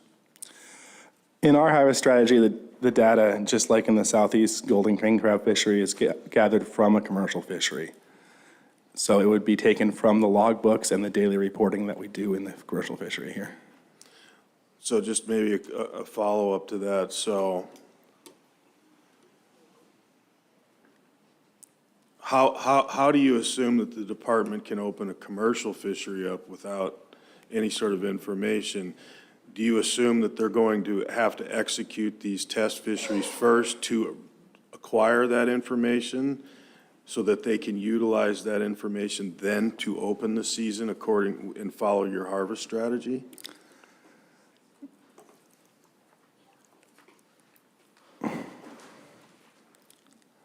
I think that this 100,000 pound GHL is very conservative. We went out there and harvested. The department had no problem opening a commissioner's permit fishery from 2018 to 2021, where we harvested over 100,000 pounds of tanner crab every year with no assessment.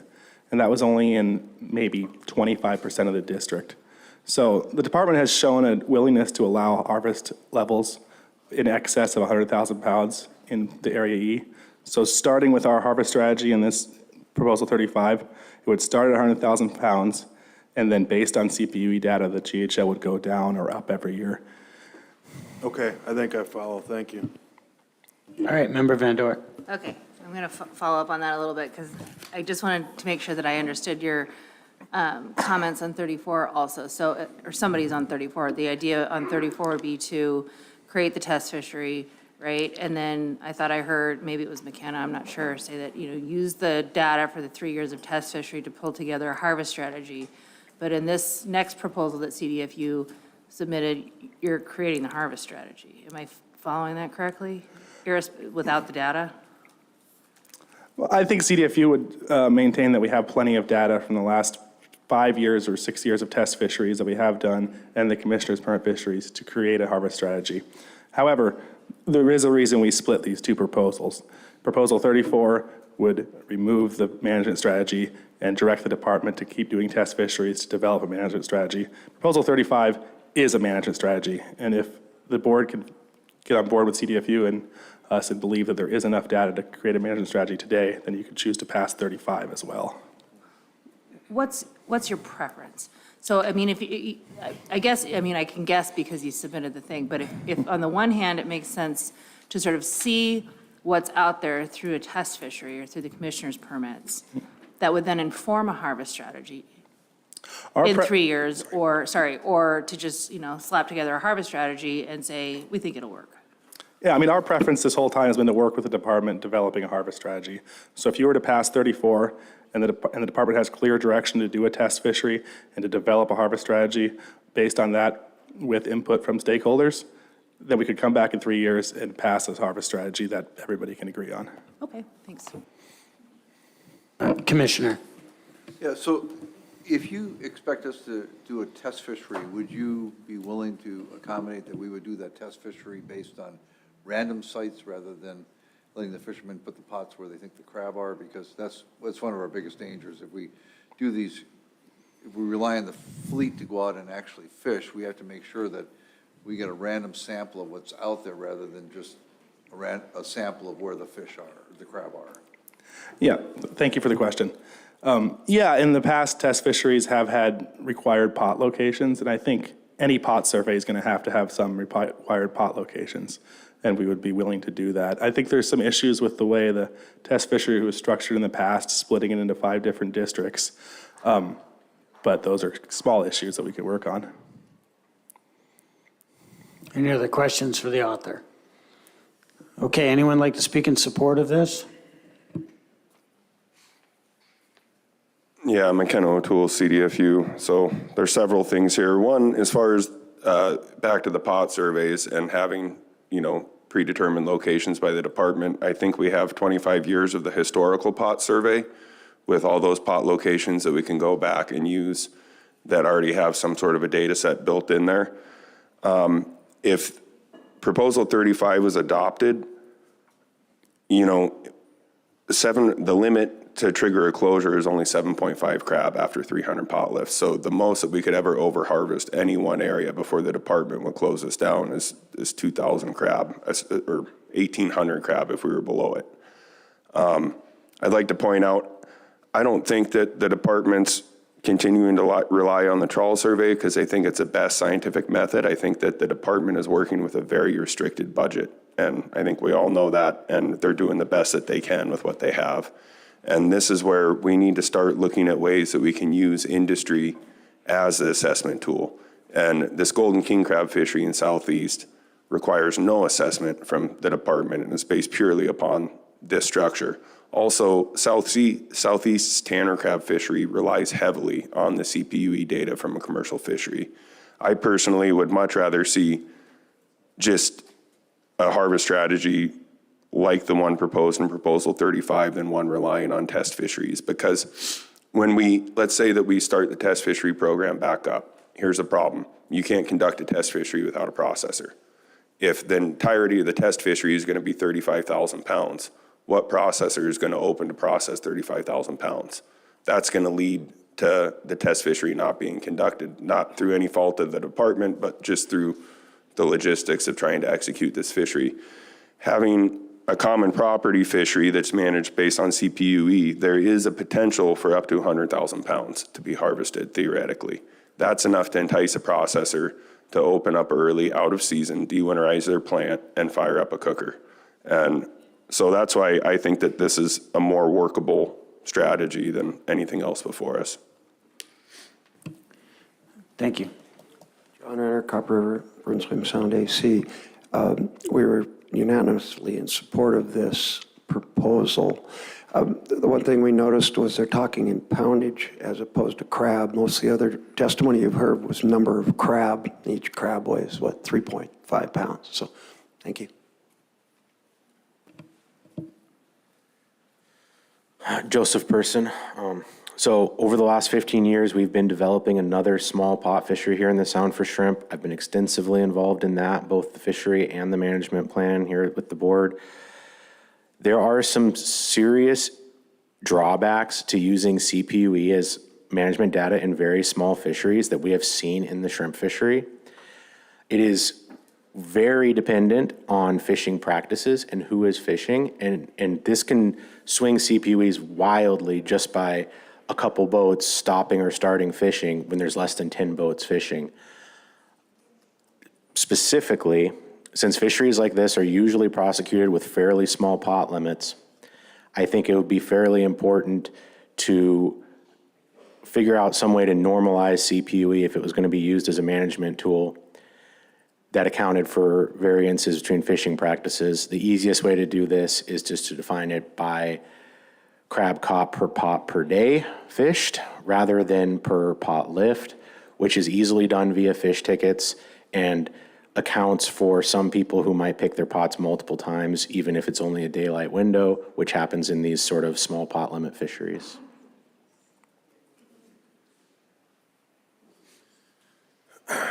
Gus Linville.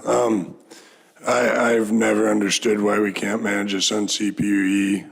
We've been fighting this money problem to do test fisheries, and that's not going to change. I did one of the test fisheries for the department.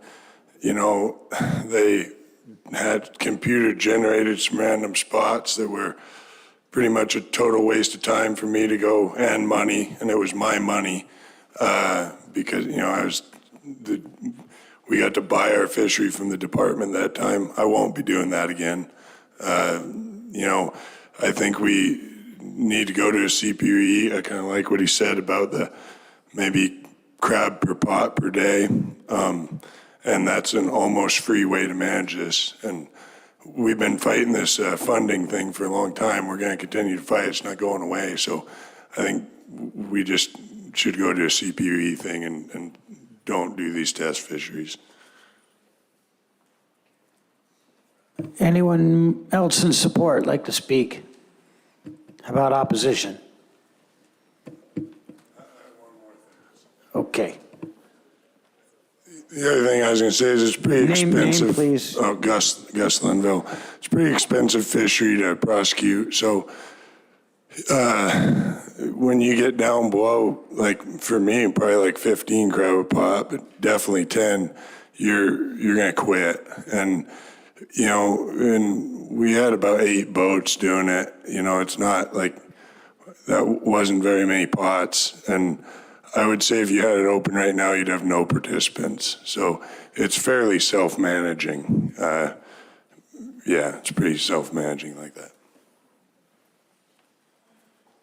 I'm sorry, John Renner, Copper River, Prince William Sound AC. This fishery is prosecuted in January when the opportunities in Cordova are extremely limited. It would allow the canneries to operate for 6 weeks, and historically, it was extremely important. Okay. Anyone opposed like to speak? All right. We'll move on to Proposal 36. Proposal 36. This would increase the pot limit in the Prince William Sound Tanner crab fishery from 30 pots per vessel to 75 pots per vessel. Author? Ezekiel Brown, CDFU. We heard some of the department's concerns and other participants' concerns about the original language in this proposal, so we presented RC 52. This would do some alternate language to accomplish a couple things. Our main goal with this proposal is to keep the number of pots total fishing in the water consistent from year to year. Under the current regulation, the department has set pot limits statically at 25, even though they're supposed to be adjusting them based on number of participants. In our RC 52, we put a little table at the bottom that'll show the total allowable pots from the department in the recent history has ranged from 900 in 2018 to 325 in 2021. Under our RC language, the pots would be tied to the number of vessels registered. So from 1 to 10 vessels, the pot limit would be 75. From 11 to 20 vessels, the pot limit would be 50. 21 to 30, the pot limit would be 30. And more than 30, the pot limit would be 25. This would result in a total pot limit for all vessels in the Sound being much more consistent and staying much closer to 800 pots a year. Any questions? Okay. Would anyone like to speak in support?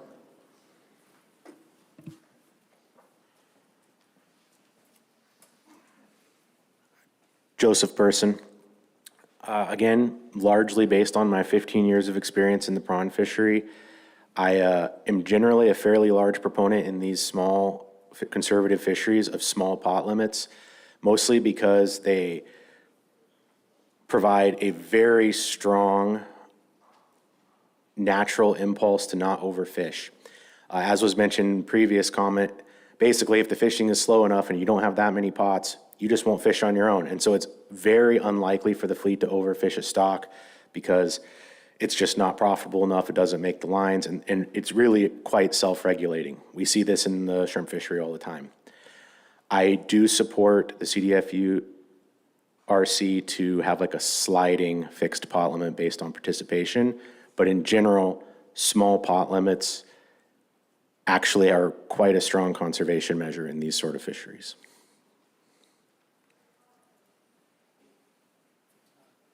Anyone else like to speak in support?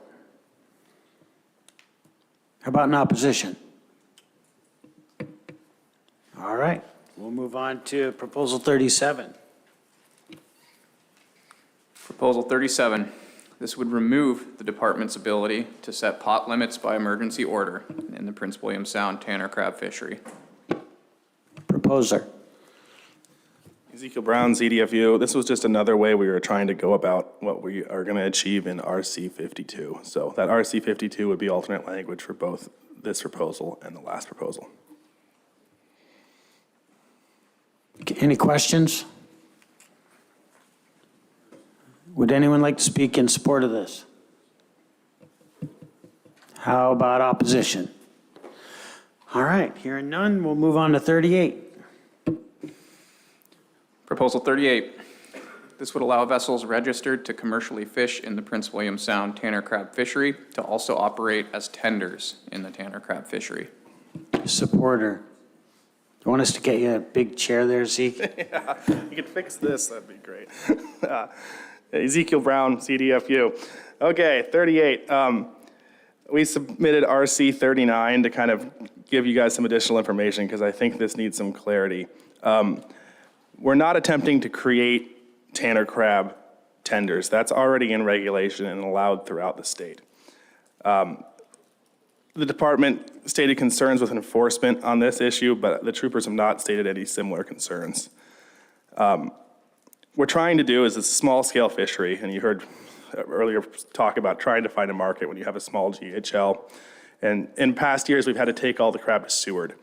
And when you have 5 to 10 boats participating in a fishery, catching 5 to 10,000 pounds of crab, it doesn't make any sense for these small boats to all individually at the end of the season run out into the Gulf of Alaska and go to Seward to deliver their crab. If this were to pass, then those small boats could put all of their crab on just one of the boats and send that boat to Seward, and it would make the economics of this fishery much more attainable. Any questions? Okay, Mr. Carpenter has a question. Thank you, Zeke. And I talked to you a little bit about this last week, I think. But just so you're aware, if the board were to pass something like this to allow that to happen, and of course, you know, that might make economic sense. If there were sublegals that were put onto that boat and that were delivered, that person delivering is getting a ticket. I mean, you do understand that, correct? I do, and I participate in the Kodiak Tanner fishery where people do tenders, and you signed very stringent agreements with your tender before the season, so everybody knows that if you put sublegals on this boat, that everybody's going to share in this ticket, but mostly the tender's going to get that ticket. And the same thing happens with dead loss, because there's a big concern with when you put all your crab on one boat and there's dead loss. So the tender system in crab fisheries is a little more cooperative than it is in salmon fisheries. Member Van Doren. Okay, so just so I'm tracking here, and bear with me. So I think I heard from the AC comment in the previous that, there's a benefit to this fishery of any size because of the timing of it in January and the processing capacity that would be required and that benefit to the city of Cordova, or to the community of Cordova. But what I just heard you describe was running it to Seward.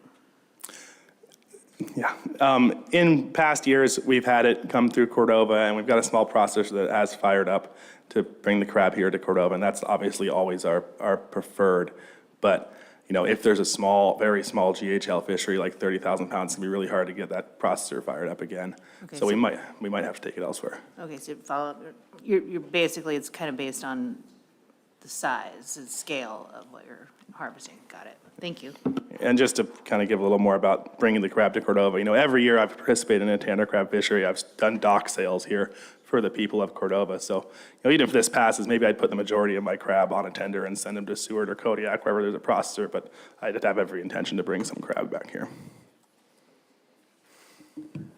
Any more questions? Okay, in support. Run for it. McKenna O'Toole, CDFU. I just like to point out that there's precedent set within the salmon fisheries of the state of Alaska for this same kind of thing. We are able to utilize transporter permits to transfer one vessel's fish alongside with our own fish to the nearest tender or processor. It's a $25 transporter's permit, and I can take somebody's catch and go deliver it for them when necessary. I personally utilize this when I'm set netting down on the Sayou River, and the closest tender is sometimes 100 miles away, and so we kind of can put all the fish on one boat and move them, and it's much more economical. Thank you. John Renner, Copper, Prince William Sound AC. We were unanimously in support of this. Making crab gear takes time. Of course, it's expensive, but it takes time. If you need an extra 5 pots, you can't just go pick them up. If you don't have them, you have to make them. The other thing is this fishery was created in 2021. Now it's turned into a small boat fishery. This used to be a moderate boat or larger boat fishery.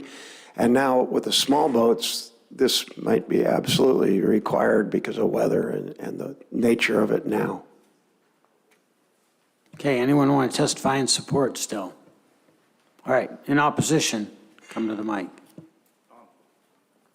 Yeah, Ivan Stoneroff. I don't know the bill really well, but it seems like it might not work out very well, because what's to keep me from joining this fishery and bringing like a bow picker and my larger crabber vessel and having my crew, I run my 30 pots, have the crew hop on the other boat, run 30 pots, and then throw all the crab on my larger boat and essentially be fishing 2 limits off the same boat.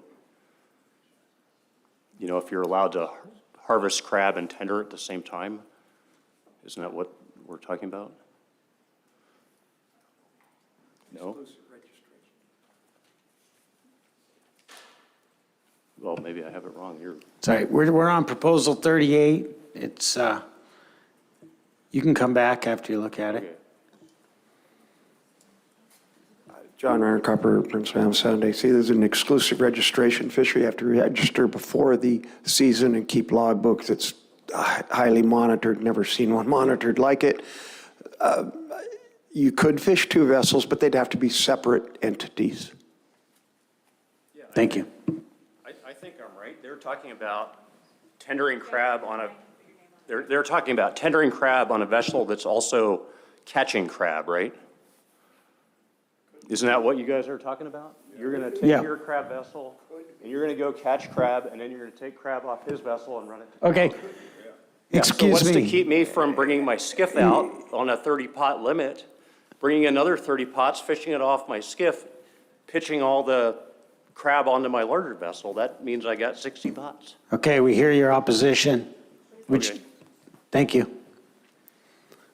Can you put your name on the record? You didn't say your name the last time, so we need to make it clear for the record, please. Thank you. Yeah, it's Ivan Stoneroff. Joseph Person, this exact same proposal comes up every cycle in the shrimp fishery. It has always been opposed in the shrimp fishery for exactly the reasons stated by the previous commenter. In the shrimp fishery, people's intention with this proposal is to bring a small other vessel along and to essentially double their pot limit. That is the concern associated with this proposal. I still think it might be warranted in this case, but the previous commenter's concern is legitimate. It is just a way some people will use to double their pot limits.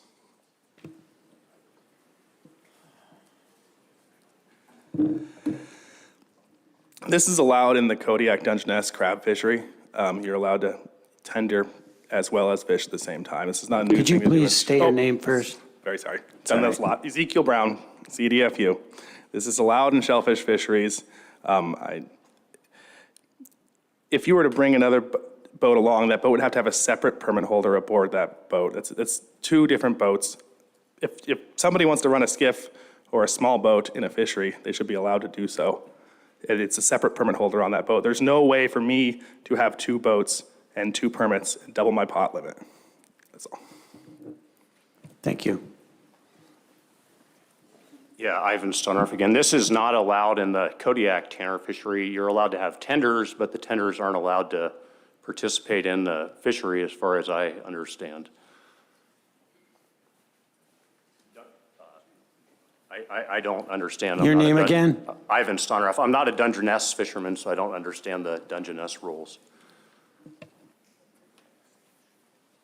John Renner, Copper River, Prince William Sound AC. The nature of crab fishing, they're large steel traps. They wouldn't work on a small skiff?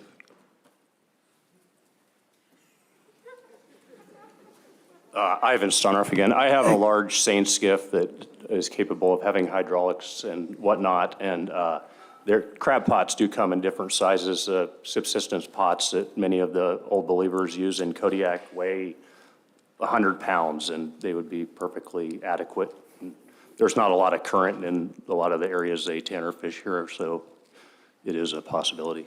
This is, excuse me, before you leave, this is your last call for new information, so if there's anything else you'd like to add. I'm good. Thank you. Anyone else out there would like to speak in opposition? All right, thank you. We'll move on to proposal 39.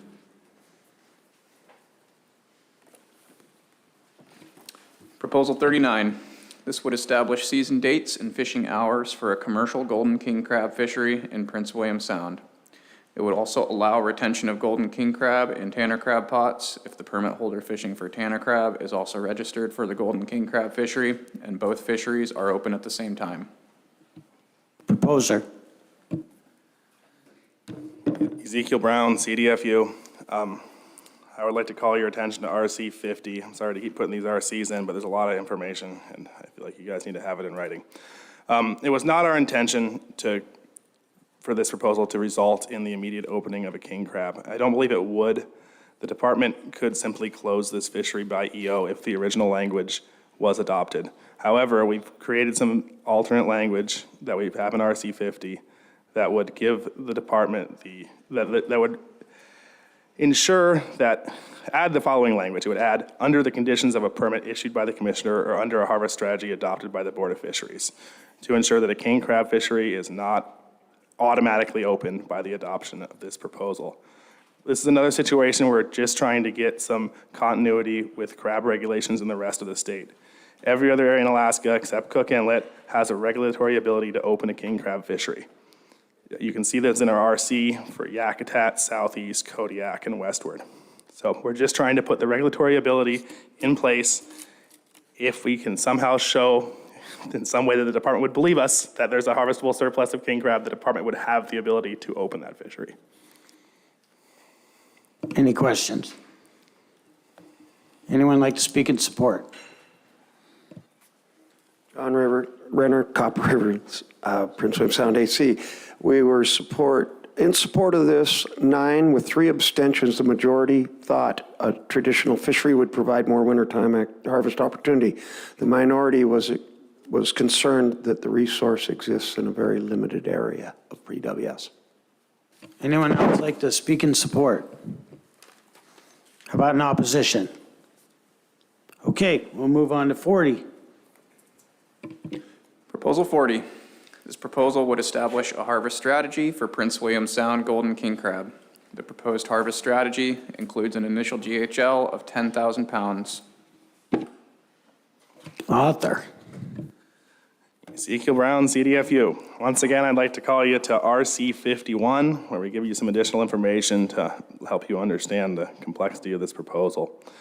We're really disappointed in the department's repeated refusal to investigate the potential for king crab in Prince William Sound.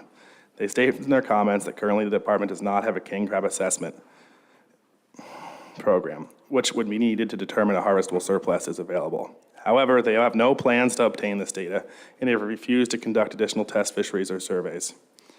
In Proposal 40, we contest the department does not in fact need a king crab assessment to conduct a fishery, because they've conducted a golden king crab fishery in Southeast Alaska every year without any surveys.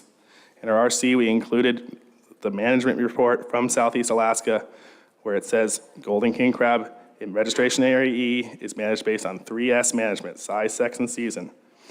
The golden king crab fishery in Southeast limited area is fishery dependent, meaning that managers rely on harvest amounts, logbook catch per unit effort, biological information, that they get at the dock, carapace length, from dockside sampling and fishery observer program to inform management decision. No stock assessment projects have been conducted on golden king crab stocks in Southeast Alaska. That golden king crab fishery in Southeast Alaska is extremely profitable and sustainable for those participants, and that's all we would like to have here as well. Go ahead, Mr. Carpenter. Yeah, thank you, Zeke. So when I read through this proposal, I mean, it seems to me that you kind of just mirrored what the regulatory language is in Southeast Alaska. So the closest thing we have to CPUE information in regards to king crab was the test fishery, I think, that might have been executed, 4 years ago, something like that.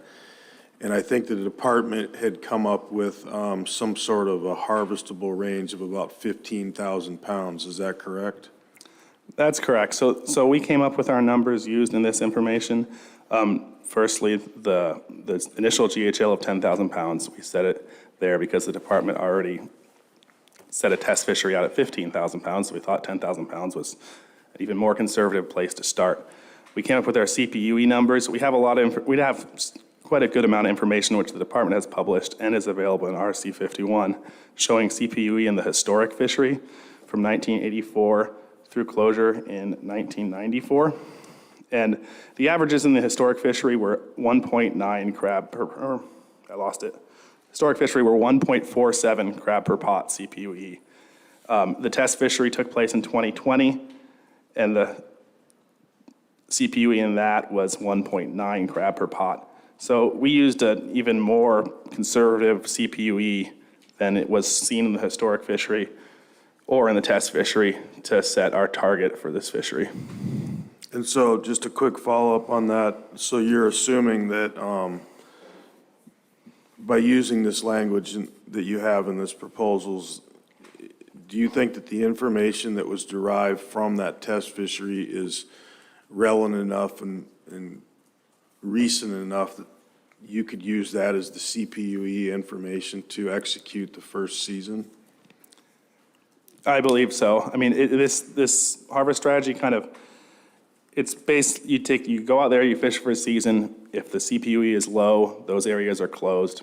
If the CPUE is high, the GHL for the sound will go up slightly. If the CPUE is below 2, the GHL will drop actually pretty drastically. So, this is a great starting point. If you guys pass this proposal, we'll be able to go out and have fisheries for the next 3 years at very low harvest rates, 10,000 pounds. And then we'll be able to come back here and build a better proposal. But if we don't have any, the department's not going to do test fisheries, they're not going to do surveys. The only way we're going to get the information to keep building these management strategies is by having a fishery. Thank you. Okay, anyone like to speak in support? McKenna O'Toole, CDFU. I'd just like to point out that with the limit outlined in this proposal, after 200 pot limits, if we're getting less than 1 crab to the pot, so they'll close the fishery down. So the only thing we're risking here is possibly 199 crab. Also, I'd like to point out that some of the areas in this last test fishery had a CPUE of almost 4 crab to the pot. Southeast Alaska, some of the areas that they manage solely based off CPUE have a CPUE as low as 0.8 crab to the pot and are still fished commercially every year. So some of our areas are 4 times the levels of Southeast, and they're operating sustainable fisheries on that. So I think that we could afford a 10,000 pound test fishery, with the biggest consequence being we overharvest 199 crab. Thank you. Anyone like to speak in support? How about opposition? Okay, we'll move on to 41.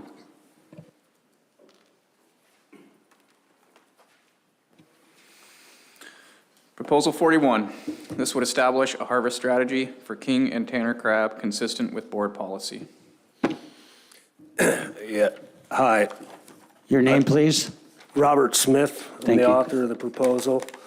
And it's been real interesting listening to what's the discussion. And as far as I know, this is the only proposal that we have a harvest strategy that's constructed by a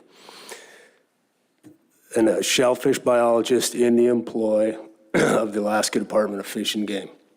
So the one that we're offering has been offered before, but we don't feel like it got a fair hearing. But we think that much of what has been done has been inconsistent, wildly inconsistent with the policy. Now, the supporting document, I think it's RC11 that I sent in with my proposal. I don't know if you guys got it.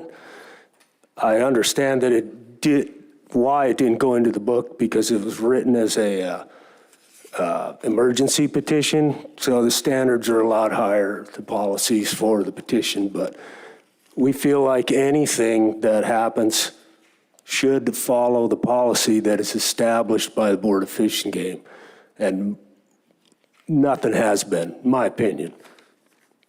So the reason why we applied as a petition, because we feel like if nothing gets done, the resource is not available in the future. So the things that necessitate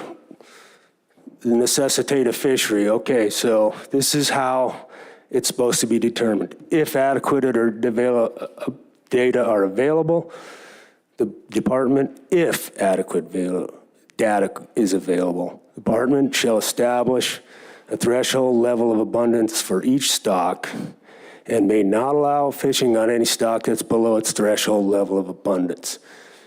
Data used to determine guideline harvest levels are, and if appropriate, exploitation rates may include estimates of exploitable biomass, estimates of recruitment, estimates of threshold level of abundance, estimates of acceptable biological catch, and this is the only thing that's not an estimate, historical fishery performance data. Everything else is an estimate. It's the only hard data that you're going to get is historical fishery performance. Okay, quoting from the policy, Alaska Board of Fisheries also recognizes the benefits of managing for the highest socioeconomic benefit when such action does not conflict with the previously mentioned biological constraints.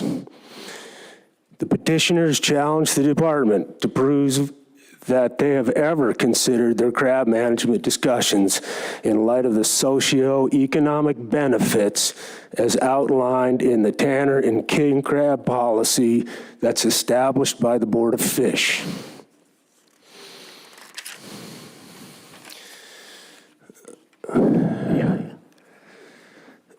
So part of our issue is, and we're linking king crab and Tanner crab together in this RC because they both fall under the same policy. Sir, you submitted this, right, as an RC? Because we are looking for new information about this proposal. Is that what you're reading to us now is new information? Okay, I'll give you, if the quick and dirty. It isn't. What I'm trying to explain to you, okay, so we'll just, if this is the way it's got to be, I'm quoting from the policy. If I can't do that, that's the way it is. So what we got is a harvest strategy that was devised by a shellfish biologist and the employee of Fish and Game. It was an internal dispute, apparently, in 2017. This strategy was never considered as coming from the department. Unfortunately, the department did not allow this strategy. It came as under the flag of CDFU. It's the only way we could get it to the meeting. So I couldn't get a copy of this strategy, but the strategy exists. And we're all talking about how to develop a good harvest strategy. So this one was devised by a shellfish biologist, and that's the one we're supporting in this proposal. Okay. I couldn't get it out of your archives. I'm sure you guys could get it, no problem. Thank you. Does anyone have questions for Mr. Smith? Okay. Thank you. We're going to see if there's anybody out there that's in support of your proposal. Appreciate the time. Anyone out there would like to speak in support of Proposal 41? Okay. Anyone out there want to speak in opposition to Proposal 41? All righty. Thank you. We'll move on to Proposal 42.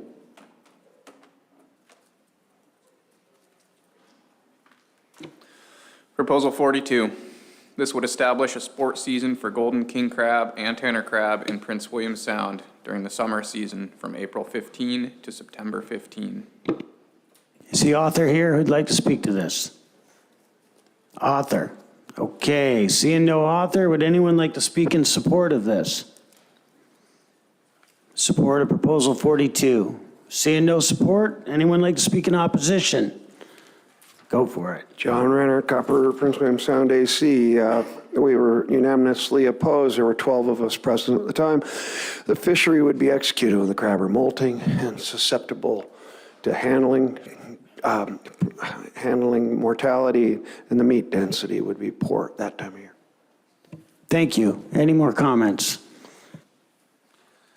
Ezekiel Brown, CDFU, we were also in opposition to this due to the molting of the crab in the summer months, and I believe the department was also in opposition to this. We'd like to bring up that the department does conduct their trawl surveys on crab during the summer months when they apparently think they're molting. Thank you. Anyone else? All right, we'll move on to proposal 43. Proposal 43. This would allow a directed octopus fishery in Prince William Sound using long-lined lair-style pots. Would the author like to speak? Darren Gilman, CDFU. Yeah, we thought of amending the octopus management plan to allow a small-scale directed fishery. Currently, right now, about 1,000 pounds out of 35,000 pounds is harvested yearly, and that's pretty generous, 1,000 pounds. That's the high end. So felt like there was an opportunity to open up a small-scale boat fishery. Thank you. Any questions for the author? Go ahead, Mr. Svensson. So is there, I've been wondering about this, but there is an octopus, you can catch octopus now?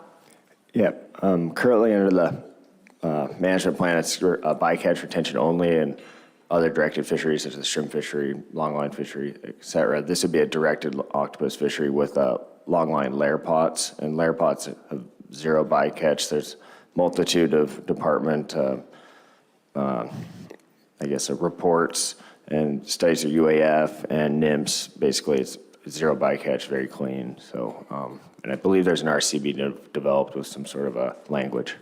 Okay, great, thank you. Because I was thinking, geez, this octopus doesn't seem to get to be used much, so I'm glad to see that there's something going on with that. Thank you.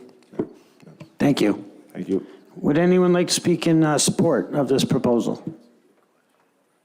McKenna O'Toole, CDFU, we'd like to support this. I'd also, if you guys get a chance to look at the research that the department did in Lower Kachemak Bay, they did a 3-year program trying all the different kinds of pots and everything else and studying efficiencies, and these lair pots are unbaited plywood pots, and they had the highest catch efficiency, and it's a very clean fishery that we could utilize in the winter months. They attempted their fishery originally in the summer months with very little success, and then tried again in the winter and did very well. John Renner, Copper, Prince William Sound AC. We were in favor of this. The resource, hard to define. We would catch them in our crab pots when we lifted crab pots in historical times.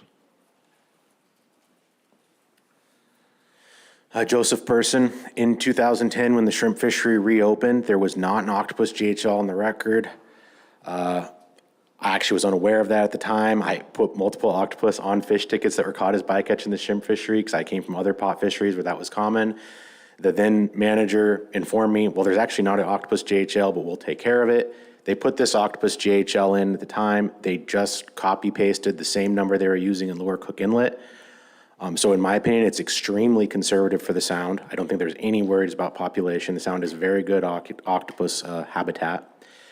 I do think that the proper mechanism for this fishery would be a commissioner's permit fishery. I have participated in several of these, and if 2 or 3 people try this for a couple years and they can actually make it work financially, then we can use what they've found and put it on the books as a regulatory fishery. In Kachemak Bay, I know people who participated in the fishery there.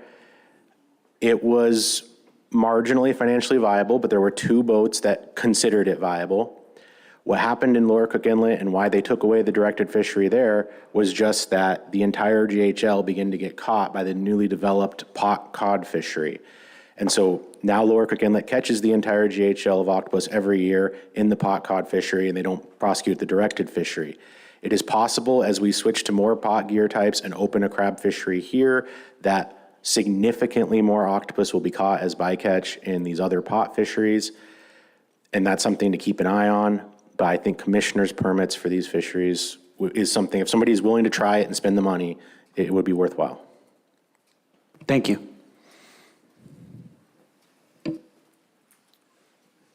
Darren Gilman, CFU.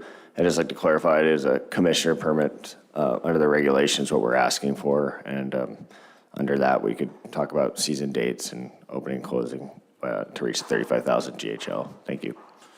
Thank you. Anyone else in support like to speak to it? Go ahead, Member Svensson. I just got one quick question. Is there a market for the octopus? A decent market for the octopus?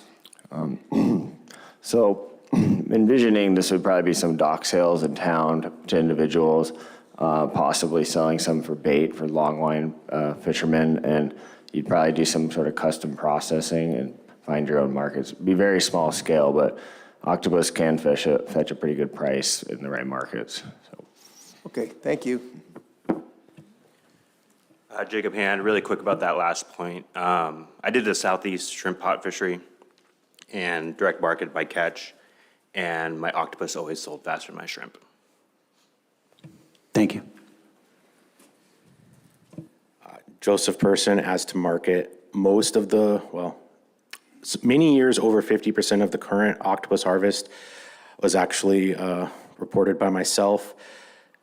There is a market for it. You can sell as much as you want for bait. Bait prices, in my opinion, are not high enough to justify a directed fishery. They would take a little bit of work to develop the direct markets and food markets, but if one could develop them, that was what it could make it viable. We're talking bait prices range $1 to $2 a pound, and potentially food prices, what you'd be hoping for was 3 to 5. Thank you. Anyone else like to speak in support? How about opposition? All right, hearing none, I think that wraps it up. So I'll turn the chair over to you, Madam Chair. All right, thank you, Member Wood. Well done in completing committee of the whole group 2. All right, in terms of what our agenda looks like, I think we have, personally, I would like to spend some time with the substitute language that's been proposed and the RCs. I think what I'd like to propose is taking the afternoon to do so, also provide some opportunity to meet with stakeholders, because I know we've been running late and starting early a little bit, and then begin deliberations on Group 1 and Group 2 first thing in the morning. We'll go ahead and convene at 8:30 tomorrow morning and move through those deliberations. And once we conclude those Group 1 and Group 2 deliberations, we'll move right into Committee of the Whole Group 3 and follow the agenda from there. Any questions before we break for the day? All right. Again, just let me know if there's members that are working on substitute language, just so I can get a heads up on it. Thank you. See you tomorrow at 8:30.